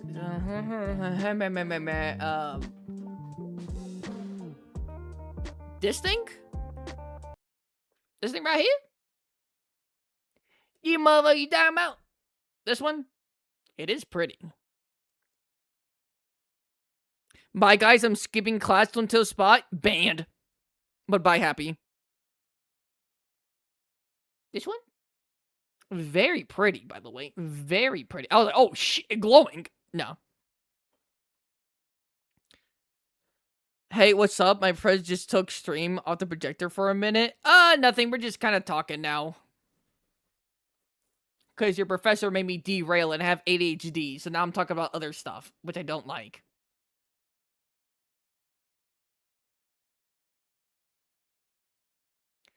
But, man, yo, Professor, what are you doing? Professor, I gotta get back. Professor, I gotta get back to actually, like, doing things for my stream. I gotta actually, like, you know. I gotta actually, like, lock in real quick. Lock in, get on topic. That's exactly what I'm doing. Can 2-piece combo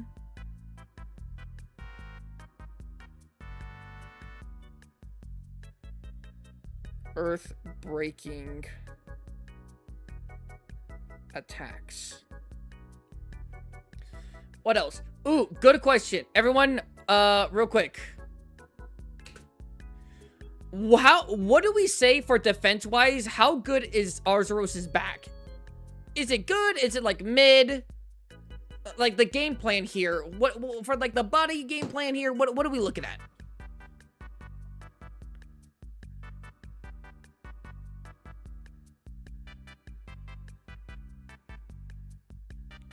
Could never be me.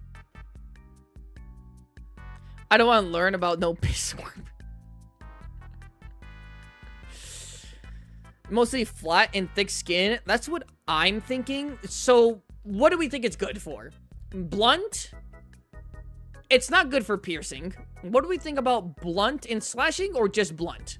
Not any worse than the others. Probably weaker to blunt. Probably weaker if I had to do say. So, only good against slashes, potentially. And slightly blunt. We'll probably just say that.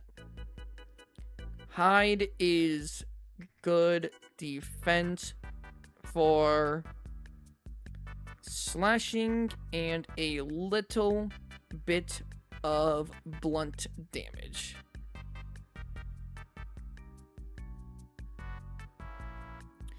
Fantastic. Bombastic. Alright. Now what do we think about the size here, hunters? What are we thinking about the size here? Huh? What do we think about the size? This dude is literally out of frame. What do we think about the size here? Yo, Elliot, got a blast, guys. See y'all Wednesday. Bye-bye, R3. So, biting and slicing, maybe blunt on the shell. No, I think it's still susceptible to biting. Because we literally did see that its hide was, at least regular Arzuros was susceptible to Magdamella's bite and fangs going into it. Actually, now thinking about that, I want to fact check that real quick. Magdamello Rampage cutscene. Guardian bro is Goss size. God damn. Guardian Dashiguma size? Is he? I thought he would be slightly bigger. Well, maybe in terms of height, but actually now thinking about it, actually probably.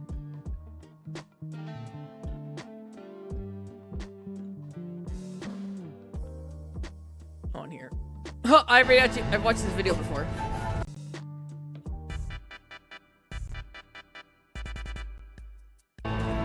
Now, keep in mind, this is the regular Arzuros. But still, keep that in mind.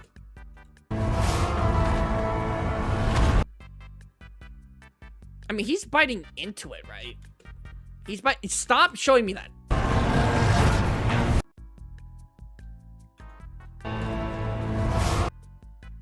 That's in the hide, right? Or is that on the side?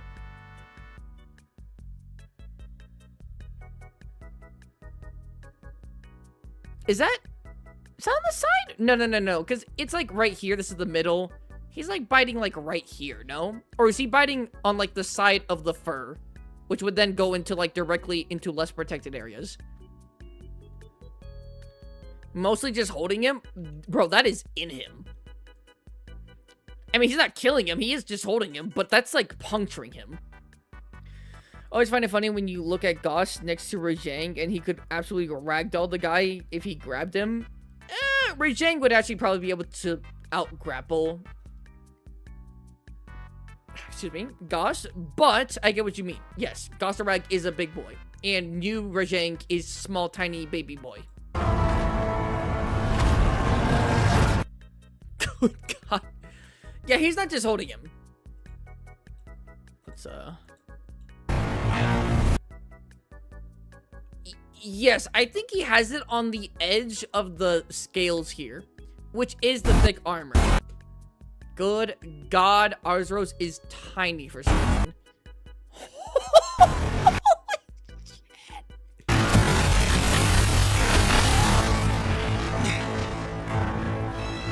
Sorry, let me turn off the volume for you. Yeah, that's in him, bro. He's not just holding him. That is in him, bruh.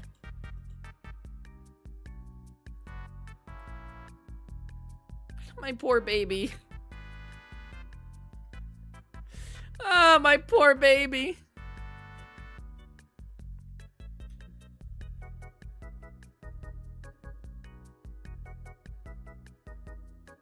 Yeah, I'm sorry. That's like, that is legitimately in him.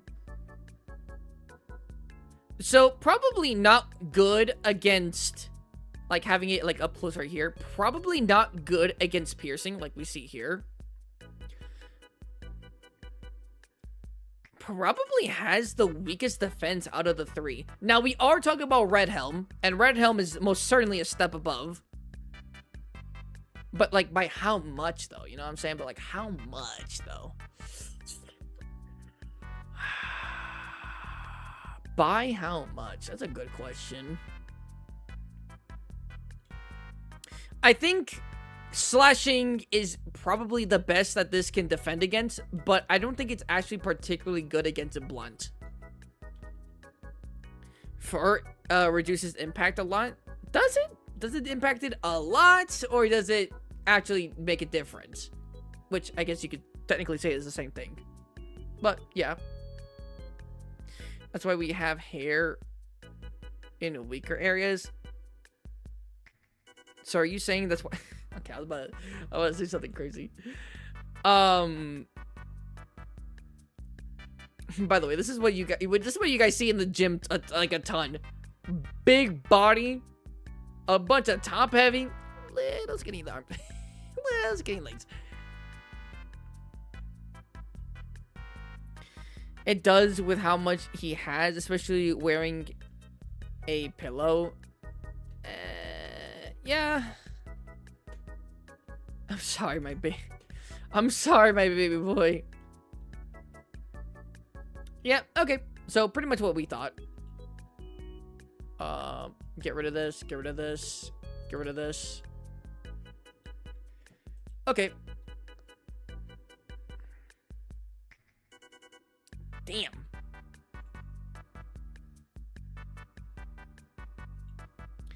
Okay, how do we think this is in comparison to like Gossarag's attacks? How do we think? How do we feel? Like comparing this to Gossarag.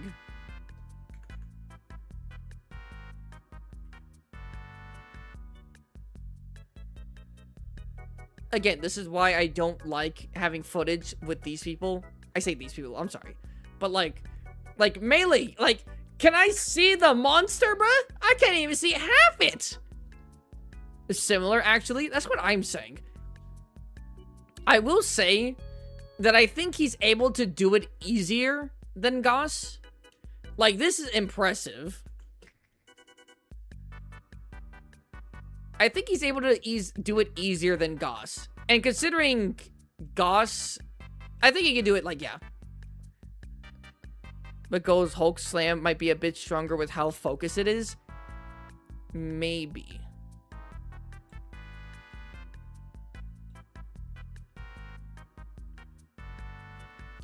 I'm not gonna... Oh, snap! Yo, that was crazy. I thought he was leaving the area. I legitimately thought he was leaving the area. By the way, does this not look like it's on 2 times speed? Look at him move right here. Is it on 2 times speed? No, it's on normal.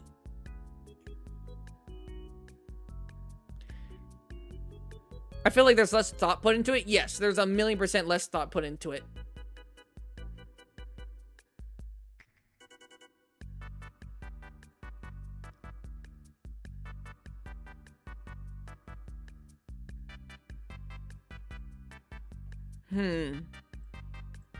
Interesting.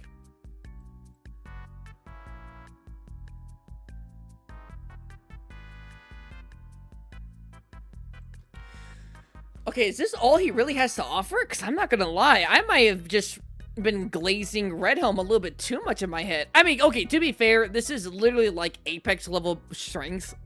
Like, this is nothing to scoff at. But I kind of thought of Redhelm a little bit more.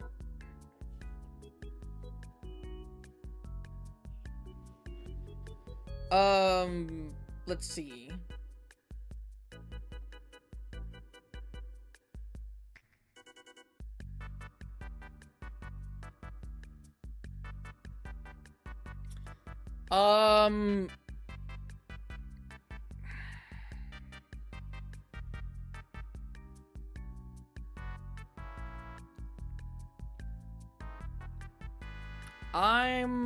What else? Guys, give me something here. It's like Snow Baron, but with hands instead of snow. Yeah. Can we get some other positives, please? Please, for the love of God, give me some more positives. I only have 4 things. Can, I said just, not jump. Can jump as high into the air as much as he is tall. Maybe even a little bit more. Can remove a large chunk of earth from the ground with a wind-up arm attack. Can 2-piece combo set attack.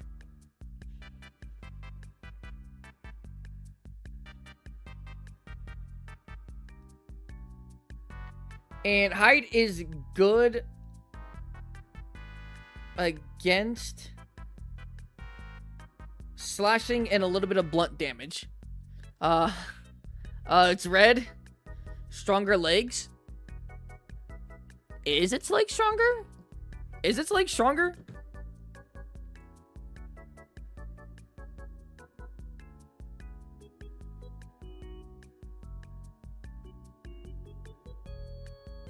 Spiked arms.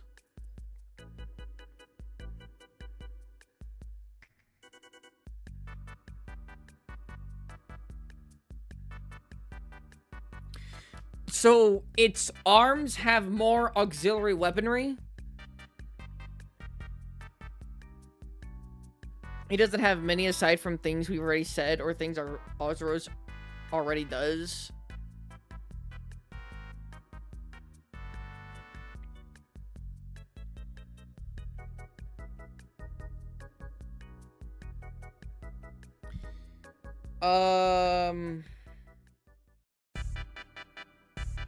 Has spikes, has large spikes.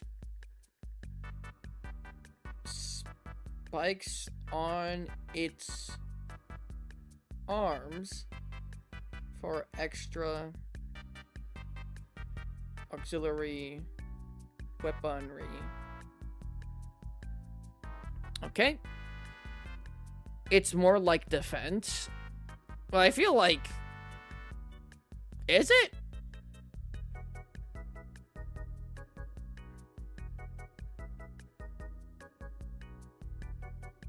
Wait, was that just me, or did that look bigger? Or was that because he was further away, so we got to see it more? Did that not look bigger?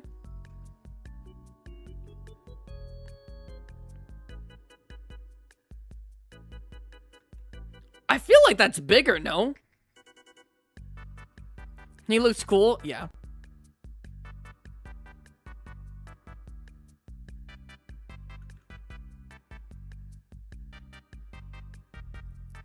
It also has backwards attacks.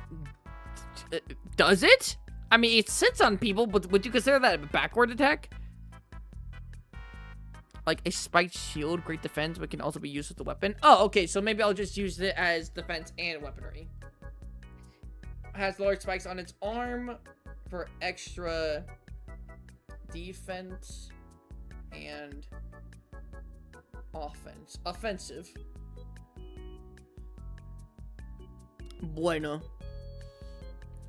He might make the other two stop and off for a bit with how cool his mohawk is, and he get the first few hits in.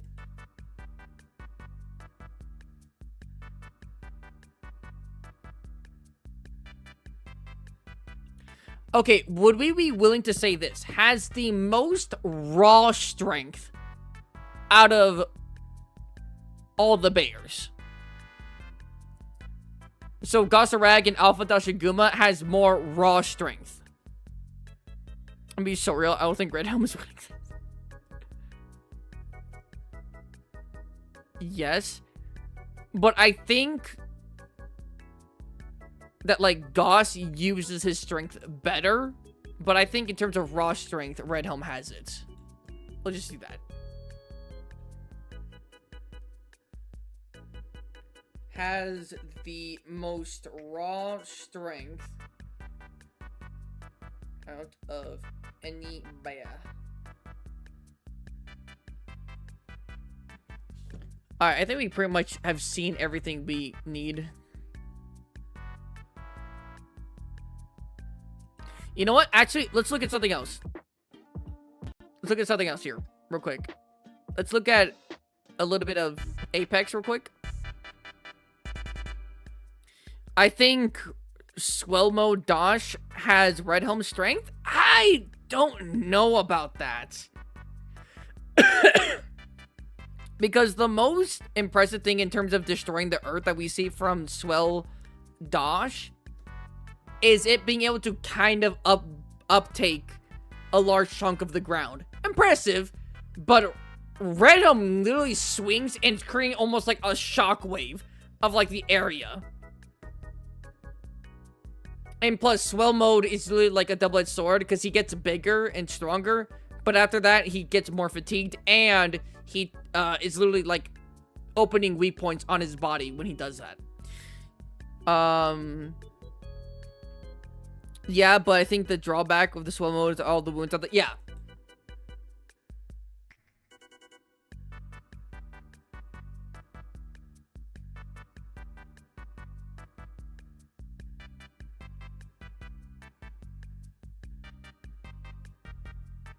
Oh! Can throw boulders. We can do that. Can throw large boulders. Can more chuck, if I'm being honest. Can chuck.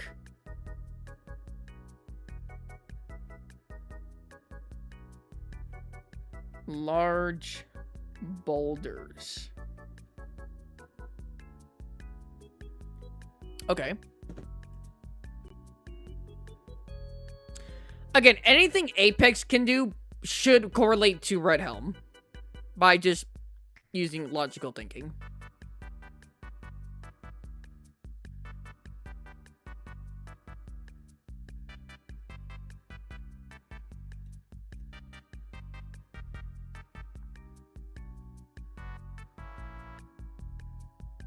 Big Wolf, so can the others.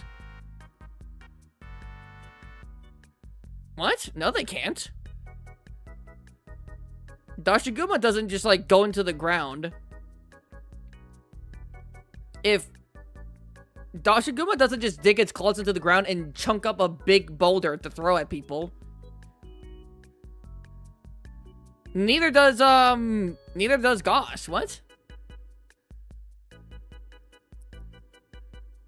Gosh can...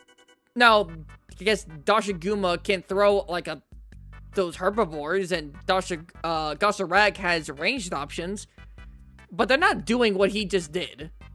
By the way, look at internet over there. If Apex can do it, Red Helm can do it better. Yeah, makes sense.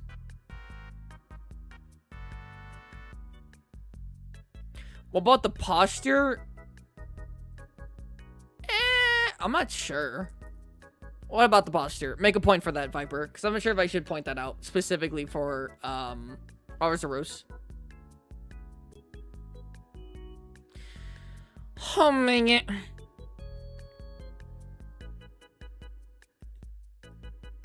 By the way, guys, we might not do a drip check because after this, we're pretty much going to end because the extra hour that we got is over. So I'm kind of going still into overtime.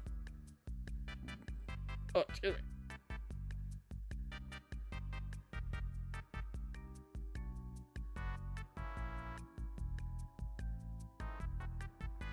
Damn.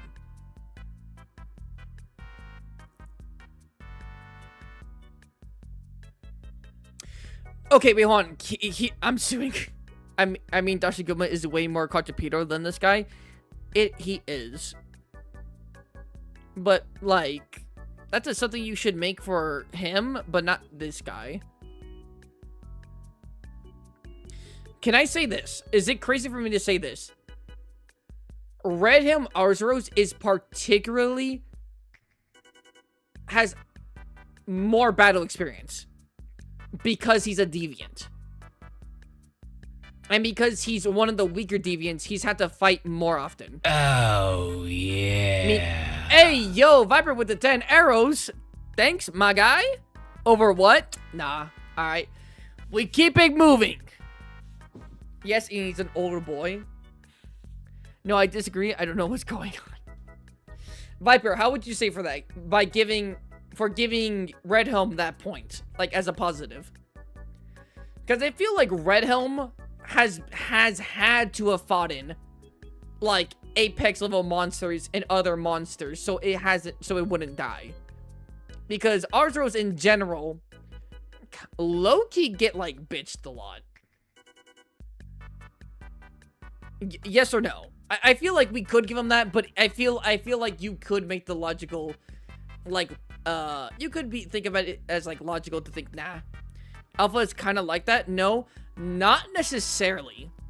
Alpha isn't necessarily that. I believe the Alpha thing is more status. And while you could say that an Alpha eventually needs time, or a regular Dashiguma needs a little bit of time to eventually become an Alpha, it's the same thing with a lot of monsters. Deviants specifically are like, they're like cream of the crop, and especially Arzuros would have had to spend a lot of time to live this long.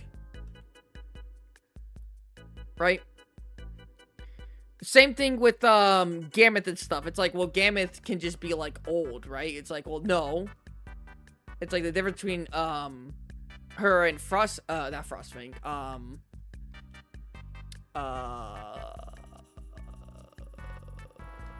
fuck, I forgot Gammoth's deviant name. Frost Gammoth? Oh, fuck me. Elder Frost, there we go. Is that it also learns new moves because of the experience. It's a hormonal thing that happens in the follow, I believe. Yeah, it's not because it's like experience, so then it becomes an Alpha Dashiguma. It's more of a chemical thing that eventually happens. Similar to how a Jaggeris becomes a great Jaggeris, right? It's something that eventually can just happen. And considering it can happen with males or females means that it's something in their nature as a species that will eventually just happen, given the right circumstances and environment.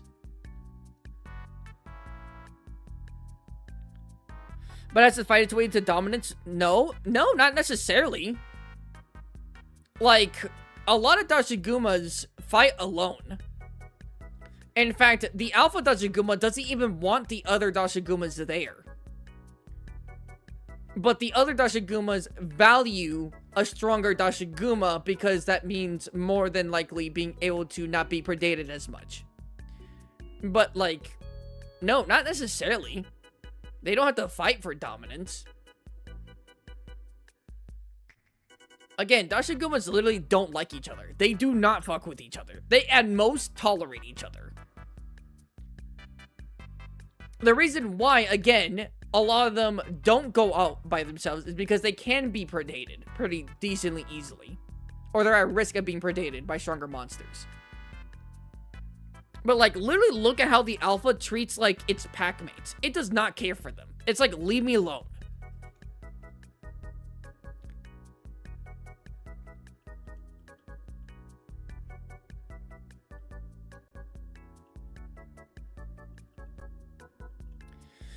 So, I'm not sure. The alpha just happens to have experience because they're usually older. Usually. But, like, there's, like, Alpha Tashiguma, and then there's Apex Arzuros, right? There's, like, deviant level of experience, right? Alpha Tashiguma treats them all like shit. They do! He does! Or she, right? It technically doesn't have to be male. They do. They treat him like horse crap.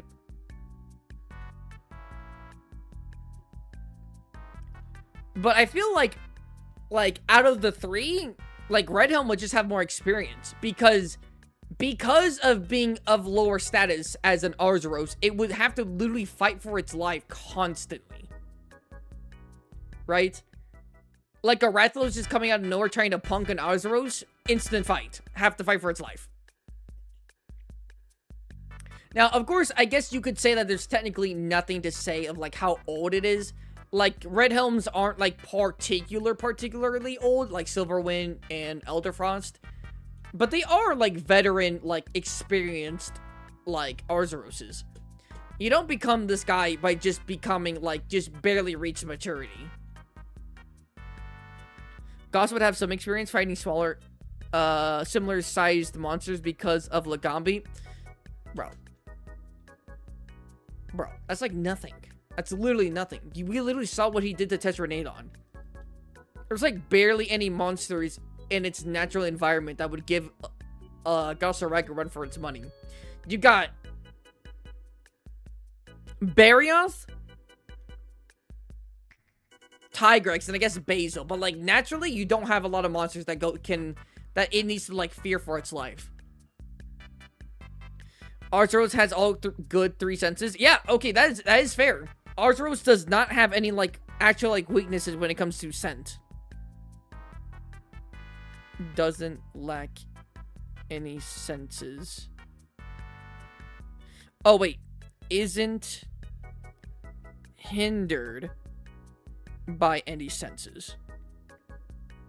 What's up, yo? What's up, Bill? True.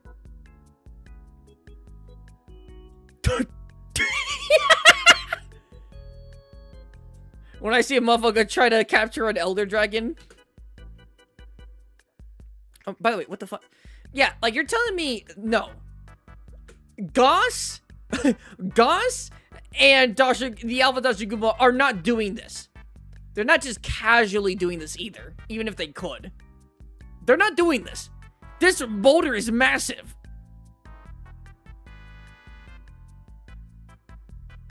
Right? Like, huge. You know what else is massive? Again, they have ranged options. I guess you could say that the Alpha Dashiguma can throw something pretty large, which, again, we've seen with Balahara and the herbivores. But he's not just, like, coming out of nowhere and just chunking a massive boulder at the enemy. They're not just casually doing this. Are you getting Monster Hunter Stories 3? Nah, I tried the demo. I wasn't really super impressed, but I thought it was a good game. So, no, I'm not going to get it.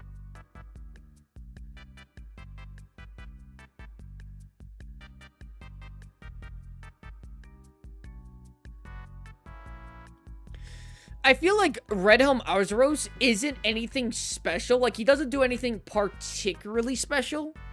But he's, like, a jack of all trades. Like, he doesn't necessarily have, like, any, like, huge major weaknesses. Right? Like, I would say that. Because, like, this guy has good defense, great strength, probably good experience, isn't hindered by any senses. I feel like, yeah. Volvodon Solo's trust. Damn, he might be onto something. By the way, can I just show Tetranadon's, Arzuros Turf War?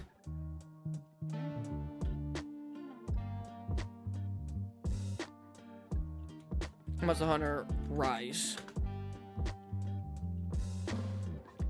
Because I kind of want to see this. I kind of forget how this... Holy pixels! That's horrible. Okay, that's actually bad pixelation. Tetranadon.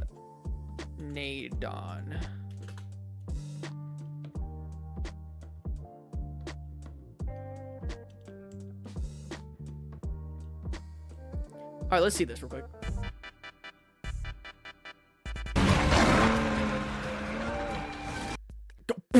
By the way, holy weight difference.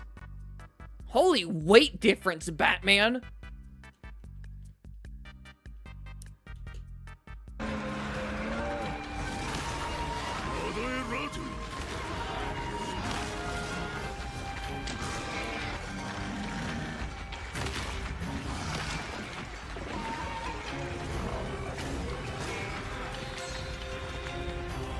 Damn, that's kind of crazy.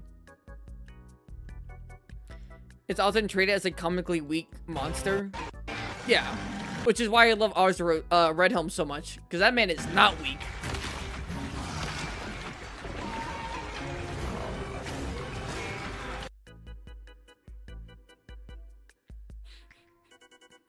Okay, what I think we can't take, if we had to give Arzuros like some kind of... Oh, reuse Star 4 with Lagambi. If we had to give Arzuros some kind of, like, props with this, in my opinion, it's actually kind of the speed. This guy is low-key kind of quick when he wants to be. It's just that, like, he doesn't have the facilities, Big Man, to take down someone like Tetranadon. But the fact that he was like, yeah, this fight, I'm gonna take it.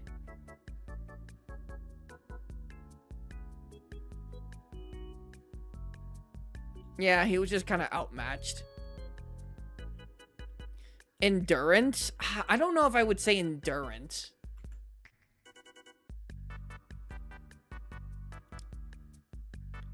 I would say resilience. Like, just because something isn't going his way, he will go back to fight.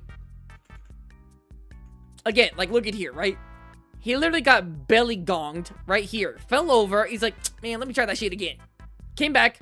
Yeah, come on. Gets almost eaten. Comes out of it. Tries to go back in. Listen, he's not gonna stop. If this was Red Helm, it'd be the Gauss animation. It would legitimately be the Gauss animation.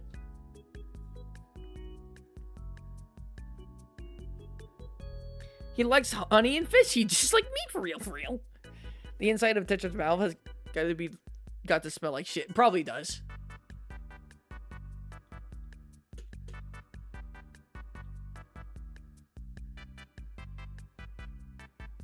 Ay, my poor baby. Now, I know this is a reused Turf War. But let's be honest. This has to be Arzuros' Turf War, right? Lagambi's not moving this. Volvodon is not moving like this. Arzuros is the only one who's actually moving like this against Tetranadon.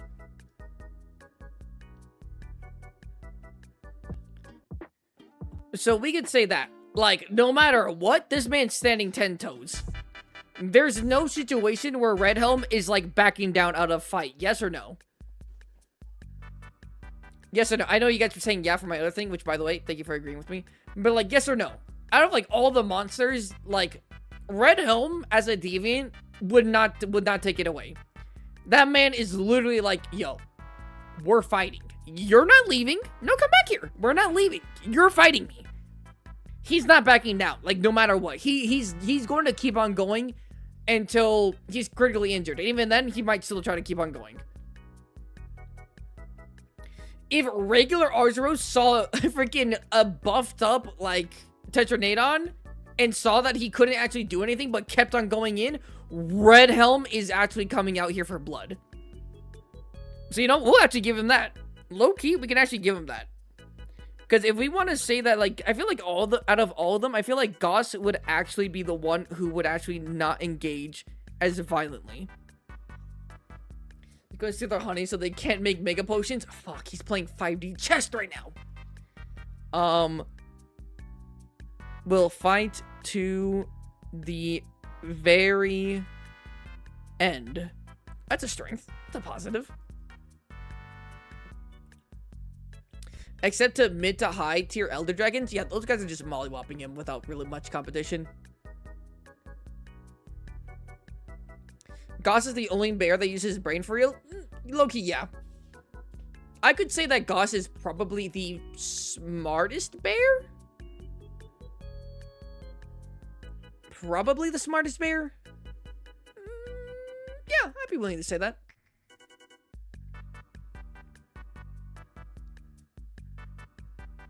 Okay, so here's what I got for... Here's what we got mollywopping. Yes, mid-tier Elder Dragons to high-tier Elder Dragons are mopping the floor with Red Helm. Listen, I love Red Helm. But, like, Red Helm is not doing much against Primordial Malzeno. I'm not gonna hold you. Yes, mollywopping. If Primordial Malzeno can mollywop freaking Velkhana, he's doing it to Red Helm Malzeros. And that's not a diss on Red Helm. I love Red Helm. It's just that, again, there's levels to this shit. So here's what we got, Hunters. Here is what we have for good points. Can jump into the air, can jump high into the air as much as his height, or maybe a little bit more. Can remove a large chunk of earth from the ground with a wind-up armor attack, and can do that attack twice. Height is good against slashing and a little bit of blunt damage. Has large spikes on its arm for extra defense and offense. Has the most raw strength out of any bear. Can chuck large boulders. Isn't hindered by any senses, so has pretty decent hearing, smell, and eyesight. And will fight to the very end. How does that sound?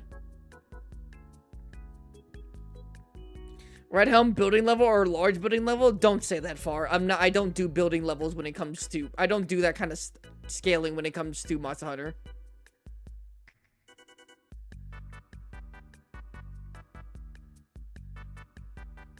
Frozen honey, not worth it. Good. Cons.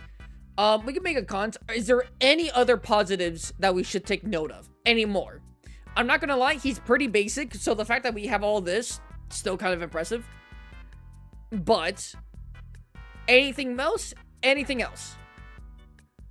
By the way, is this Gog's weapons? Is this Gog? Or no, is this, what is this? Is this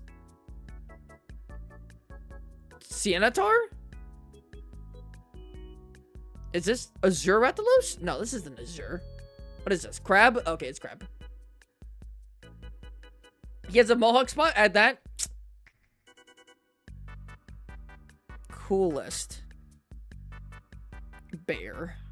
There you go. I said beat. No, bear. There's no Gog in Monster Hunter GU? Wait, there wasn't? I thought GU added... Oh, there... No, you're... Wait, was it? I thought GU added him. But I guess I could be wrong. Yeah, I guess I'm wrong.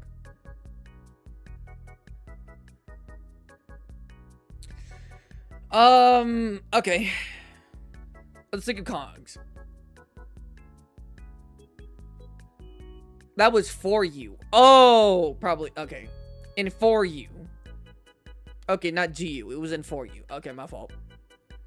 Alright, let's think of negatives now. Negatives.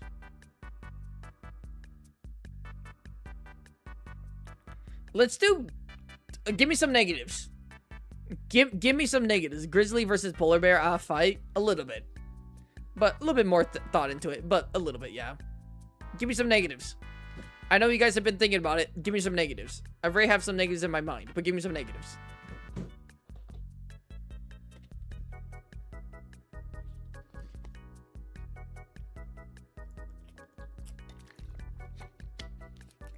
Runs all around build. I don't know if that's really a negative. I wouldn't say it's a negative to say that. Not much range? Yeah, but his only... Okay, so he doesn't have very large range. But the fact that he could just chunk a huge boulder from the ground anytime he wants at another monster is pretty good. Clumsy. Clumsy monster. Oh, whenever he does his big jump, it takes him a few seconds to get up. Fat ass. No element. I wouldn't consider that a negative. Haunting attic. Alright, y'all gotta head out for homework. And his names are every Arzuros negative. He's an idiot. And he's a little bloodlusted. Okay, racist. You have a great day. Bye-bye.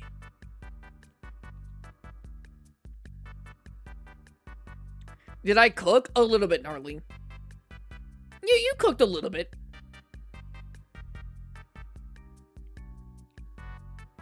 Stop calling the monsters fat. Reckless? We could do that. Well, no, he really is. Out of Dashiguma and Gosarag, he's probably the most reckless one. Reckless monster.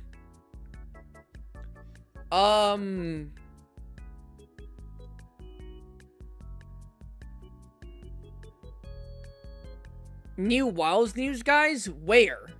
What? Where? By the way, I should have this playing the entire time. My fault, gang. Where's their WoW news? What? What? Where? Brock, you can't just say go now, but where am I supposed to go? It's like, run! There's a fire! Where? Run! It's like, man, where?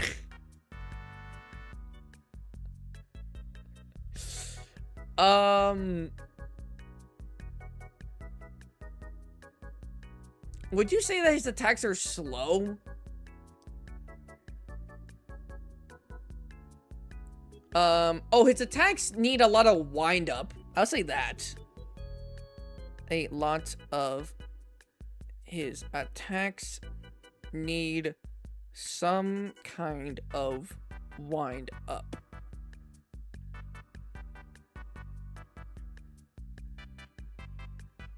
The official channel, hold up. Detour.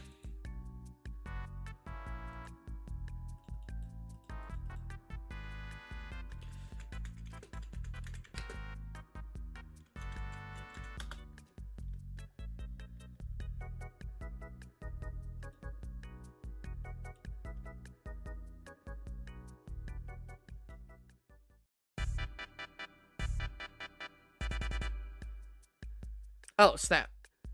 There is actually something here. Cut off the groovy music. Yes, we're playing it. こんにちは。モンスターハンターワイルズプロデューサーの辻本です。本日はモンスターハンターワイルズとして最後となるアップデート情報をお伝えしたいと思います。プロモーション映像を用意しましたのでご覧ください。どうぞ。Show me. Show me, goat. Is this Arkveld manifesting guardian powers? Oh!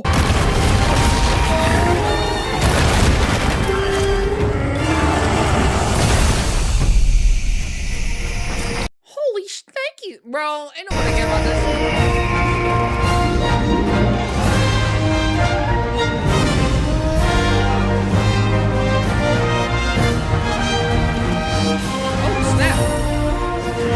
Quest? An egg collecting quest? Yo, that's actually so cool. What was that? Is that a Gravios? What is that? What the fuck is that? What is that? Is that Gravios? That's Gravios, right? Guardian Arkveld? Nope. It seems like it's regular Arkveld that's able to produce Guardian qualities. Which, if you think about it, actually does make sense. But we'll talk about it later.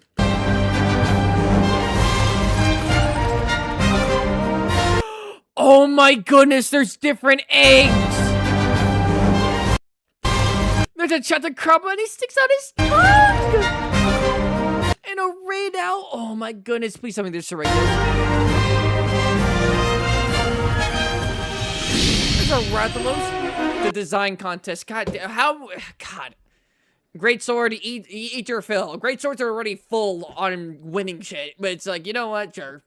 That does look really cool, though. Oh my god, that does look really cool.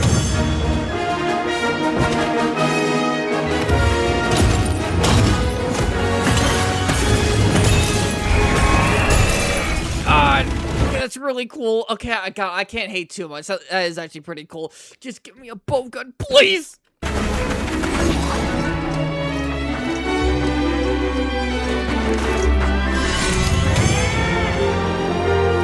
Okay, that's so cute. Anniversary event featuring a weekly rotation of each festival. Ooh. I actually never participated. Yeah!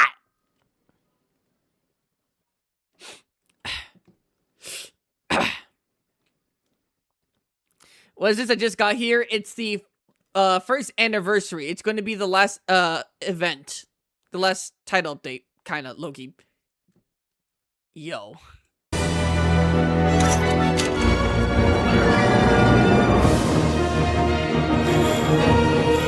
I don't think I ever did that one. Or this one. I did this one.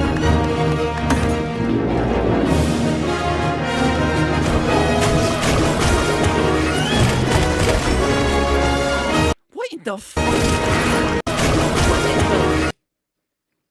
What is this? Head cracks.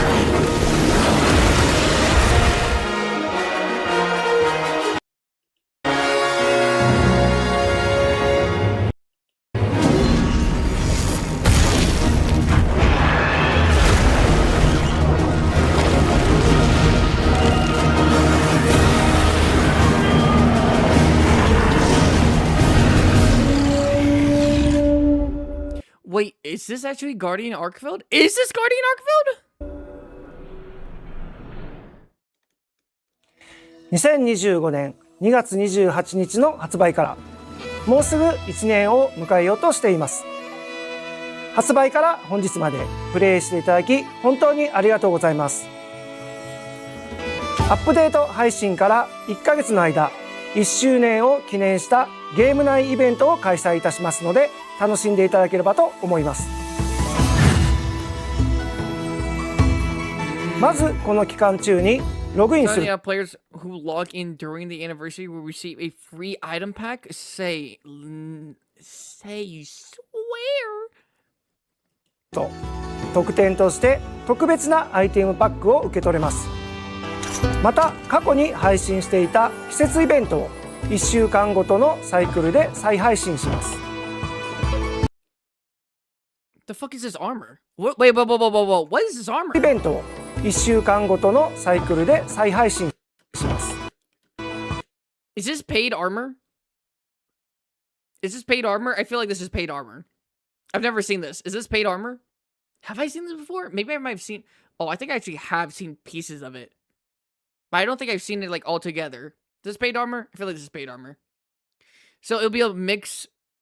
so that'd be a mix of normal Arkfield and Guardian. Well, okay, we can actually talk about that a little bit. That's Soccertide. Oh, wait, is this the... Like, when you do a quest and you get tickets, is this the armor you get for the tickets? Please say yes. By the way, Rise and Sunbreak. Yummy, yummy. I should actually make some of these. If I can make them at home, I'll try. 大集会所で四季を感じながらハンターの皆様で楽しんでいただけますと幸いです。 Yes! Oh my god, I missed that event. Fuck me. それではこの期間に配信するクエストの情報を紹介してまいります。 All the quest? Alright, tell me. Speak to me. Speak to me. イベントクエストとして星10 star level 10? 10? 10? Bro,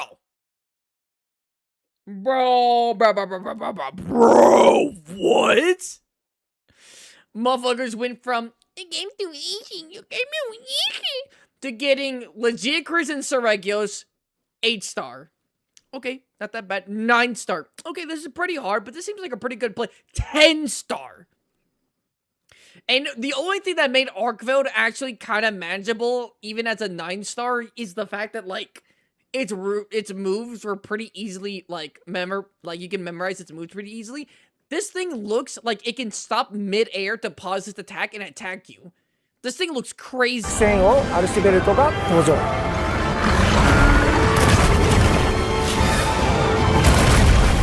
They heard the complaint that they're like, yo, why can't we fight Guardian Arkveld anymore? Guess what? Push. You can. It's the first ever 10-star we ever had in Monster Hunter. Is it? Holy shit, it is, isn't it? I wasn't sure because I'm not sure if like there was like a secret quest or something. Our Temple Elders in World were 9. This motherfucker, you are not an Elder Ring. You are not a Dark Souls boss. Why are you just stopping in the middle of the air? Holy strip. Yo, I'm making a Dead King drip expeditiously. Holy. Oh my god, he's so cute. Oh my god, he's so cute. これまでに登場 All し the た previous Arc Tempered 4 monsters 体 will also feature in new 10-star level quests. Okay, but why would we do that? The first time we ever fight... Wait, that means Uth Duna and Raid Al will no longer be, like, Arc Tempered 10 or 8.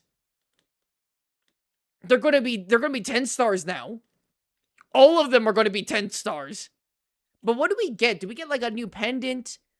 Can we get a new weapon upgrade for, like, each... Like, we have to do this in order to, like, upgrade their tree even more? That'd be cool. の歴戦王の星10クエス POV, you're the Alpha Dashiguma in that one video. トも新たに配信となります。星10のクエストからはリア度の高い5石 charms which have a high chance of yielding rare talismans. So it's talisman farming, but with better chances. が出やすい古びたお守りが入手できます。さらに Oh shit, hold on here. There will also be a high difficulty Huntathon optional for you. Yes! I've been waiting for these. I was like, yo, they should do the same thing that they did in World. Yo! Are these all Arc Tempered? No way. Bro, how are you gonna fight these all? How are you gonna fight 4 Arc Tempered monsters in 50 minutes? How do you do that? 高難度のフリークエストとして星10歴戦王の How is this high rank? What is master rank going to be like? 大連続資料クエストが追加されます。 Damn, he kind of ate that shit. Oh my god, we have to fight them at the same time? Nah, this has to be its own challenge. いずれも高難度になっていますので、 Some of ぜ the challenging, some of the most challenging quests yet, so we hope you give them a shot. ひ挑戦してみてください。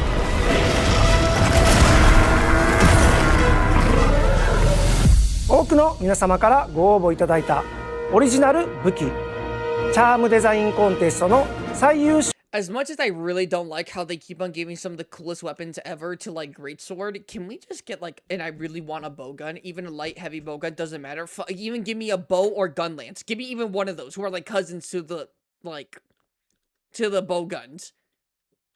Even then, I can't even hate too much. 作品である Because this looks 体験と really チャームが入 As a Greatsword pendant obtainable in the new event 手 course. できる What in the Kentucky Fried Chicken am I looking at? 3 chickens and a Masune? イベントクエストを配信いたします。最優秀作品 Oh, all 16 creators whose entries were selected as finalists. Okay. I like it. I like it. Low-key, we already kind of got the hammer with that, Low-key, didn't we get the hammer with, the, like, advanced technology set? Is this not how it is? Is that not how it is? Yes? Okay, so we low-key did get this. or the main core of what this weapon design would have looked like. 入選作品に輝いた This one looks really cool. 16名の方のお名前をアップデート以降 Oh, and these are the pendants. Oh, I would actually kind of like these two. スタッフロールに掲載させていただきます。コンテストにご参加いただいた皆様、本当にありがとうございました。3月13日に発売するモンスターハンターストーリーズ3運命の総流 When's this coming out again? Did it already come out? Wait, did this already come out? No, when's this coming と out? のコラボ発売に先駆けて実施いたします。ロイヤルアイルールディとのサイドミッションが追加となり 18th, got it. お供装備のなりきりルディアルファやお供をモチーフにした追加チャームなどを入手できます。サポ Oh, is there only... I'm getting the raid out one of Bing Bong fucking life. I'm getting a... Ooh, I'm sorry. I didn't mean to say that in front of you, girl. ポートハンターナリアと協力して A 進 new め side mission? I'm doing side missions. るサイドミッションが追加されます。こちらの変わり種のイベントクエストでは報酬としてチャームが入手いただけます。 Oh, shit, they kind of hidden that. 皆様のプレイデータから狩られた回数が Least hunted monster and prepared a limited time event quest for it. Really? People hunted hero bombing more than... Well, I guess, huh? The hero bombing armor is kind of cool. And the weapons aren't actually horrible.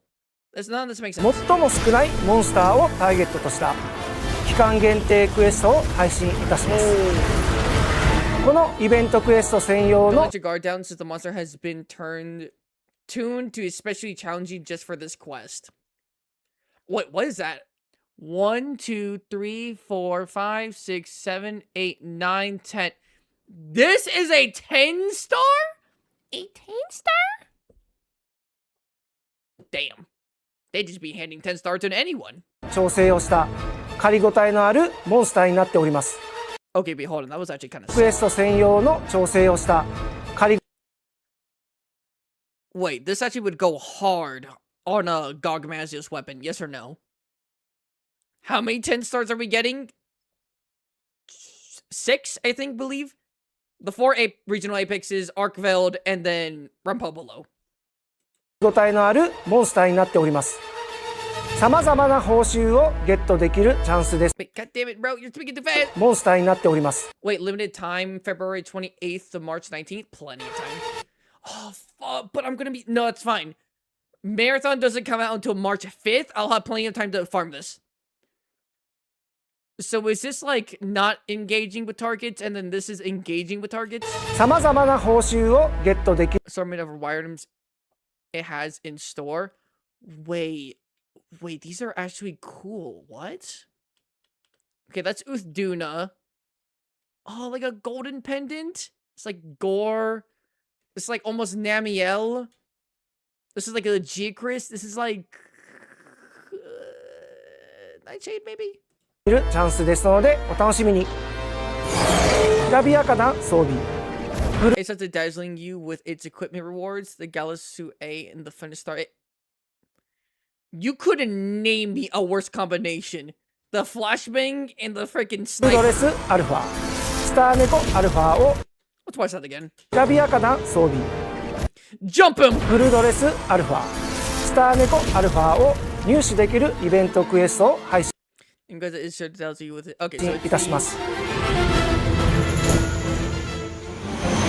最後の the final free challenge quest will feature our tempered Arkveld. フリーチャレンジク It's based on Jupiter's. エスト歴戦をアルシベルトを配信いたします。また一部を除く Almost all previous release event quests will be made permanently available from February 18th. Permanently available? Awesome. Okay, so we got this. Oh, this is a challenge quest. But we get our tempered Arkveld here. Okay. Dream spell, upcoming event. Okay. ほぼ全てのイベントクエストは2月18日以降に常設配信となります。この期間に配信さ But れ that's not all. There's still more るイベン quests トクエ we've yet to announce. Ooh, so that's what we got here. Ooh. ストは Ooh. まだ全部ではありません。一部のイベントクエスト情報は後日改めてお知らせいたしますので楽しみにしていただければと思います。タイトルアップデート第4弾以降 We've been implementing improvements to game stability and performance in Title Update 4. 改めて実施してきたゲームの品質改善ですが今回のアップデートでも追加の改善対応を予定しております。詳細は SNS や公式サイトをご覧いただけますと幸いです。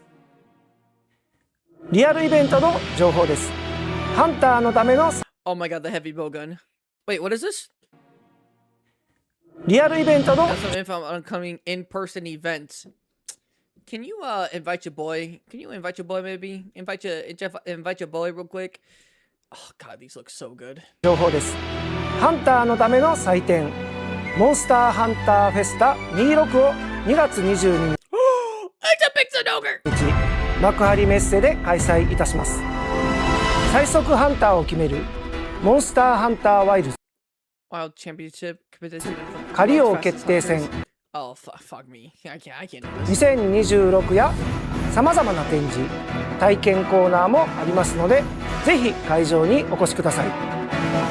当日のステージ配信でもご覧いただけますのでお楽しみに。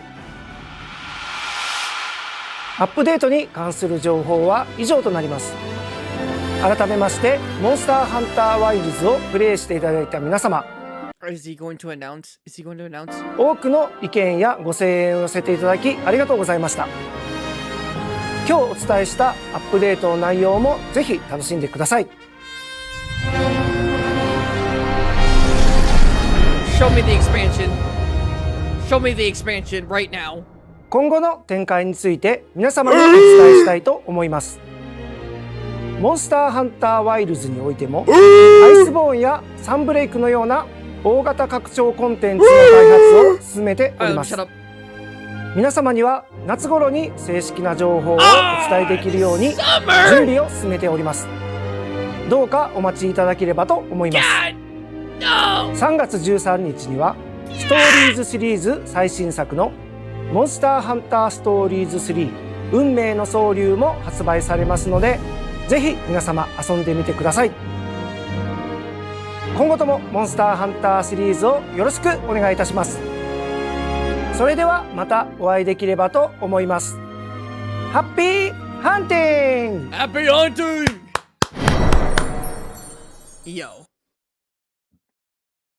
Yo.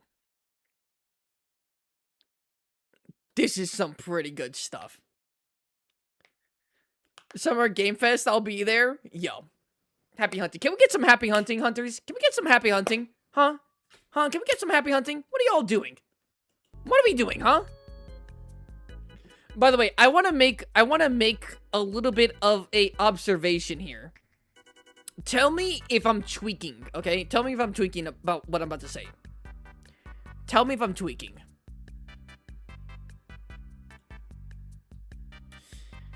That the arc-tempered Arkveld having powers of the Guardian variant makes complete sense.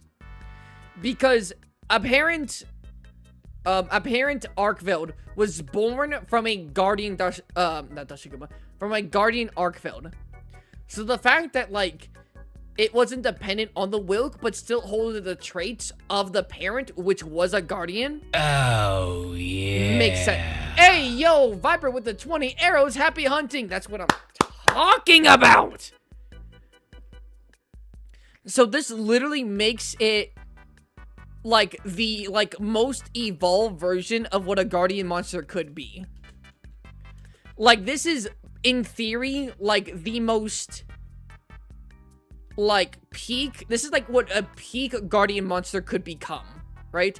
A Guardian monster that isn't reliant on Wyverian or Wilk, but still is able to regenerate and dish out Wilk damage. And can absorb, right? This is by far what the peak of what a Guardian could theoretically be, no?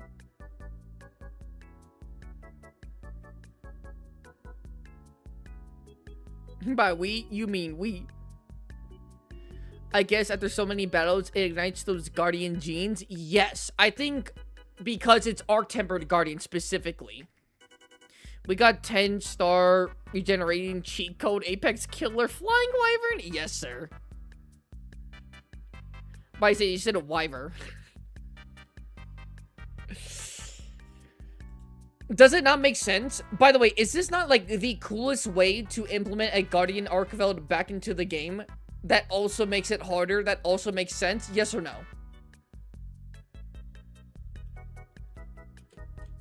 Yes or no?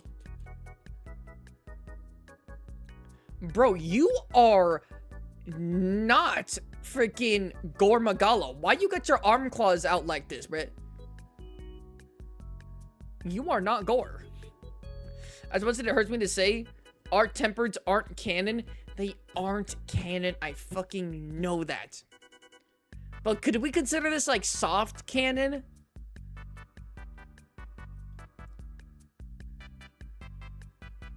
Dasha upscale.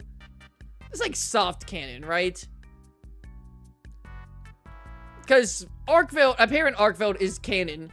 And for like a tempered version, which is like an energy enriched veteran Arcveld, Loki could probably do this, right? I guess it's like a possibility. Yeah. Oh my god, the fucking broken horn. Yo.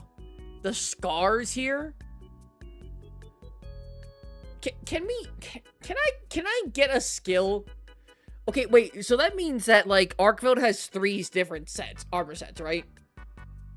It has Guardian, Apparent, and now Arc-Tempered Arcveld. We have 3 sets for Arcveld. What are they going to do differently? Because Arcveld is... Okay, I could be wrong about the order. But one of them is... Special skill is that you constantly attack a monster and you regain health. The other one is if you destroy a weak spot on a monster, you regain health. So is this like... I feel like this looks like pure offense, if I'm being honest. This looks like the main skill might just be pure offense.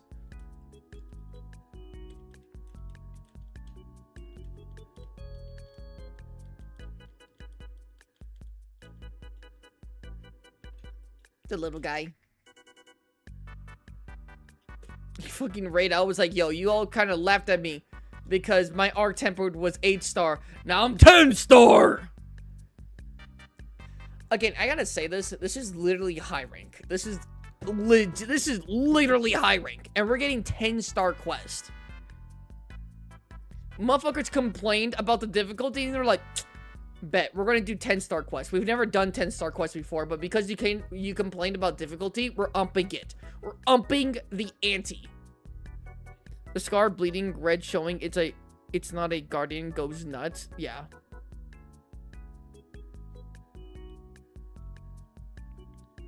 God, it's so fucking Alright. I know we're looking at peak right now. But we have to finish Azura at the... Or we have to finish... We gotta finish this.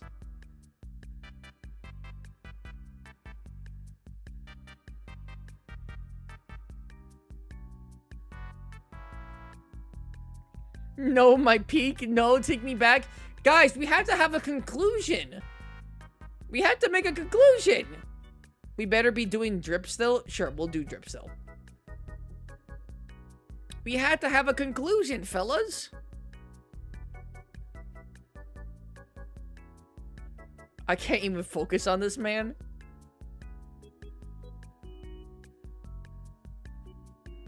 Ten-star Volvodon wins. New Monster Hunter Wilds trailer. It wasn't a trailer, but it was an announcement. They did say that they're going to be talking about the expansion for Wilds in the summer, which... God, little tease. Such a little tease. Okay.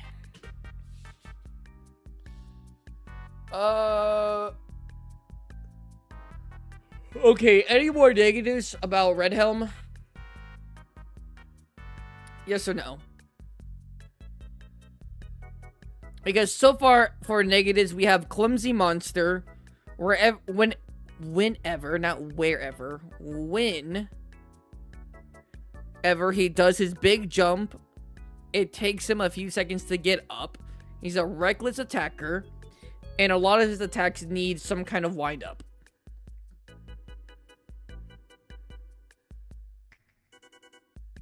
Is that he ruined the hype? But going outside, I have hunting to do. Okay. Is like a wrecking ball. Is that a negative?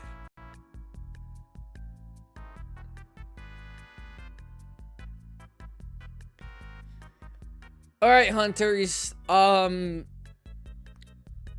don't want to show you that video again because you guys are going to get distracted.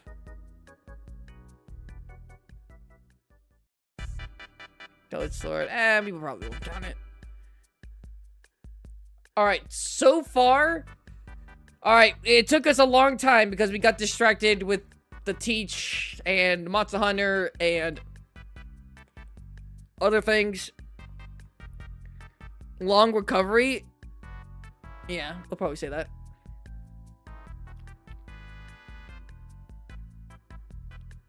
Long recovery after attacks. That video was like jingling keys. Okay. I think we're good. So, with everything that a lot of you have been with me for a while, which thank you so much. But out of everything we've discussed so far, who do we think is the strongest bear? Gossarag, the Alpha Dashiguma, or Red Helm Arzuros? After everything we've talked about.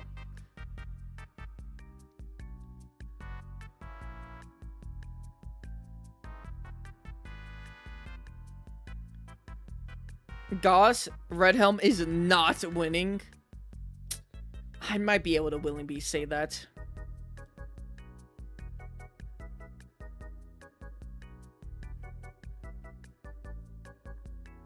Goss or Rag? Goss?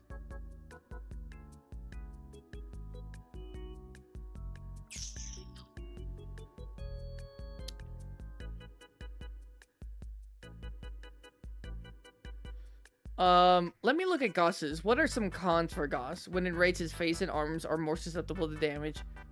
He has bad vision, but great hearing. Ice weapons slow him down significantly. Ice blade weapons can get stuck into the ground. Weak to stabbing attacks.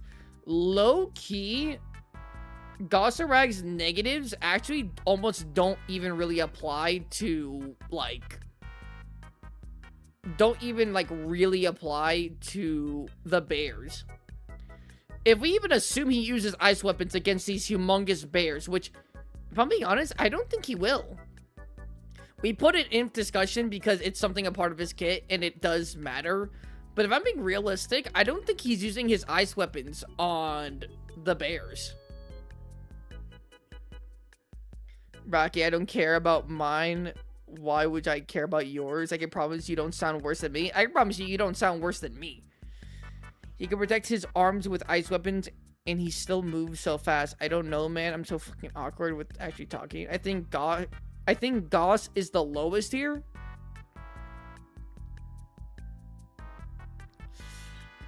This is really hard. Why not use gold crown monsters? We are, aren't we? We are. Like, Alpha Dashiguma is a gold crown.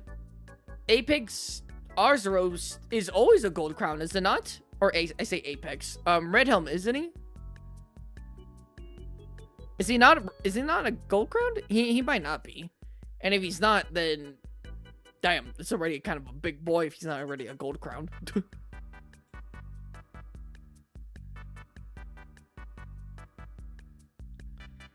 Gold Crown Goss is winning this. Oh, Viper, I thought when you were talking about sizes with Gossarag, I thought you were talking about already a Gold Crown. Were you not?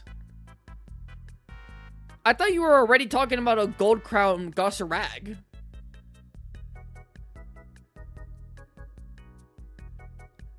Were you not? I thought you were.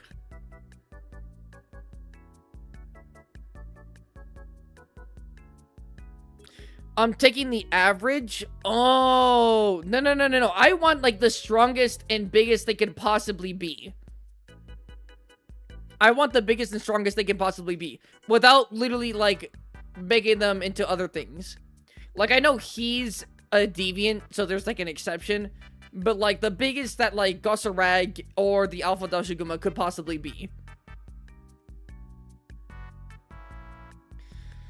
Well, if Alpha Dashiguma is a gold crown, then he only adds to base Dasha hunt counter, then they would all be good.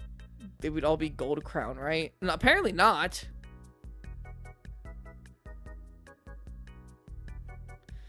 Are we taking an anomaly quest? No, we are not. We are not doing anomaly. Goss? I think Goss. I thought when you were mentioning... Okay, Viper, when you were mentioning, like, Gossarag, because the Alpha Dashiguma is already a gold crown. So I thought you were talking about... I thought we were literally talking about, like, gold crown monsters and, like, the biggest they could be. If we were talking about a gold... If, like, there is a gold crown Gossarag... Then yeah. I guess, yeah. Because that just means he's just bigger and stronger. His weaknesses don't really, like, matter too much. Like, physically, the Alpha Dashiguma is physically the weakest. But the thing is, like, the thing about Goss is that, like, even if, let's say, you say that Red Helm is stronger than him, which I would say, like, Gossarag isn't so much weaker than him that, like, it's, like, a huge, like, strength disparity. And Gossarag actually, like, fights. He has, like, purpose whenever he does fight. Gold Crown Goss is bigger than Magdamallo. Goss is strong, fast, flexible, smarter in terms of brutality. Goss has it. In terms of brutality, I would actually say Red Helm has it, but...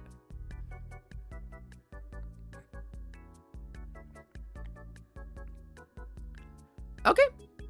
We can do that. When it comes to... If we're considering the biggest and the strongest the bears have to offer... I would say Gossarag is the strongest.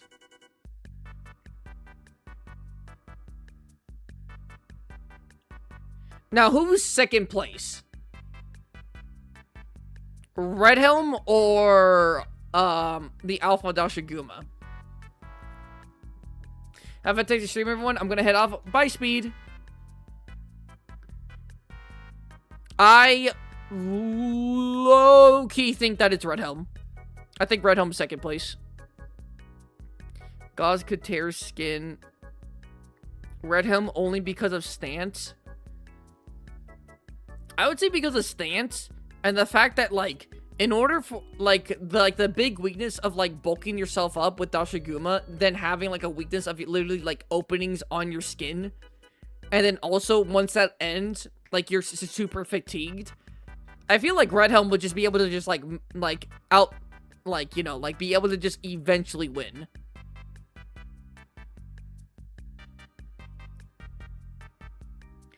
Gauze could tear skin scales away like he did to Tetranadon if it was realistic. Oh yeah, I mean, all these monsters would do go crazy if it was realistic. Like, if Red Helm was doing what, if Red Helm was moving like how regular Azuros was moving with Tetranadon, and Red Helm was moving that same way with, like, the Alpha Dashiguma, I think he just wins. Not just wins. No matter what these are, no matter who's fighting who, it's going to be a good fight. But, okay. When Dash stands up, he is vulnerable to being toppled. That is true.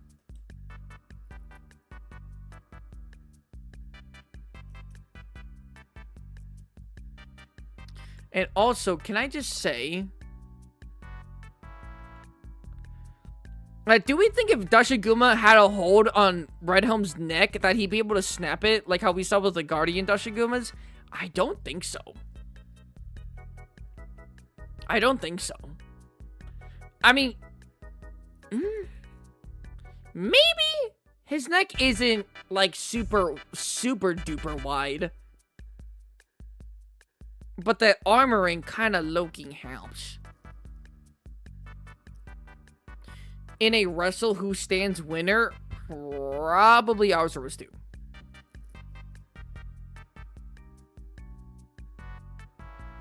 Okay, so we got it, huh?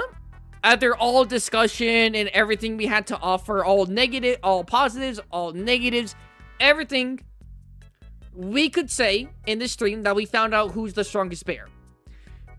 And it goes like this. Third strongest, the Alpha Dashiguma. Second strongest, Redhelm Arzuros. The strongest bear, Gossarag.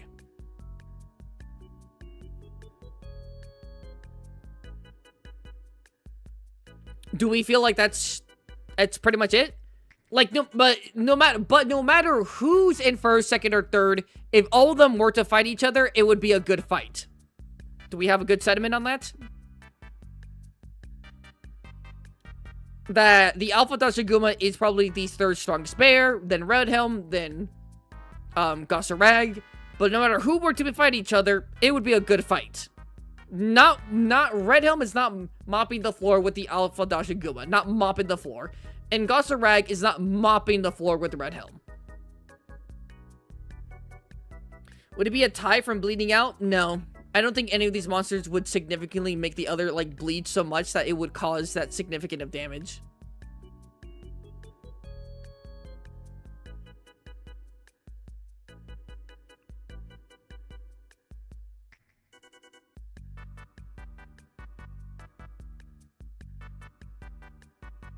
Internal bleeding? I mean, sure, but we just don't know. Like, we're thinking too much hypothetically at that point.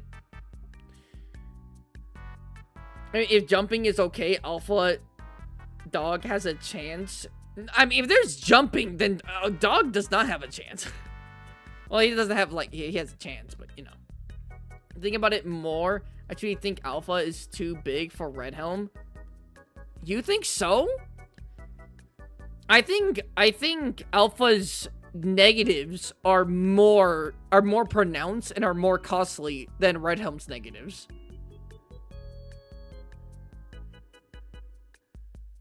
I think in a battle of attrition, I think Redhelm would be able to win.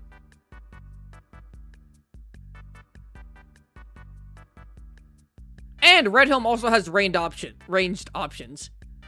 If they ever, like, push each other off, Redhelm can literally just, like, smash the ground and throw a huge boulder at Dashiguma.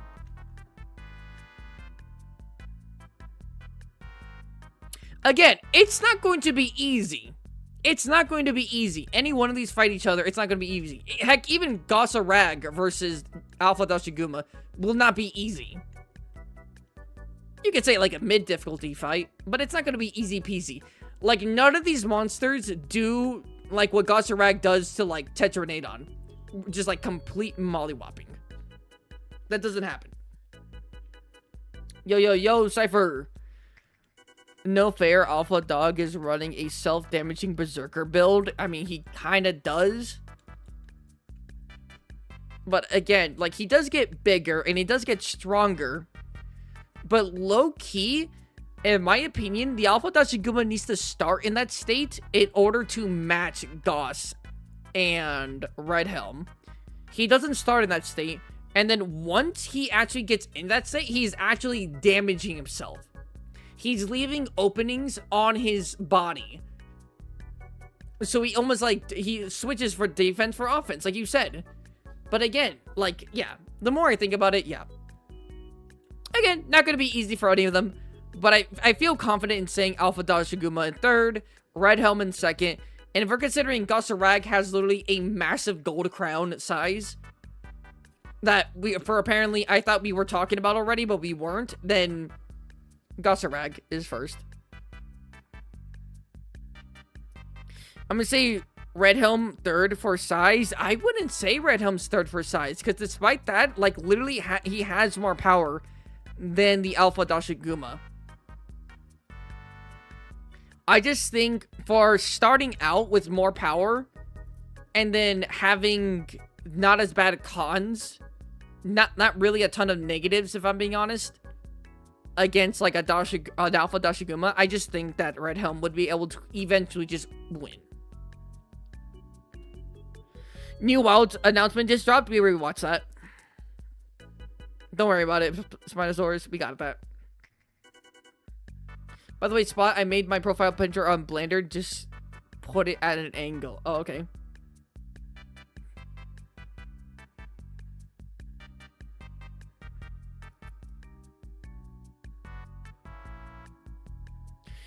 Could Goss's upswing attacks from getting Ice Blade stuck in the ground be like offset to Dosh? Maybe. But I feel like I feel like we got that. Okay, let's make another general agreement here, okay? I'm gonna say it again. Say yes or no, okay?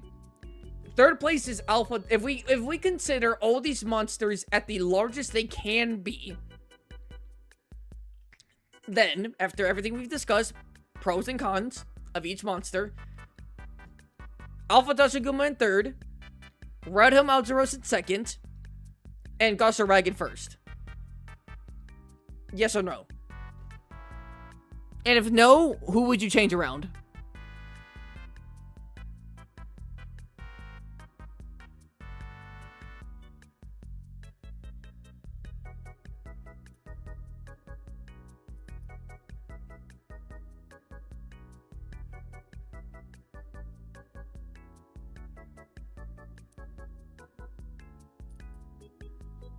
I know Viper says pull for third place.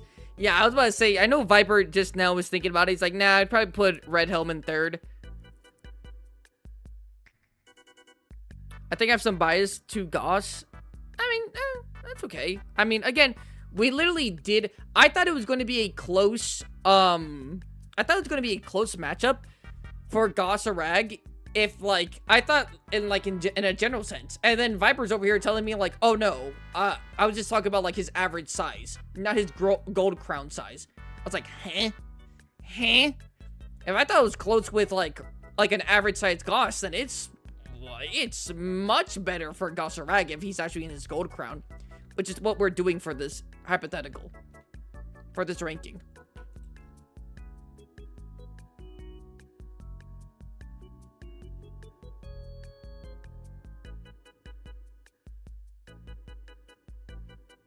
Yeah, I would probably just say... Again, though, it's nothing to Dashiguma.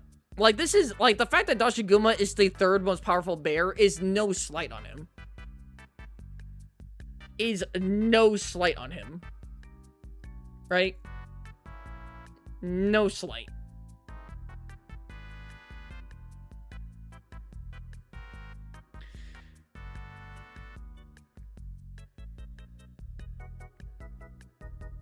I guess the PlayStation State of Play is useless to me now? Yep. We doing drip after? Yep, we're doing drip pretty much right now. Oh, wait, quick question. If you put all three if you put the Alpha Dashiguma, Redhelm Azeros, and Gossarag individually 1v1ing a Guardian Dashiguma in Wyveria, does this change at all? Does this still change or no? Or would you put, like, Guardian Dashiguma above, like, Alpha, or above Redhelm in that case, or what?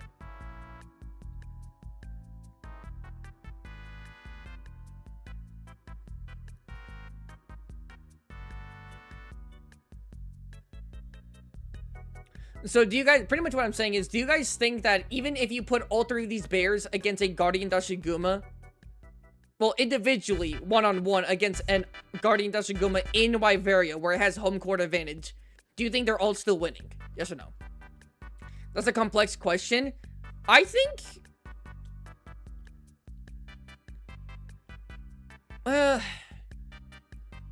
like, physically, a Guardian Dashiguma was able to overpower another Guardian Dashiguma physically.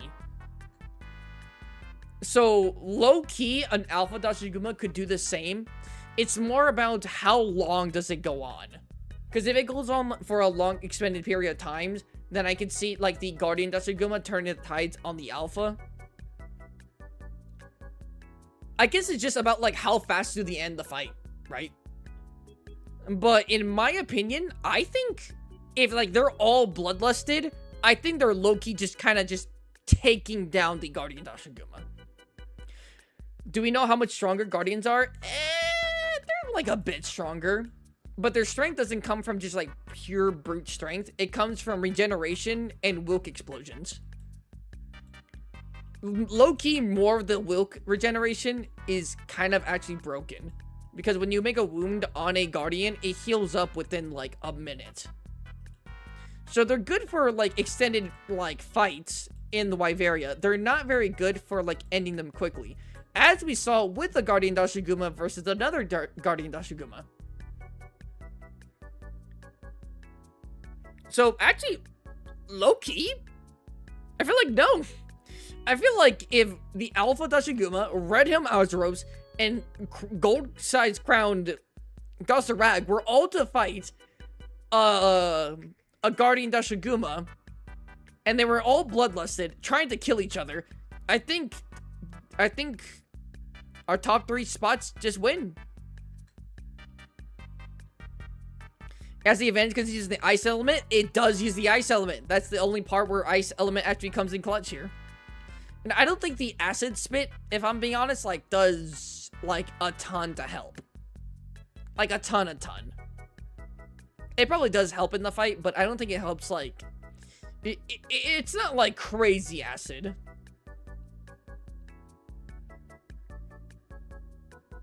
Probably Goss would do the best because of element. Yeah.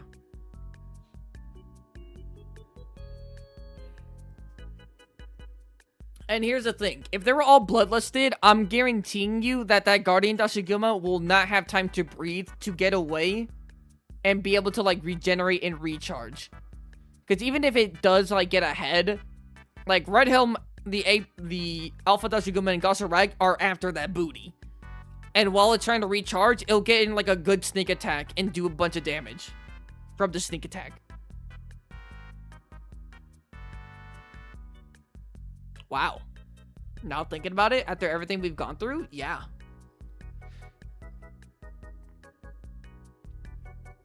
Well, alright, there we go.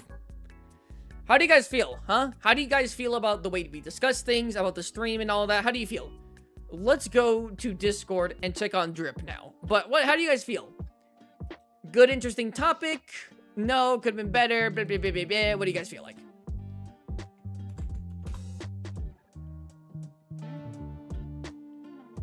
I don't feel anything? Okay. Okay, Mr. Emo.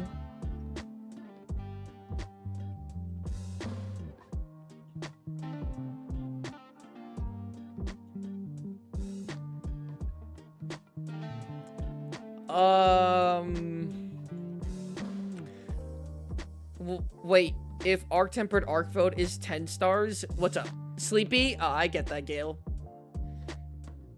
I think I'm a bear now.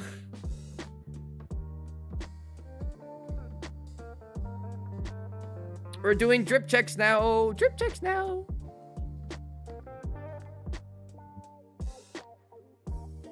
Hey, we even got, we got Raptor an A. We got Raptor an A. 10-star Savage Omega. Don't even say that. We got Raptor an A. That's a W. That's a huge W. And by being nerds of Monster Hunter. Check my drip. I didn't post anything. Alright, I'm checking drip now, everyone. You better post it now. Better post it now. Bracky, I'm not reading all that. I'm not reading all that, Bracky. Love you, no homo, but I'm not reading all that.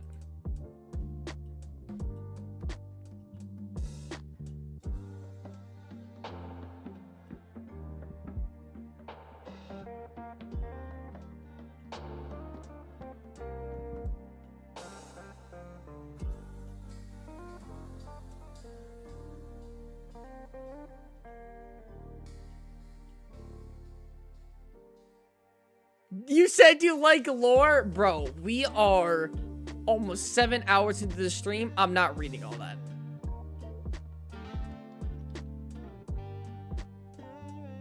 Oh my god, fine, Bracky. You're so fucking annoying. Fine. I'll read lore.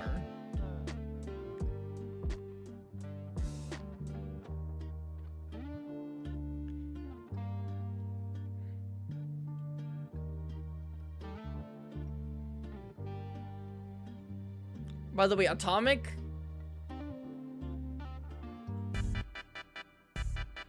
This shit's good. For fucking real steel. Yo.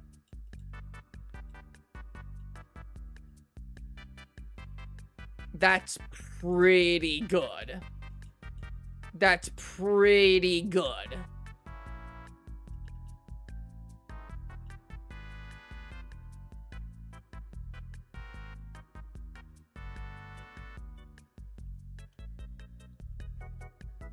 I'm going to legitimately give this a 9. Give this a 9. In fact,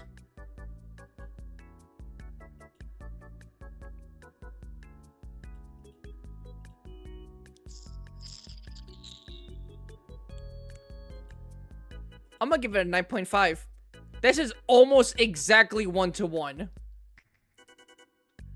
Atomic, 9.5.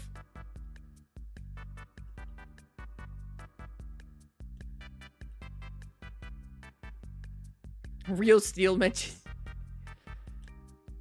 Wait, what did you say?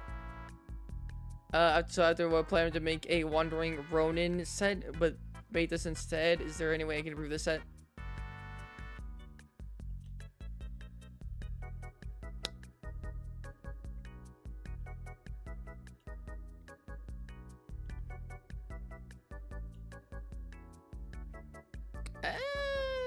I like it, but I don't super love it. I think if you made the colors not super teal, if you made it more light blue to match the ice on the weapon.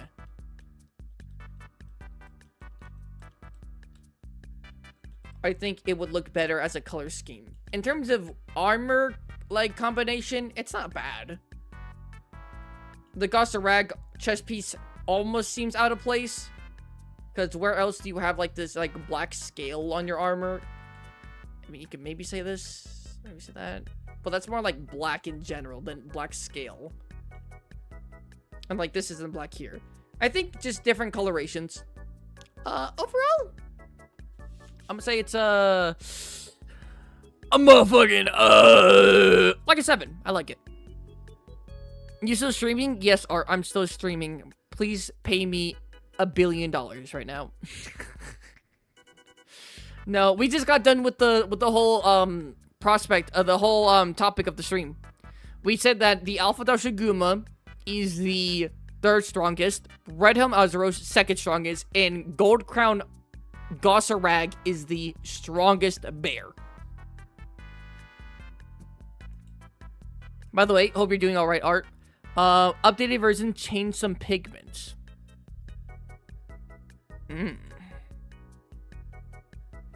Okay.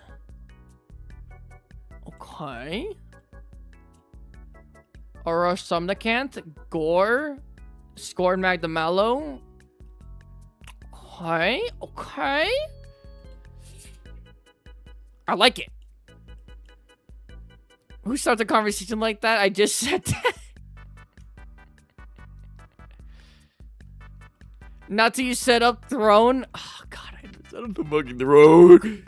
It's the throne. Okay. The weapon also really matches with this. I'm gonna give this Frozen. Frozen's probably not even here. I'm gonna give this like a 7.5. I'm gonna give it an 8. I like how the bone stuff matches pretty decently. This color scheme doesn't match super decently, but it does match. Like, it's not 1-to-1, but it's pretty close. I'm gonna give this like a 7.5. Yeah, I'd say a 7.5. I like it. I like it, Pikachu. I actually have a pirate set that uses this chest piece, and I really like it. What in the fuck am I looking at here? Can't even tell what I'm looking at. Moving on. Atomic Reef. Okay. I guess you had that up there and I didn't see it. I literally just threw this together for stream random as fuck. Aldogaron, Legicris, Gore, Arkveld. I can't tell what the hell the pants are. That might also be Arkveld, I'm not sure. For throwing it together, it's like a 6.5. That's like a 6. Not horrible. Not bad. You might want to skip mine today. Why?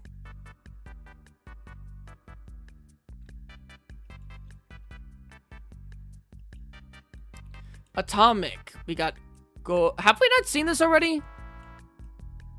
Or have we seen some combination of this?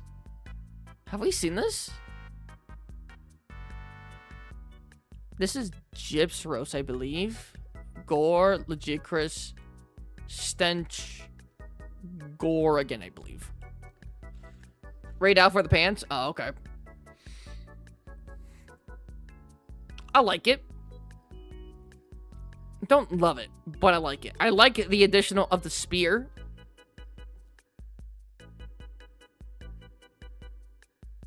Atomic just likes the Gore helmet. Hey, I mean, it's a pretty good helmet. I'm not gonna hold you. It all matches. It all fits. Don't love it super much. But like 7, you know what? Because the weapon is really good, I'm gonna give it a 7.5. Because of the weapon. If you didn't have a weapon, you had like a bone weapon, it'd be like a 7. But the weapon does bring it together. Okay. Okay, motherfucker, let's read this. Oh my god, who just posted? What in the fuck am I looking at? Oh, is this like how to turn your dragon armor? Like how Hiccup has like Toothless armor, but it's for the... I forgot what this dragon's called, but it uses like songs and amber and shit. Cool.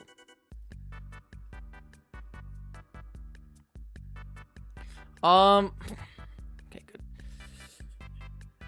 I posted this before, but Spot didn't see it, nor did I explain the lore. Before you read the lore, look at the mood of the picture, specifically the differences in the moods, and try to make a prediction as why I chose that to make a point of that, okay? Okay,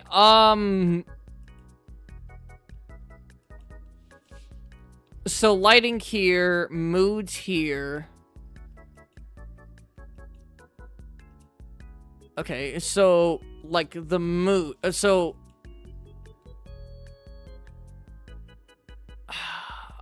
wait, what was the... Look at the mood of the pictures, specifically the differences in moods, and wonder why I picked them.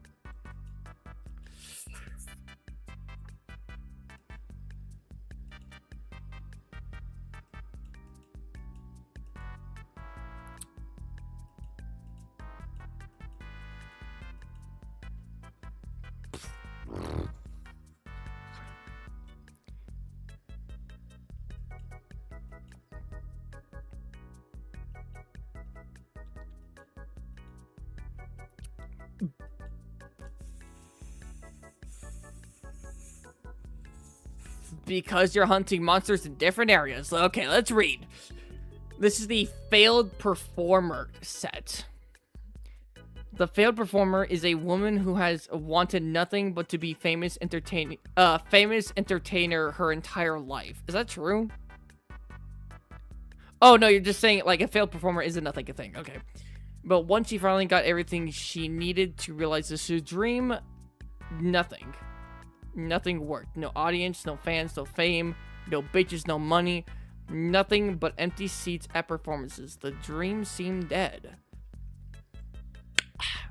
But she was not going to let it die that easily. After seeing the fame and recognitions that hunters get, donning the old and damaged performance mask, and a crude set of armor and weapons. GOG weapons made it very easy to convey this. To cause as much bloodshed as possible, she decided to become a hunter, slaying monsters with glamour for an audience only she could see. She only hunts alone, refusing to share the stage she worked so hard with for anyone else. She hunts not to protect, not to study, not to maintain balance, but to kill for fame. She's not a bad person. She's lost and desperate. And in case you missed it, the picture mood thing was showing bright and happy scenes, but also sad and dark scenes. Kind of like comedy and tragedy. But also because her performance is flashy and her story is dark.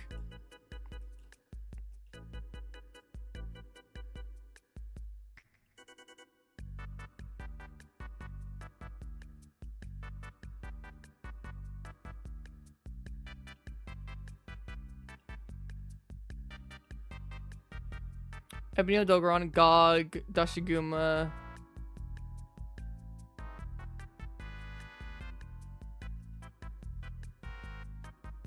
Like a 5.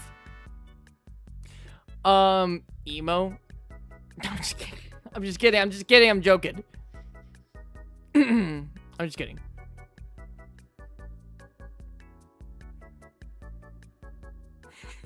Fine.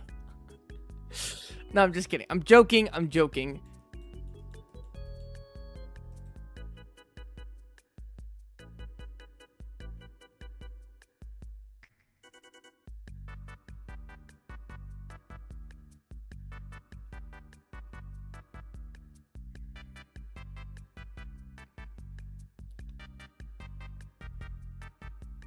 I'm sorry that I'm silent. I'm trying. You know what? Let me judge. I beat the Feral Nursilla. Cool. Let me judge the armor based on just the armor. Let me do this. And then I'll add the rank. I'll add the score after the lore. Like, by itself, all fits very good. The chest pieces do have different... Like, all the... Not chest piece, but like all the armor pieces do have different textures. Very smooth, glossy. Very fabric and woolly or furry. Scaly and like very like not glossy, completely opposite to the Nudra, and then scaly here, and then like nothing up here. Very different, but all matches. I'm gonna give it like a, I would have given it like a 7.5, but because they all kind of just don't match, like a 7. Look at how sharp the armor is. Yeah. 7. But now, with the lore involved, let me think about it. Look at the Monster Hunter channel. There's a new video about Wild Anniversary. Don't even worry about that, Muhammad. Don't even worry about that. We already watched it. We already watched it and talked about it. Don't even worry about it, Chocolate Chip.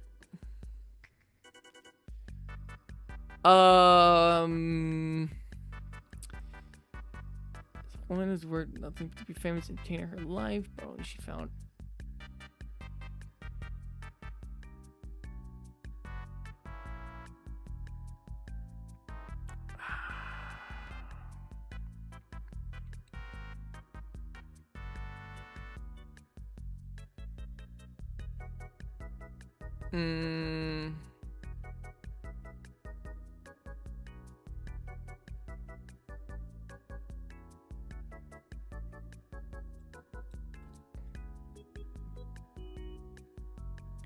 Any tips to get a 9 out of 10? 9s out of 10s are either so good, but like unique skills, or 9 out of 10s, I mostly give 9 out of 10s because they are armors from something that's already existing, and you either made it almost borderline one-to-one with that thing that already exists, or improved it.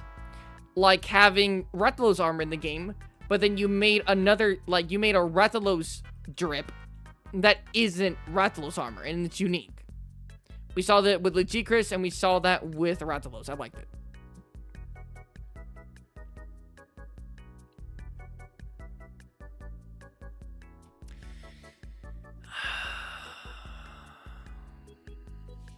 Okay, I will say this. In case you missed it, the picture mood thing was showing off bright and happy scenes, but also sad and dark scenes. Kind of like comedy and tragedy, but also because her performance is flashy and her story is dark. I didn't get that shit at all from this. By the way, Sirikios. I didn't get that.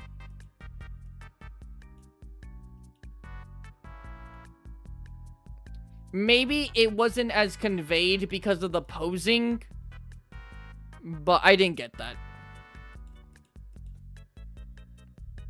Now, for the actual backstory, that sitting one, yeah, but it's like, what are the difference between all of these? It's like, I don't know. She's posing here, she's cutely posing here, and then she's sitting down in this one. Not this one, this one. I don't know what to say.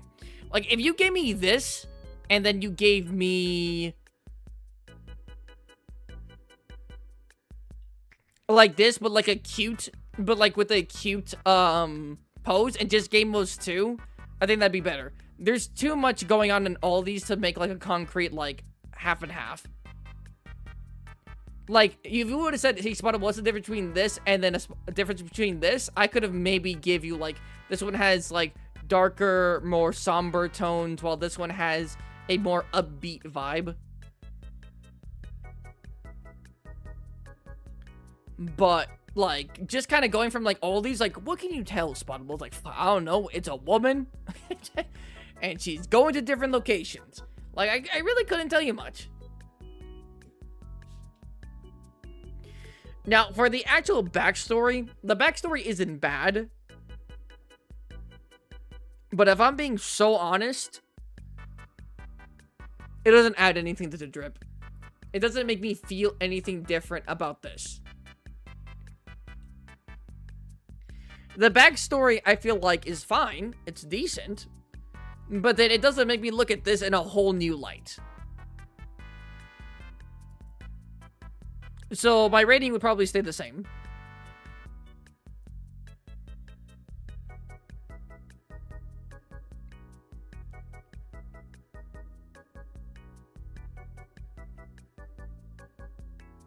If you wanted to convey... Okay, can I give you some advice, Bracky? Tell me if you would have liked this, Bracky, because this is your thing, this is your somewhat character, this is your thing, right? But, so you wanted to convey, one, wait, where is it? Hold on. After seeing the fame and recognition that hunters get, donning her old damaged performance mask, that's fine, and crude set of armors and weapons.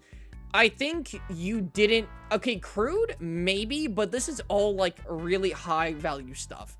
New Udra. I actually don't even know what this is. I think this is Gog. A Guardian Ebonio Dogron. This is... I think regular Dashiguma. I think something that would have been great, because her thing is all about fame, right? So she would have had to start... Damn, this food critic level... Okay. So, low-key, I think having multiple pictures would have been fine. But, okay, follow me on this, right? So, she didn't know anything about hunting, other than that it was a profession that she could do, and she wanted to get into it. You don't just start by having this stuff, right? Even if you find this stuff. These are not materials you could just find. So, idea, instead, have each picture getting more enthusiastic, like sitting down in the rain and having like dirt cheap armor. I'm talking about like base, like hunter, alloy, and then like similar things, right? She's not getting recognized because she's not a famous hunter yet. And then the more you go down, the better quality of armor. You got some Ajarkan, Hirabami, some other things, right? And then the pictures start getting like lighter. She stops sitting down. She stops looking depressed. She's starting to get an audience.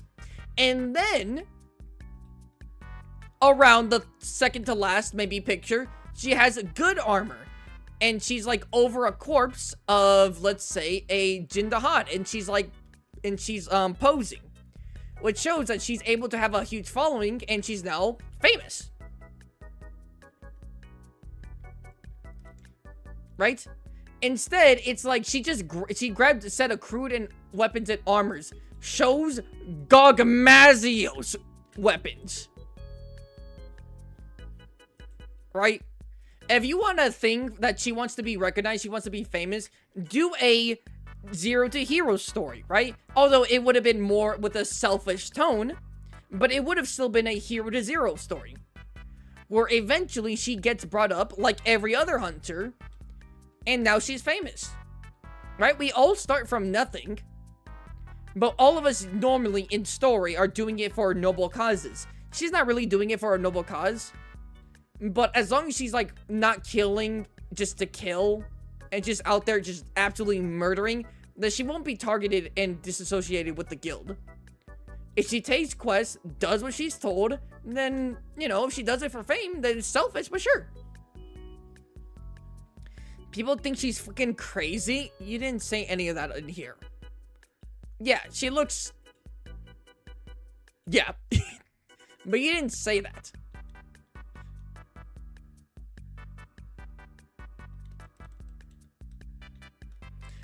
I'm not gonna lie, bro. You sounding like an English professor telling a student how to properly do an essay.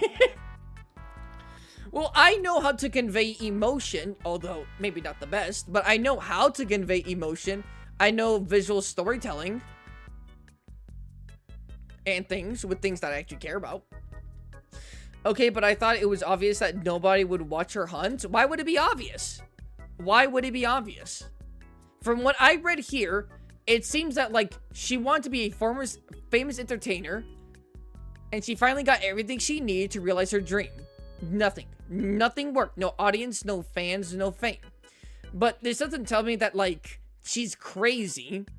This doesn't tell me that, like, that nobody would watch her.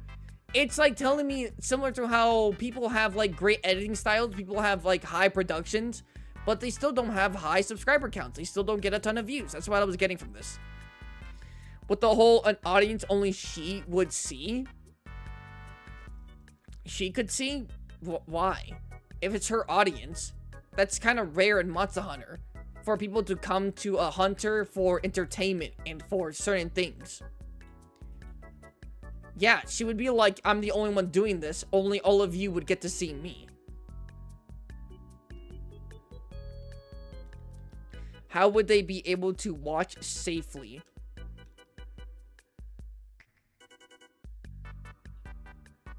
Oh, I guess I was thinking about cameras and stuff. You can have a Palico team.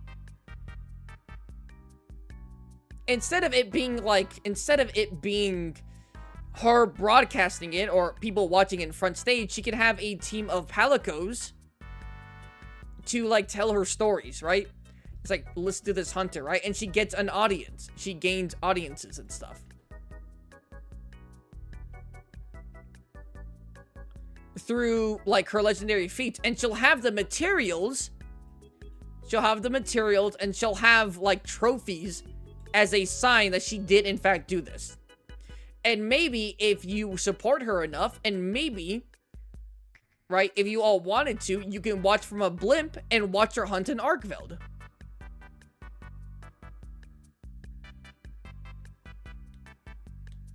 Are the cameras in-game canon? I don't know if they are. I don't know if they're actually canon. I wouldn't, maybe they could be. But yeah, like, I wouldn't say that she would have a live audience and stuff. Like, she would be kind of greedy. It's like, my top fans, oh my goodness, you get to watch a once-in-a-lifetime opportunity here. You get to watch me, the most glamorous hunter, fight this strong monster that I took from the guild. And they can watch from a blimp with binoculars and get to watch you hunt from, like, in person, hunt a strong monster. And then that would reinforce the fact that, like, what you do is real. What you do isn't faked. You are a famously strong hunter. Yes, they are. Yeah. I mean, you can't record, but you can take pictures. Right? So, I don't think she would have... I think you should have maybe clarified that better, that she was crazy. I didn't get that she was crazy. I got she was down on her luck. Like, she was down on her luck, and she's trying to do what she can to just get famous, which is why she's even hunting to begin with. Oh, this hunter is hunting the literal black dragon of destruction. Let me get closer to watch the hunt. No, well, I mean, not that. There would be certain things that the guild probably would restrict. But, again, like, not to, like, canonically, we have fought near people before. At least canonically. So, this might not have been the best thing. Audience only she can see literally means they don't exist. Oh.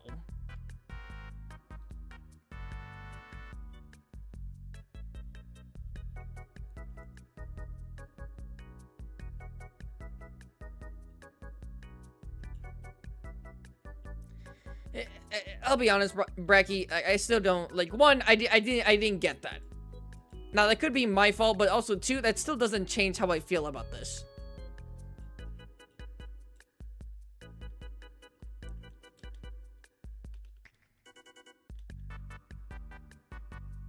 If you wanted to go into the crazy schizo route, you should have better conveyed that a bit better.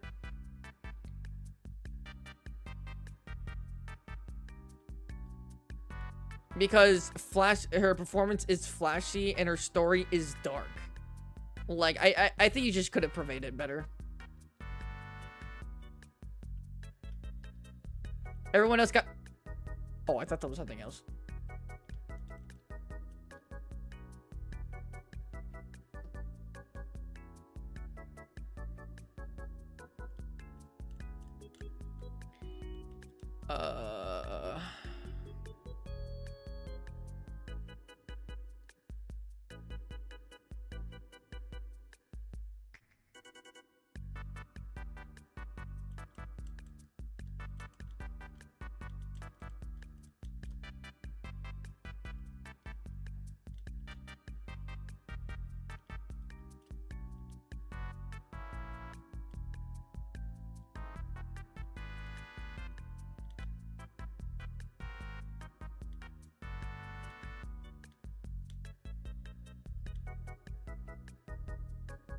I think people got it once you explained it.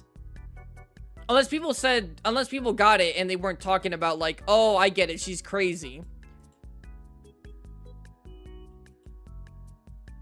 But again, I don't see this and think she's crazy.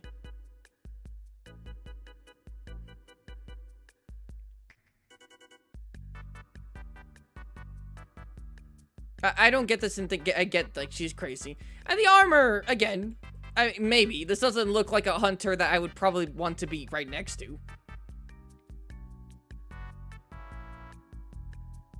Could you read that again? I wasn't. Please don't hurt me for this joke.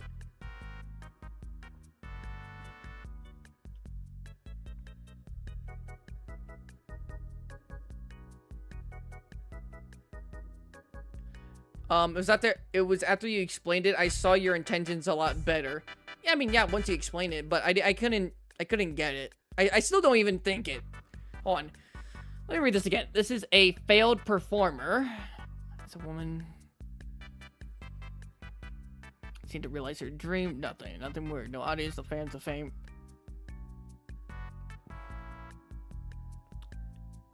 Dream seemed dead, but she's not gonna let it die that easily. After seeing that the fame recognition the hunters get, donning her old damage performance patch and the crude GOG weapon may, to cause as much bloodshed as possible, she decided to become to cause as much bloodshed as possible. Oh, I completely glossed over this. To cause as much bloodshed as possible, she decided to become a hunter, slaying monsters with glamour for an audience only she could see. She only hunts alone, refuses to share the stage. She worked so long for it with anyone else. Okay, to be fair, I thought this, to cause as much bloodshed as possible, was because she's not doing it to protect things. And similar to how, like, we capture monsters and we study them, she's not. She's just killing them if she can. If she's allowed to, she'll kill them. But now rereading it, I guess I could see it. She decided to become a hunter, slaying monsters with glamour for an audience only she could see. It's like the only part that I would think that she's crazy. She only hunts alone, refusing to share. She hunts not to protect, not to study, not to maintain balance, to kill for fame. She's not a bad person. She's just lost and desperate. If you said she was lost and confused, that might have been better. But again, desperate and lost made me think that she was down on her luck.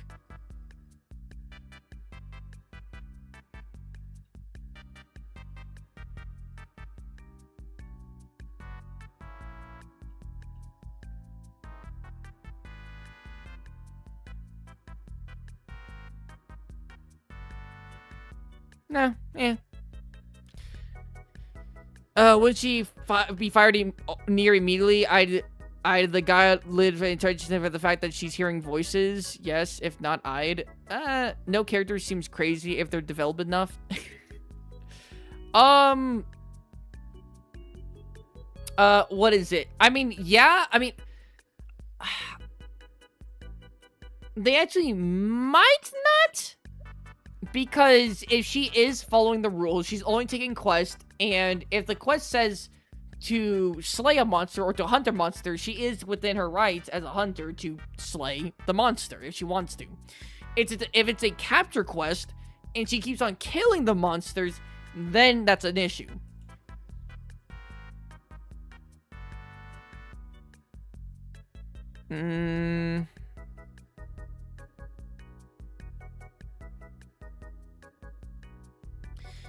She was desperate.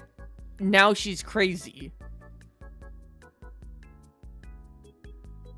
Again, if you no.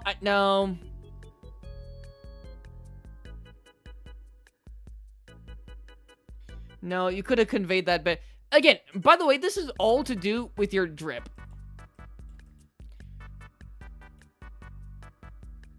Because this entire, for lore to have lore and to have meaning, it has to be conveyed through the drip.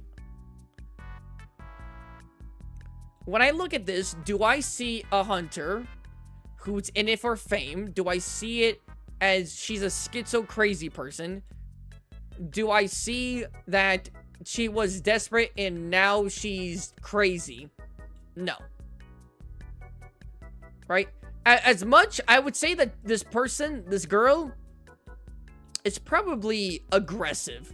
That's more due to the red highlights and the sharp spiked armor. But I wouldn't say, like, I wouldn't get any of that. Right?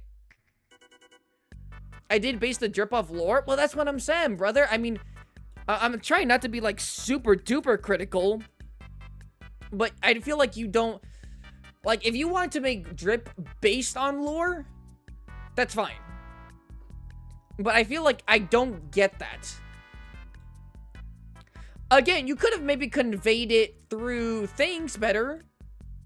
Like, through the images bettering. Like, this one is fine. Right?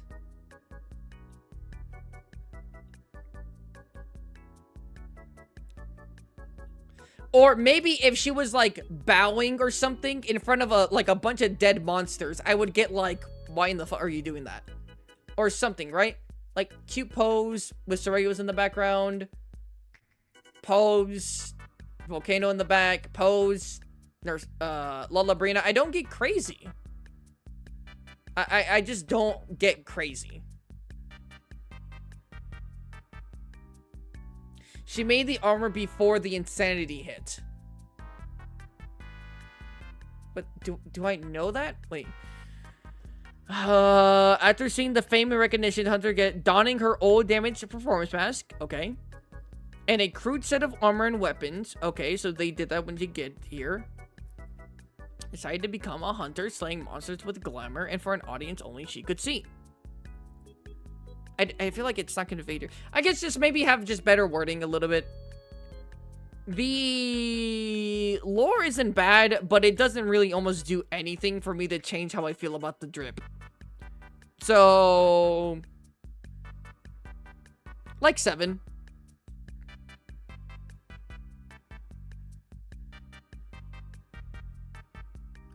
I ain't reading all that. Okay, that's it. I'm not, no. I know some of you wanted me to do, fine.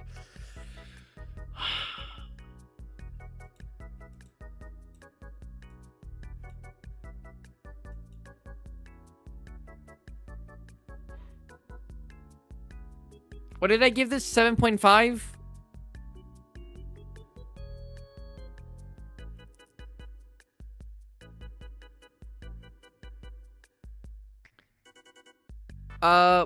Did I give this a 7.5? Yeah. 7.8.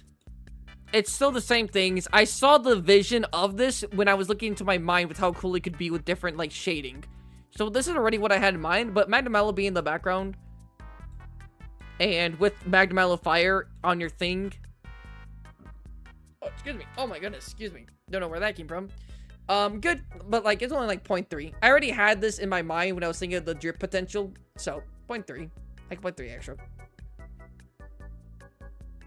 And then, Guardian, but I think this looks better.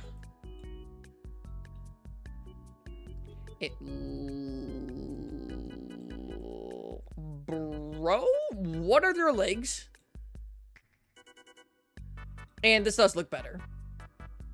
What are your legs?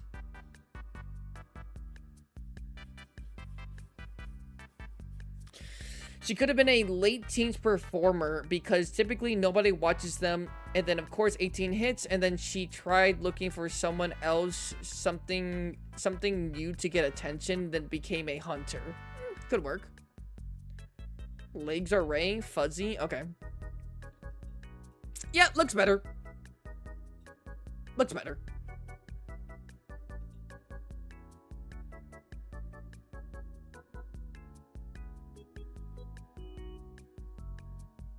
Like a 6.5. Doesn't completely all match, if I'm being honest, but it matches enough. Like a 6. Originally, the chest piece was gore. That's what was different. Yes, this looks better.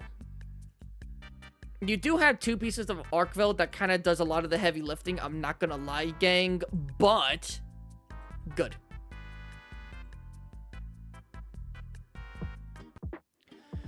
Alrighty, everyone. Well, that was a pretty decent stream. Drip time is over. Drip time is, in fact, over. How many drips did I do today? I did 1, 2, 3, 4, 5, 6. Low-key kind of 7 because I had to reevaluate Reddy's drip. But, yeah, 6. 6.5. Can you go look at art? God damn it. What happened with art?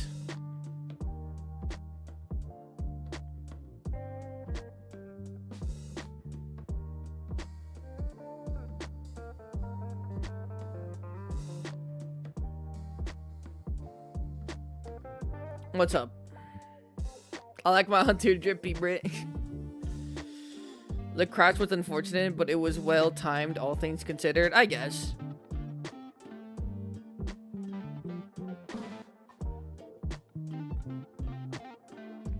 God, I have to take a piss again.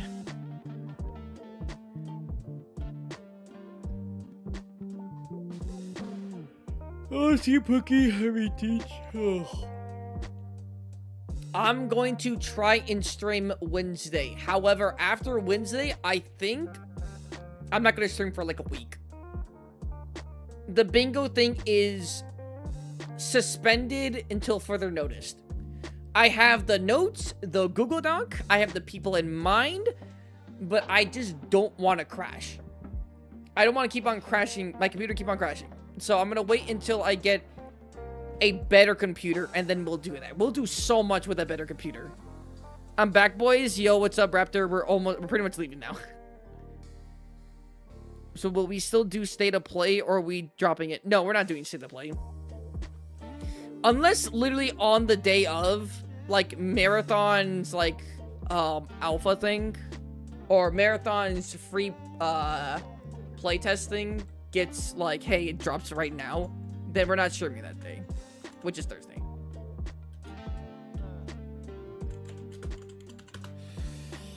What are we doing on Wednesday? I was thinking either we continue Enter the Gungeon or we play Minecraft Pokemon. Basically Minecraft Pokemon.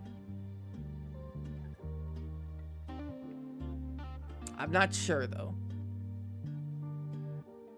I'm not sure.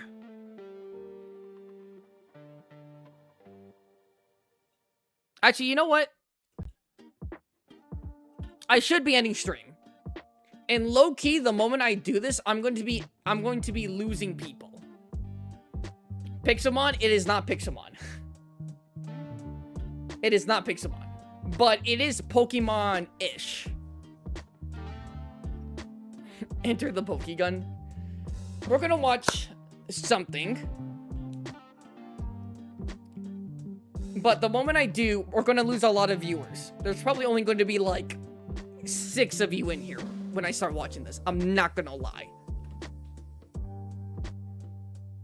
But before that, I need to pee, like, really badly. I'll be right back.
Guess who's back? I'm sorry, I had to help my Mima with something. Had to help her with something. Alright.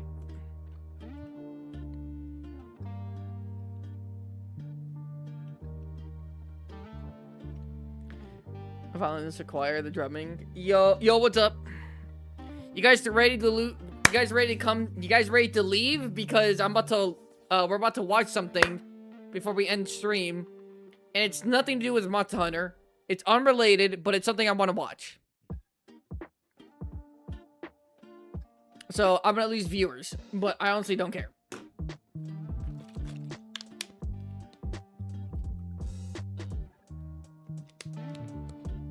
Oh boy, I sure am hungry. I sure am hungry. What time did I eat? Like 10:30? It's 7:40. Oh, fuck me. Oh, do we have any food? I don't know if I made food. Did I make food? Oh, fuck, I think we're out. I think I have to make food. But it's super late. And I'm also hungry now. Fuck, don't tell me I have to go get... Ugh. Ready, Captain. Okay. So, I don't know what this is.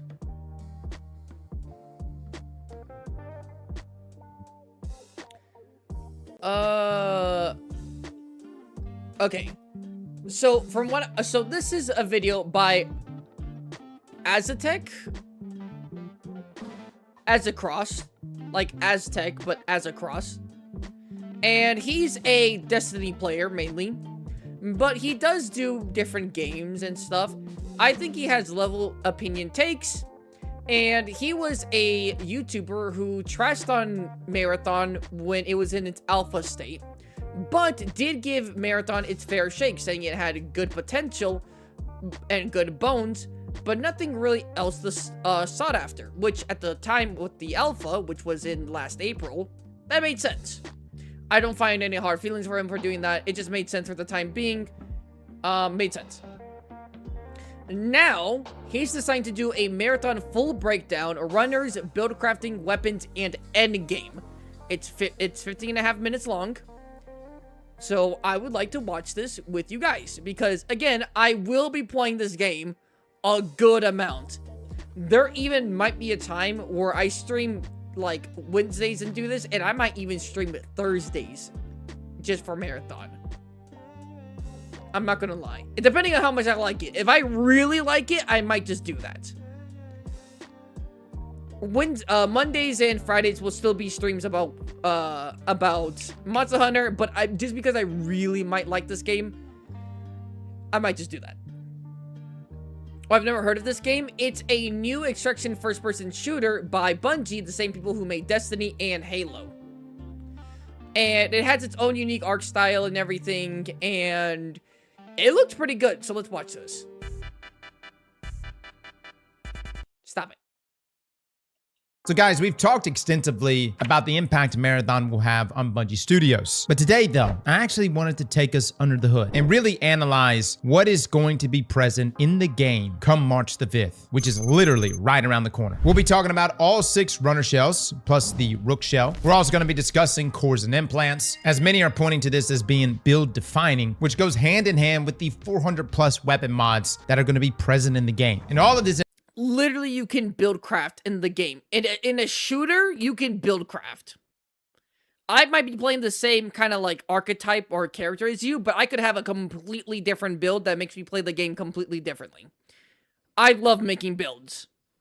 And you're telling me I could build in a first-person shooter? I'm doing this. Information is going to... Is this Marathon? Hell yeah, it is. Bring us to the end game in Marathon, which actually sounds a hell of a lot like a Destiny raid. So without further ado, let's begin. Now, first up, let's talk about these shells. Now, Bungie's kind of gone back and forth on this. They've gone with runners, but I guess that was a little too close to the hero shooter thing. Now they've moved to shells, which actually makes sense considering the narrative that was dropped during the most recent Vidoc. Now, these shells are biosynthetic bodies, each with unique kits. You've got 2 abilities and 2 traits per shell. Let's start start with my dear old Titan class, the Destroyer. Now, I say it's a Titan because literally it really plays like a Titan from Destiny. It's all about aggressive play, and our first ability is Search and Destroy. You activate shoulder-mounted missile pods that fire heat-seeking rockets. They immobilize runners and deal impact damage. Second is this Riot Barricade, which is really the thing Bungie has shown off over and over, man. Essentially, it's an energy wall. It blocks damage, but it drains energy over time. I primarily just used it for like panic moments, but really good for just tanking damage, and you're just trying to reposition yourself. Now, our trade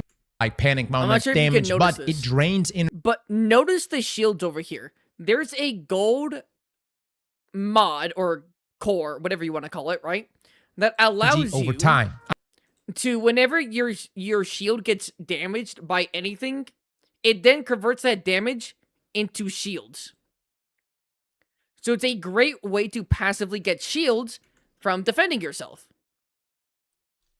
But this is a gold mod, so it's something you want to sought after. It's not something that could just happen with this character or this shell. But I think that's really cool. Again, that could like completely change. So it's like, you got this guy low on HP, he blocks his barricade, it's like, fine, whatever, I'll shoot it a few times. And there's no visual indicator that shows that it's like giving you health. So you could literally be fighting someone and you could actually be giving them health. Or giving them shields, I'm sorry. Which I really like. I think that's cool.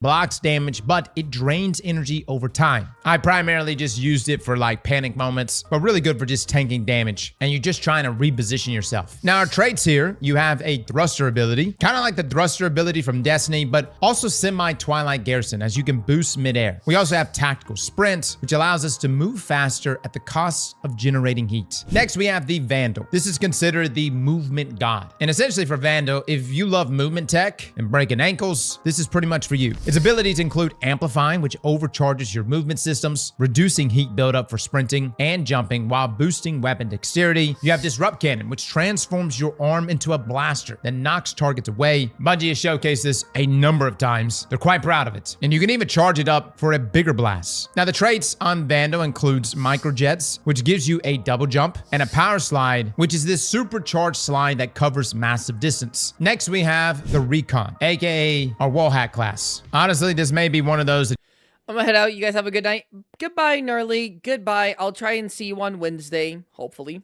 you always want to have on the squad. This is your own personal UAV, which in an extraction shooter, this is incredibly valuable. The abilities here include Echo Pulse, which sends out sonar waves to reveal enemy locations. You also have Tracker Drone, which deploys a microbot that hunts enemies and explodes and will overheat them. Now, the traits here are really cool. You've got Interrogation, which warns your HUD when you're getting pinged. And if you finish an enemy, it pings their entire team. There's a way in which you can kind of chain the wall hacks, which is why if you're running with someone rocking Recon, definitely let them finish. Now, the final trait for Recon is Stalker Protocol, which leaves a holographic trail on an enemy whose shield you just broke. Literally the class you cannot hide from. Next, we have the Assassin, our good old rat class. For my stealth players who like to go invisible, which is literally 80% of Destiny 2's PvP, we have our Assassin here for you. Abilities include Smokescreen, which throws a disc that creates a line of smoke, breaking optics. Next, we have Active Cam. So this is all about counters.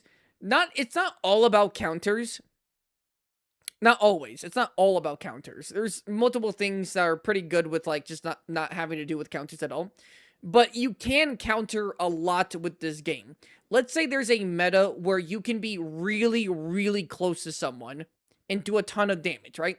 You can then have a counter build where you're maybe recon, you can scan further, or you can have a drone that sees people where they are, and you can engage them at long range instead of short range. So the meta could like completely constantly be changing, which means low-key means that like everything is viable and everything is good as long as you make a good build for it. Which, I mean, that's kind of how it is in Monster Hunter, right? There's not really like a defining like meta, but there's certain skills that if you just use it, you can do that, right? So it's not like there's going to be one meta forever. It's going to be one meta until someone finds a counter to that meta, and then that counter will be a good meta against the meta.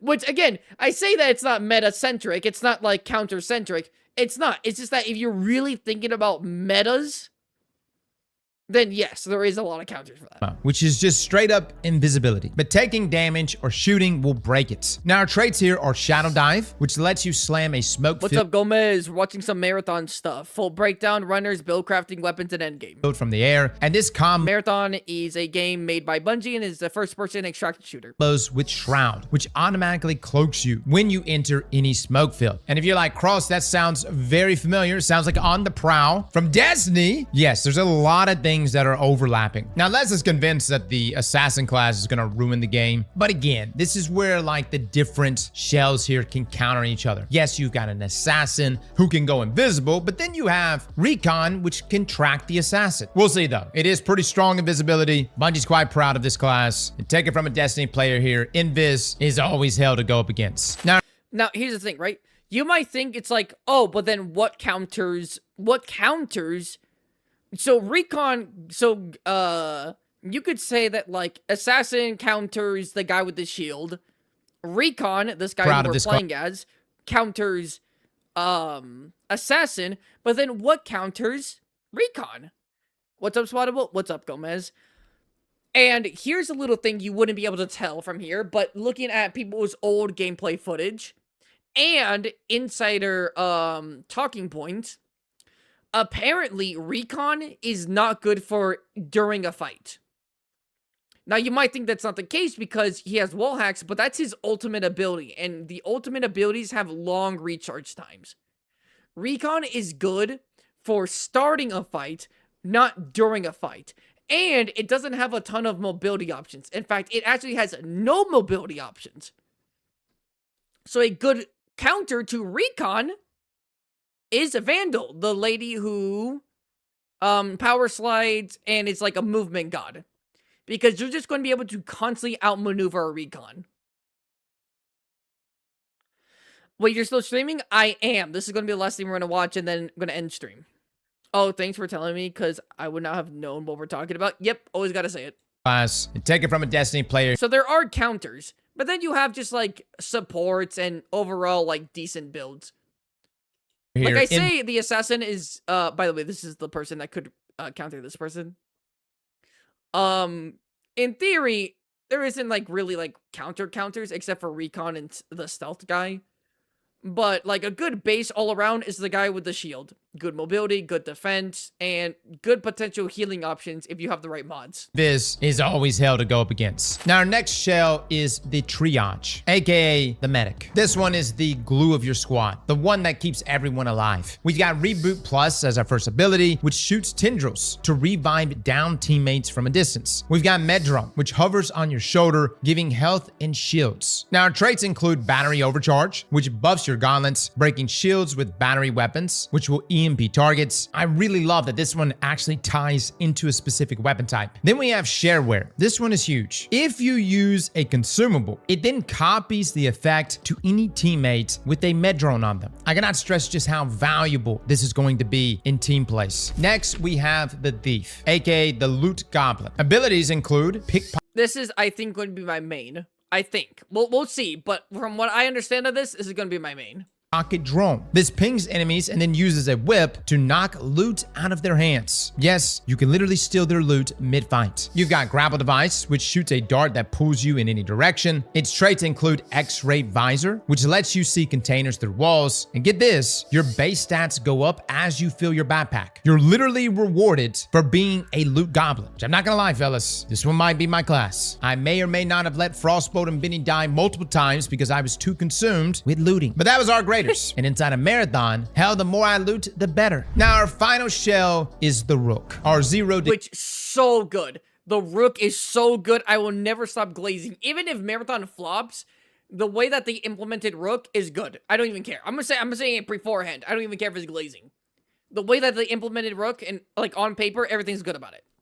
Hero class. This is really if you're just trying to get a feel for the game or if you've lost everything. Essentially, our scav / free kick class. Now, interestingly enough, it's got a great ability here called Signal Mask. This allows you to blend in with UESC AI forces. They literally won't shoot you, which means you can drop in, which by the way, with the Rook, you can drop in at any point in a match and you can just blend in with enemy AI and then just proceed to scavenge the bodies of previous shells. Look, as someone who I will say this, he didn't mention this, unless I could be mistaken, but I've been doing this pretty hardcore. I've been following news about Marathon every single day.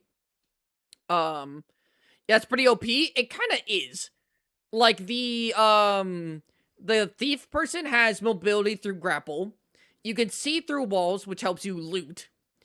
And you can have recon-esque, information by using your drone to ping people, which, by the way, hold on. See if it shows. Yes. Next, we have the Thief, aka the Loot Goblin. Abilities. So see how he pinged them, and you see like a white thing right here? That's how much, that's their shield include level. Pickpocket Drone. Do this shield, he has a blue This pings enemies and then uses a whip. You couldn't see it before because it didn't show it, but it was able to then ping someone else who had purple shield. Right? So it's good recon, it's good for looting, and it has a decent mobility action. So overall, this might just be straight up my thing. This might be my thing. And the fact that my abilities get better the more I loot, yeah, this might just be my thing. Was there a beta for this already? There was like a beta for it like a long time ago, almost a year ago. But now they're no longer going to have a beta, but they're going to have a free-to-play, like, weekend, I think. Or, like, a few days. Where you get to just completely play the full game. Maybe not, like, the full game. Apparently, there's ranked and there's, like, an end game. But, like, the base, like, borderline all of it, like, 70% of it, you're going to be able to play for a few days. And that's going to be happening in either this week, next week.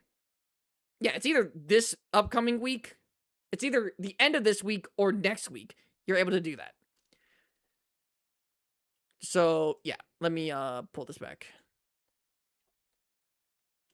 And also, drop in at any point in a match. When he says Rook will be dropped in midway through any match, I could be mistaken, but again, I'm really on the pulse with this. You'll be dropped in midway through a match of trios. You are going in alone into a server, into a lobby that has teams in it. Now, you could be dropping in, and you might find someone who's solo, but you will be finding people who are in teams, which incentivizes you not to become super battle loot goblin crazy. It really is incentivizing you to get in and get out. Whoops, hit my fucking boom stand. Which I like. Which he should have prefaced that, but it's okay.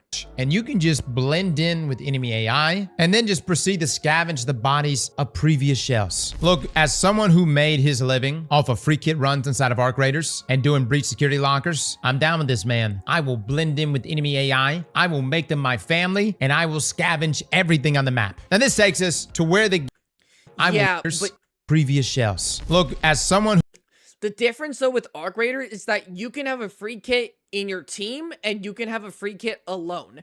And in Arc Raiders, if you're alone, the chances of people being friendly to you go up expeditiously. In a first-person high, like, PvP place, like a Marathon, you going into a game that has already a team, they most likely are going to kill you on first rip. He's making it seem like sunshine and daisies. It will not be that good, sir. You need to have a different mentality with this. Who made his... I will blend in with enemy AI. I will make them my family, and I will scavenge everything on the map. But that's the thing, right? Do you risk, ratting and be like betraying people, or getting someone away from their group to kill them, loot them, and just run for the hills? Run to a group of robots, blend in with them, and then run off. That is something that could happen. Now this takes us to where the game gets a bit deeper, and that's in the cores and implants. See, you can modify your shells, and both cores and implants do this a bit differently. Cores are generally designed for one specific runner shell, and they tend to buff or modify the way your abilities work. For instance, a core here on the Destroyer class called the Ankle Breaker reduces thruster heat near enemies, and Bull Rush stops your barricade from draining energy while in tactical sprints. Our core... And you can have 2 of these, I believe. Which, again, opens up a lot of build crafting. Time to whip out the aim trainer. For recon, called Cluster Payload. Makes your drone explode into shrapnel. We also have Early Warning System, which alerts you when a runner is nearby. Next, we have a core on Thief called Oh, yeah, Case... that's fucking insane. I saw this earlier when I was reviewing, like, cores and stuff. Dude. Bro, let's say, like, you walk into a room, and just all of a sudden, like, on your HUD, you get a notification, like, yo, like, someone's nearby. Like, the game is snitching. If you have this, you can go into a building, not know there's an invisible dude there, and you don't even have to do anything. And the game will tell you someone's near. Now, how far do they have to be to get the notification? I'm not sure. But it's kind of broken, but it's also a gold rarity. So it's like one of the rarest things you can get. So it's broken, but not everyone's going to have it. But I also kind of like that I can get broken. I like it. System, which alerts you when a runner is nearby. Next, we have a core on Thief called Case the Joint, which increases the range of your X-ray visor. Yoink, then we that's have mine. the Partner in Crime core, which makes your drone ping hostiles. Even while it's not even being piloted, it'll periodically release a pulse that pings nearby hostiles. Now for Triage, we have No Good Deed. This heals you when your drone attaches to a teammate. Vando has a core called Adreno, which reduces heat generation. Wait, Attaches to it. I saw someone was going to be a medic. Here, you receive a burst of healing when your med drone attaches to a crewmate. So if you have, let's say, just like a little bit of health that you're missing, just throw your mini drone onto a person, and you'll just start just like gaining heat or gaining health. I know someone specifically said that they were going to be like support medic, so I thought this is something you might want to see. Teammates. Vando has a core called Adreno, which reduces heat generation while amplified, and Microjet Efficiency, which gives you an extra jump charge. An Assassin's Core, which deals increased melee damage while invisible. And another core, which is fucking broken. Melee the melee builds are about to go crazy in Marathon. A game primarily that's a shooter is going to have a lot of like build for melee, which is so good. Which allows our active camo and shadow dive to recharge more quickly while inside of smoke, literally allowing you to spam it. Now, if you're wondering about Rook, I think it's safe. Are things on cooldown or limited uses? They are on cooldown. And from what I understand, the cooldowns are more than like your standard like Apex Legends thing, where like in Apex Legends, you might get your thing after like 12 seconds. And this, I think you gotta wait like 20, maybe 30 seconds for certain things. Like, you have to be deliberate when you use your abilities. You can't just use them. You shouldn't use them willy-nilly. You can, but you shouldn't. Because some abilities are able to completely change the tide of, like, a battle. And that changes whether or not you keep all your shit or you lose all your shit. So you gotta keep in mind, they are on a cooldown, but it's a long cooldown. Keep that in mind. To assume that there won't be any type of core for this one, as this is just our scav shell. Now this takes us to implants. Now implants are not shell specific. They can be used by any runner shell. Yep. And they grant additional stats as well as a random perk. The highest tier implants also have a bonus. Oh wait, what's this? Bionic leg upgrades version 5. Sprinting faster for a short time after leaping from great heights. That's good. And explosive and melee resistance. Reduces incoming USC damage from explosives and melee attacks. That's also good. Fixed perk, such as the Bionic Leg Upgrades V5. This allows you to sprint. So it has to tell me what this game is called. Bro, it's called a Marathon. Marathon. It's called Marathon. Faster for a short time after leaping from great heights. Now, a random perk roll with this could be explosive and melee resistance, which reduces incoming UESC damage from explosives and melee attacks. Now, let me just show you how this could all come together in a build crafting scenario. For instance, if you were to make like a destroyer build, you can equip these 3 implants. You've got Knife Fight V3, which increases your melee damage, Bionic Leg Upgrade V5, which grants us a speed boost on landing plus damage resistance. We've got Protector V3, which increases shield capacity. Then we can add in increases shield capacity? Are you out of your mind? Give me it. The cores. For instance, Myrmidon increases melee damage after using thrusters. And literally, melee damage is about to go crazy in a shooter game. Impact Siphon allows damage dealt to your barricade to return to you as shield energy. Oh, I explained this one actually earlier. So the loop here is literally you fly in with your thrusters, you pop your barricade to tank damage, which heals your shields, and then melee them with that massive stacked damage. Essentially, Destroyer here turns into a tanky brawler. Now, there's actually a great website called marathonguide.com where you yourself can go and actually kit out your own build. For my Yep.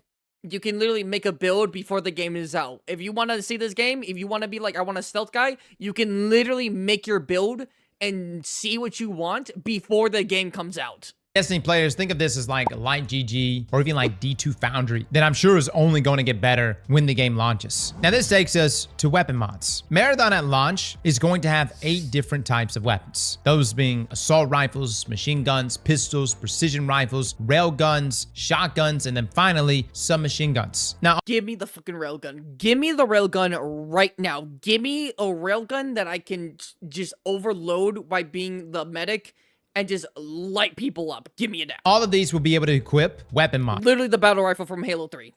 Which will affect stats of said weapons, and some weapon mods will affect the way weapons behave. Now at launch, there will be over 400 weapon mods to search for. Here is a couple of examples of weapon mods that affect a weapon's behavior. First, we have the gold mod called Full Blown, which turns your battery SMG into essentially the Needler from Halo. Next, we have a golden silencer mod for your sidearms that will grant you invisibility upon getting a kill. And get this, you don't even have to be running the assassin shell in order to do this. For my Destiny players, yes, it's like Rat King. Dude, no lie, fellas. This is honestly crazy how many 1-to-1s we have from Destiny here inside of Marathon.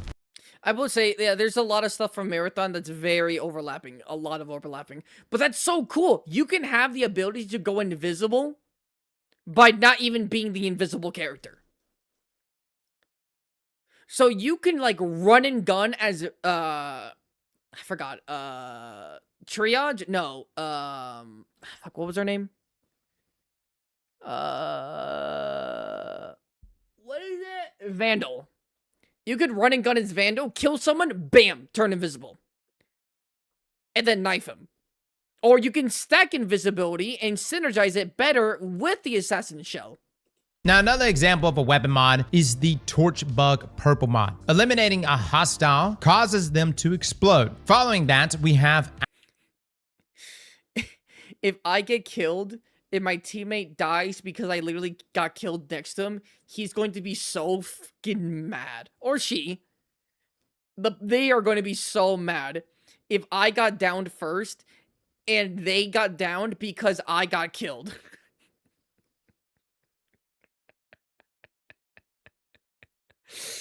I know they would be mad because I would be mad. Like, bro, get the fuck away from me before they kill you.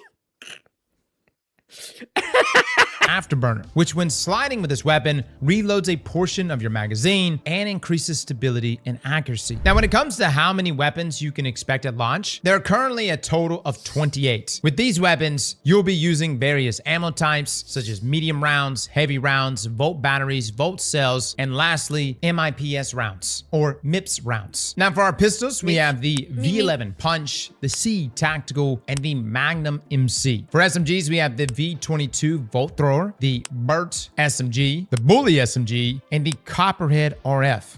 Okay, one thing I will say that, like, everyone says that they're blocky, right? All these are blocky.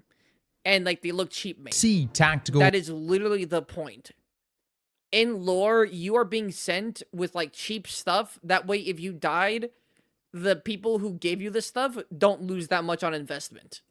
And the Magnum MC. Now, also, it looks good. Each one of these weapons look like I know what they do. I like the blocky look. I also like the blocky look. And despite being literally blocky, they all look distinctly different. Like, I know what each one of these weapons will be doing. Like, I will see this, I'm like, SMG. SMG. And the Copperhead.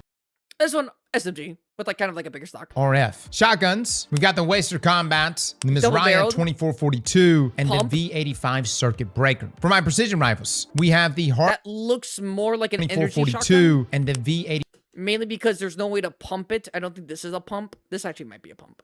But I think this is the one where, like, it slid out and you could throw a giant cartridge in this. So this is like an energy shotgun.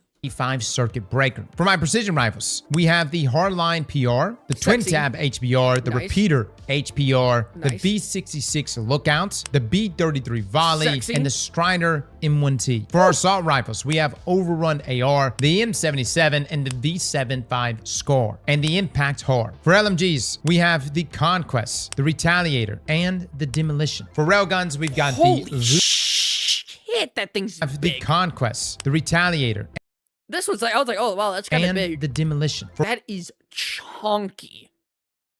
I just looking at this thing, I'm like, this thing's gonna shred. railguns, we've got the Vu Zeus and the Ares RG. And snipers, you've got the Long Shot, the Outland, and the B99 channel. Now, I know on the surface, You want snipers? I'll go back for the snipers. You can see them again. These guns look like race cars. Low-key, they actually do. you've got the Long Shot, the Outland, The Outland. This looks like the Kraber from Apex. and the B99 This looks like something just straight up from, like, Destiny. I'd say that. channel. Now, I know on the surface right now, if you're a looter player, you're seeing 28 weapons. You're like, yo, that's hardly nothing. But keep in mind, everything here can be heavily modded, which 28 weapons. You're like, yo, that's hardly nothing. But keep in mind, everything here, if you're a looter player, you're seeing 28 weapons.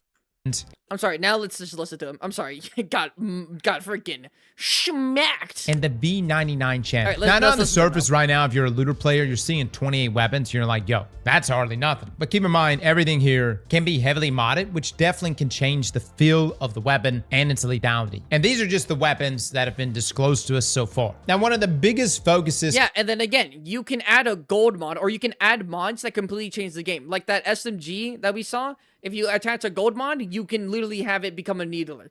That pistol, kill someone, turn invisible, right? So even though, like, you might not think it's a ton, you can literally change your entire gameplay depending on the mods you have on it.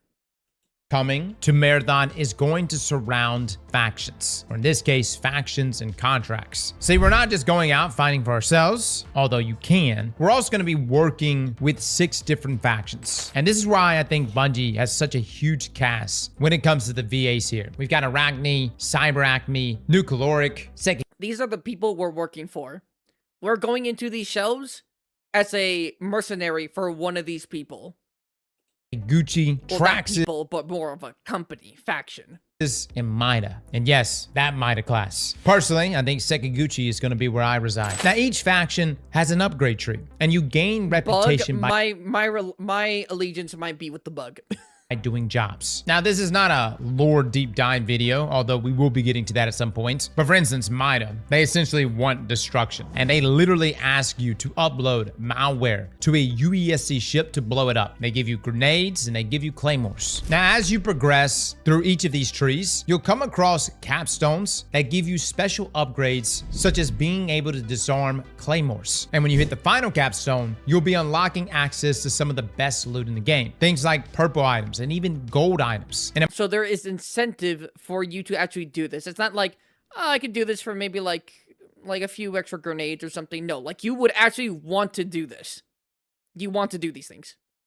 Bug Squad Rise. in my opinion, the best thing about faction progression is that you'll unlock faction upgrades that give you a boost in your base stats. And these are permanent for the rest of the season. Yes, wipes will be a thing inside of Marathon, but we don't really have full information on how the wipe system is going to work here. Now, the Codex is going to be our go-to when it comes to tracking our achievements, our collectibles, our audio logs, and more. Now, what's cool about the Codex is that the more items you find, the more you're learning about the story of Marathon and the role the items play. But that's not all. Within the Codex, you also unlock different runner skins, as well as weapon skins, weapon charms, stickers, emblems, backgrounds for your runners, and even titles. Now, this takes us to arguably the most important thing, really in any game, but especially here for Marathon, and that's the in-game. The Cryo Archive will be our first in-game map, and this one will be launching with Marathon. If you don't know what the Cryo Archive is, it's basically on the Marathon ship. So a little bit of Marathon lore. The reason why we're even going to this place, in the first place, this planet, is because long ago, humanity sent a ship to go colonize a different planet. And that ship that was sent to go colonize another planet was called the Marathon ship. And so, people went on the ship, they colonized a little bit, but then something happened. Now the colony is completely destroyed. No one's left alive. And you are coming here as a contractor, as a mercenary for these factions to see what happens. Cryo Archive is on the Marathon ship. Right? It's on the Marathon ship. And it's like end game. Like, you better come in here with your best build. Enemy, like, not NPCs, but like PvE enemies, PvP people. And slowly, you're going to understand as you progress through the Marathon ship, because there's different levels that will be there, you will be finding out what happened to the people here. Why are they gone? What happened to them? You're going to be able to figure that out. So Cryo Archive is not on the planet. It's on a spaceship in space. I've never really cared much for these types of games, but this is actually getting me hyped to try it. Yep, it's pretty good. It's getting me. It's getting me. Archive will be our first in-game map. And this one... The lore goes nutty in Marathon. The lore goes nutty. Will be launching with Marathon. Now, Cryo Archive is the first level of the UESC Marathon ship, and every threat you have faced on the other maps will be present here, such as the UESC themselves. Now, let me just say, guys, I may or may not have had a small experience with this one, but what I will say is that you're in for a treat. It's on the Cryo Archive, though, that you're going to want to bring your best loot, your best builds, and arguably your best teammates. This map plays like a heist. You go through... How come I stopped the other stream in 1 hour? Because it crashed and I had to start up a new stream. That's why. Through 7 vaults, with each one being increasingly harder than the previous one. Now, the really cool thing about this map is that you can expect to solve raid-like mechanics here, which is exactly what we were talking about the other day when I said one of the lead designers for Vault of Glass also worked on Marathon. And this... Yes, so there are going to be raids. Marathon raids? Maybe not exactly that, and maybe not to that extent, but you are going to be able to have other people solve puzzles and then fight a big motherfucker together. Raids. You both fight them together like a Borderlands boss. You all fight it, and then you get the rewards. You get the loot and extract out. And now you keep that loot forever. And then you can use that loot to go kill people. And do contracts. If everything goes well in this game, this legitimately might end up being like a tender for top 5. Like best games. Because everything here, it's hitting so many points for me. It's hitting so many points. Again, Glaze before we've actually played it, but we gotta play it. Hunters, we gotta play it. Was a big part of what he did. Now, if you're lucky enough to make it to that 7th and final vault, this is where you're gonna find some of the best loot. And for my lore and narrative lovers, this is also where you find out more about what happened here. Without a doubt, the game being fun is vitally important. At its most base level, Marathon has got to be a fun game. But I'm really hoping this in-game hits, man. And they did say that it was fun. I will say that a lot of people, when they played like the alpha, were like, it's fun to shoot people, but there's no reason for me to stay, right? So in terms of like feel, Bungie, I don't think has ever let us down on that. When it comes to using a gun, shooting people, and like having the fun experience of actually playing the game, I think that's fine. It's about whether or not there's enough here to keep us staying here. That's the issue, or that's the main hurdle, if I had to say. Spot, why'd you have to get me all hyped for this game? I'm broke as fuck. Oh, snap. Why'd you have to get me all hyped for this? I'm broke. Well, congratulations, Reddy. I mean, you could play for free for a few days. They need incentive. They need incentive. That's correct. That's correct.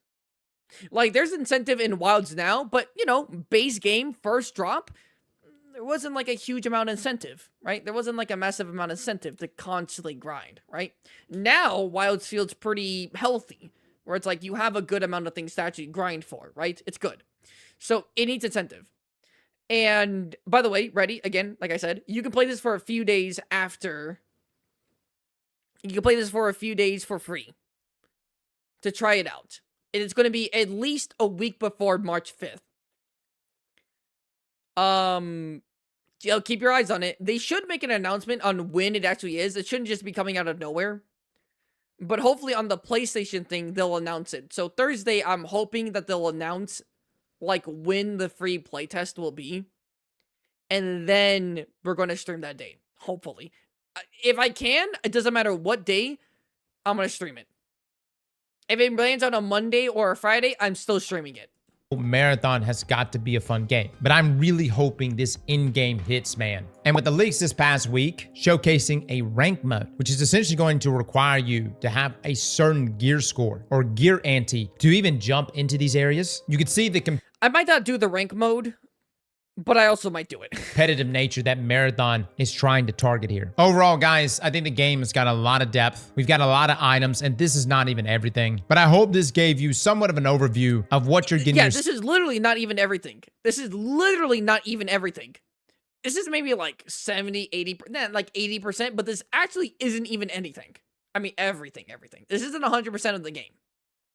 This is what we know about so far.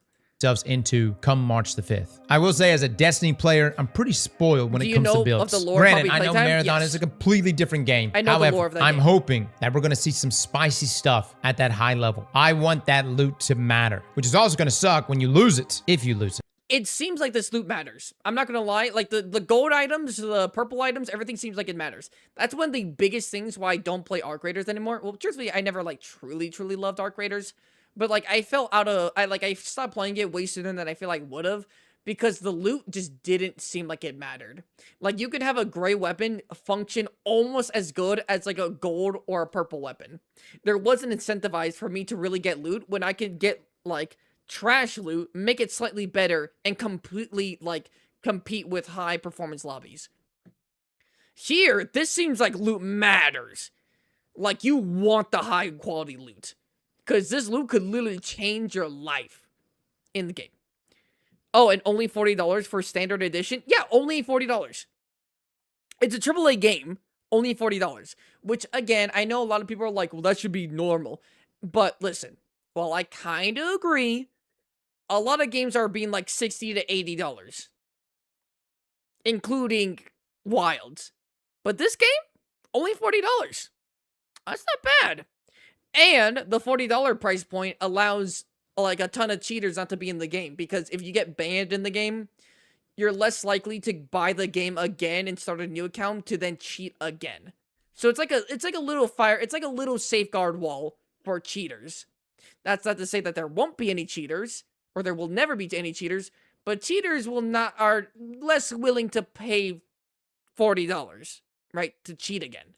Fellas and ladies, thank you all for coming and watching, and as always, slap that like button like your mama told you right. Like your mama told you right. All right. Oh snap! I didn't want to do this, but because it's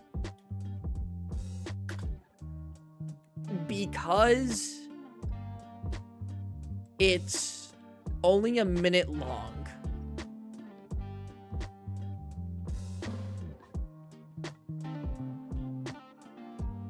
Because it's only a minute long. Do you guys want to see a cinematic? Viper and everyone else probably have seen it already, but some of you haven't seen it. This is like straight up like Halo stuff back in the day. It's the story shell cinematic. It's only a minute long. Let's watch it real quick.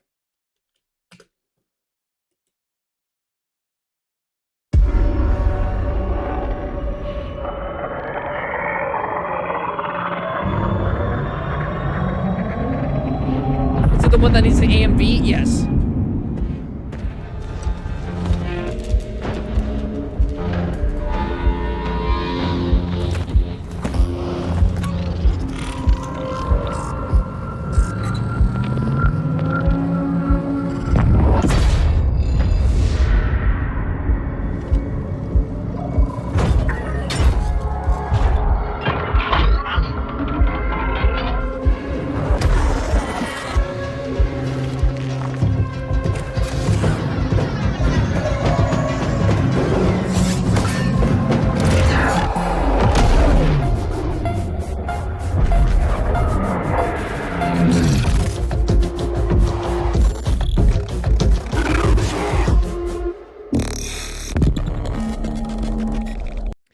capable of making me God. Pre-order now. March 5th. Okay, bye, Swaddle. Remember, God loves you. And have a wonderful day. You have a wonderful day. I will be seeing you later, Gomez. Thank you for dropping by. That is Master Chief under that suit? Legit. Like, actually. It's so good. Alright, Hunters. I think that's going to be it. You can't convince me otherwise. It didn't do anything crazy. But you do get, like, the feeling of Master Chief in, like, 2009 kind of feel, right? That's what you get. You do get that feeling. He hasn't done anything crazy like Master Chief, but you get the feeling from the cinematic, right? You do get that feeling. Alright, Hunters. I just wanted to show you that because I like Marathon. I'm waiting for Marathon. I hope Marathon comes out and it's good and we play it. Well, first off, we're playing it. Whether it's good or not, we are playing it. But I want to see if I want to spend my money on it, which I think I am. I'm going to hold reservations until I play it. But if I'm like falling in love with the gameplay, even if the end game isn't super good, I'm buying the game. But, yeah, Hunters. That's gonna do it for today. This was a pretty good stream. I think today was pretty good. Me, personally, I think today was pretty good. Have a great night. Nice meeting ya and chatting. See ya. Bye, Code. Bye-bye. Stay for the stream spot? Of course. I'm gonna try and upload a video by like Wednesday, Friday, Thursday if I can. I really hope. And then after Wednesday, I'm not going to be streaming for like a week or so that I can really grind out videos. Because it's kind of ridiculous that I haven't streamed for like 4 weeks. Or I haven't made a video in 4 weeks. I haven't uploaded in 4 weeks. This went way longer than I expected. It did. I should have ended it a while ago. But again, I'm willing to extend stream just a bit more for you guys. Always willing to do that for a little bit more. By the way, you don't have any more free drips. You don't have any more free drips. You used them all. Art said 3 free drip ratings. We did 3 free drip ratings. No more free drip. No more. No capes. Had fun? I also had fun. This was a great discussion. And it actually finally cleared up a question I had in my brain with, like, who was the strongest bear? I actually thought it was Red Helm for the longest time, but the more that we looked at it and, like, looked at what they had, like, going for each other and, like, really deep dive. Yeah. Red Helm's still pretty damn strong, but yeah. Wait, I thought stream ended earlier? Nope, but it's ending now. Everyone have a fabulous day. Have a fabulous day. New Wilds was cool too. Yep, it was. I will see you all on Wednesday. And if I can't see you on Wednesday, Thursday then. But there shouldn't be a reason for me not to stream Wednesday. But if there is, I'll tell you about it. In Discord, everyone have a great day.